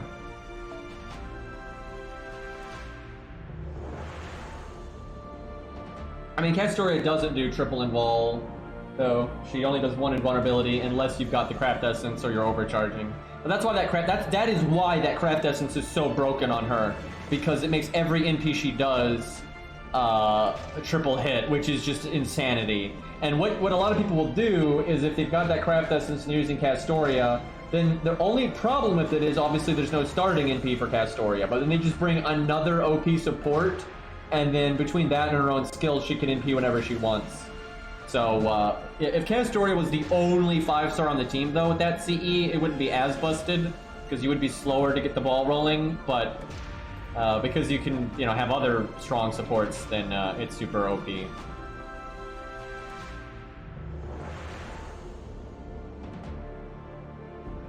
Yeah, we really do need more caster options for sure. like DPS casters. Kind of sucks that they've been so bad about that.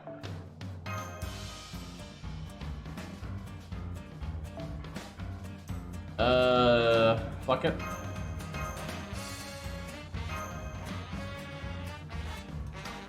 I should wrap up soon, it's getting late. Man, I might still play some Arknights later, I don't know. We'll see, maybe I'll do that tomorrow. I actually wanted to make a video for FGO, like, kind of doing a Mimi update, like going over all the updates in this patch, and then like having fun with it. But I don't want to do it until the 4-star ticket is a thing, so I kind of have to wait on that. Oh. Oops. This is an actual boss fight. It's not like the hardest one ever, but boy, do we not have a good team for this. Well, I mean, Chago-Jana is pretty strong, so this guy can have buff removal. And if you cast a bunch of skills, he generally doesn't, in my experience. That means we should save David's evade. I'm just worried David will just die to this guy. Alright, well, David will do massive damage to the Spriggan because that's a giant.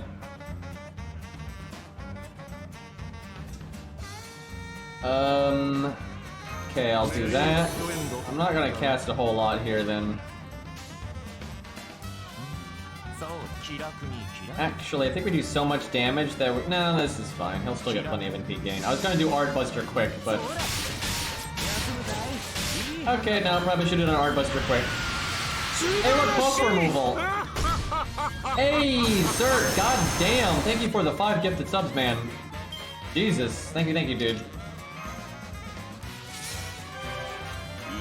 That's a lot of subs, man. Oh, hey, Bella QB got one, and I know they lurk a lot, so deserved.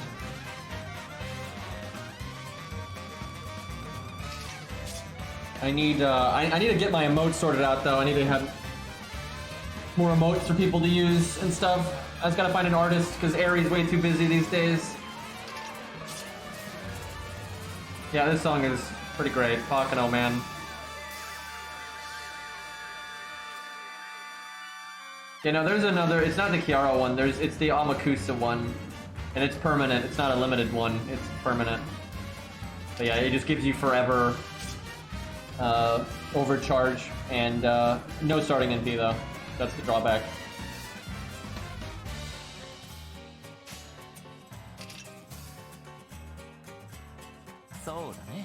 On the one hand, I want to do Hans's NP, but actually doing damage.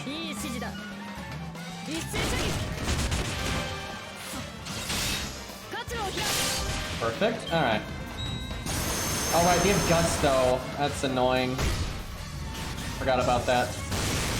Well, hopefully David can just one-shot. I shouldn't have cast that because it's like removal bait right there. Let's give David the attack up. He might not even need it, but... Alright, Hans. Attack buff, let's go.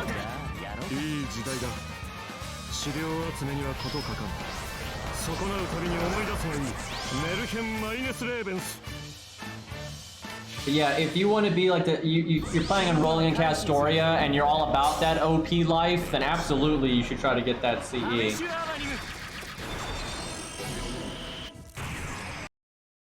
$400,000. I don't think we needed that attack buff, chat.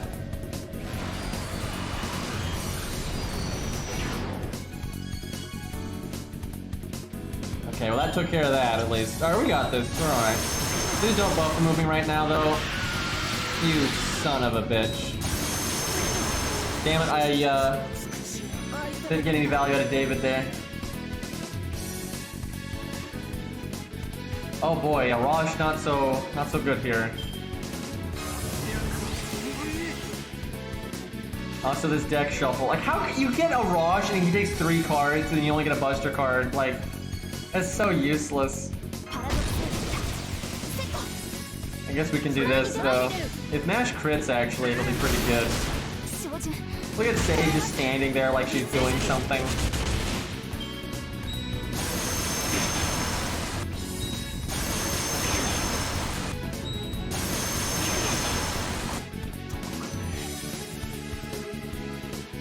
She's doing her best.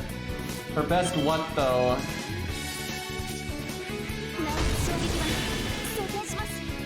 I think we just... Now we'll win next turn. We have to deal with the thing. I'm gonna cast this just for the dragon defense buff.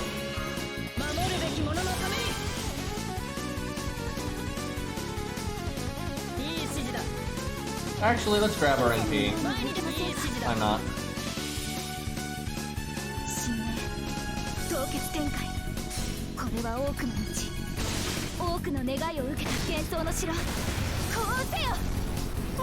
Yeah, no, she's the master. It's funny. That's why, though, that stage exists for her. Is like they needed something where, you know, it's not so modern. Oh, it's single target. How boring. 0 damage. Way to go, guy.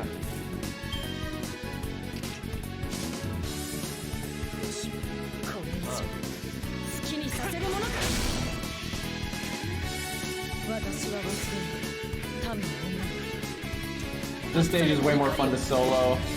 The whole buff removal thing is a way bigger deal and stuff like that. Like, you can beat this pretty easily, no matter what, in a team. But in solo, it's actually kind of tricky. Depends on your class, though. Some classes will be really easy.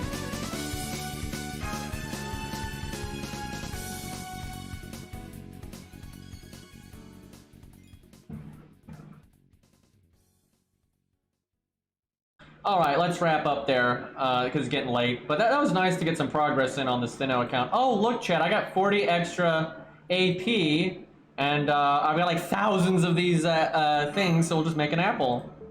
How about that? I've already got 6 of these. This is gonna be awesome, dude. Chat, what do you think? What do you think on my main account? Do you think over time I'm gonna outpace the amount that I generate? I actually think I will, and it's because my main account has to do a lot more stuff with, like, keeping up with farming and making videos and that kind of thing. So I will make these blue apples, but I'll probably use them a good bit. And I feel like I'm, like, unless I wanted to actively gain them just for shits and giggles, right? The blue apples are, like, first on the chopping block, right? Because here's the thing, gold apples and silver apples scale if they ever give you more AP, where the blue ones are flat. So if you're going to use like a few apples to do something real quick, it should always be a blue one if you've got them. So I actually feel like I'll end up I won't make blue apples faster than I use them. Like they'll probably get used quite often actually. But who knows, maybe I'll somehow end up with 1,000 of them. But anyway, yeah, look at this chat. We have bronze, blue, silver, and gold, but no green. What a bunch of nonsense.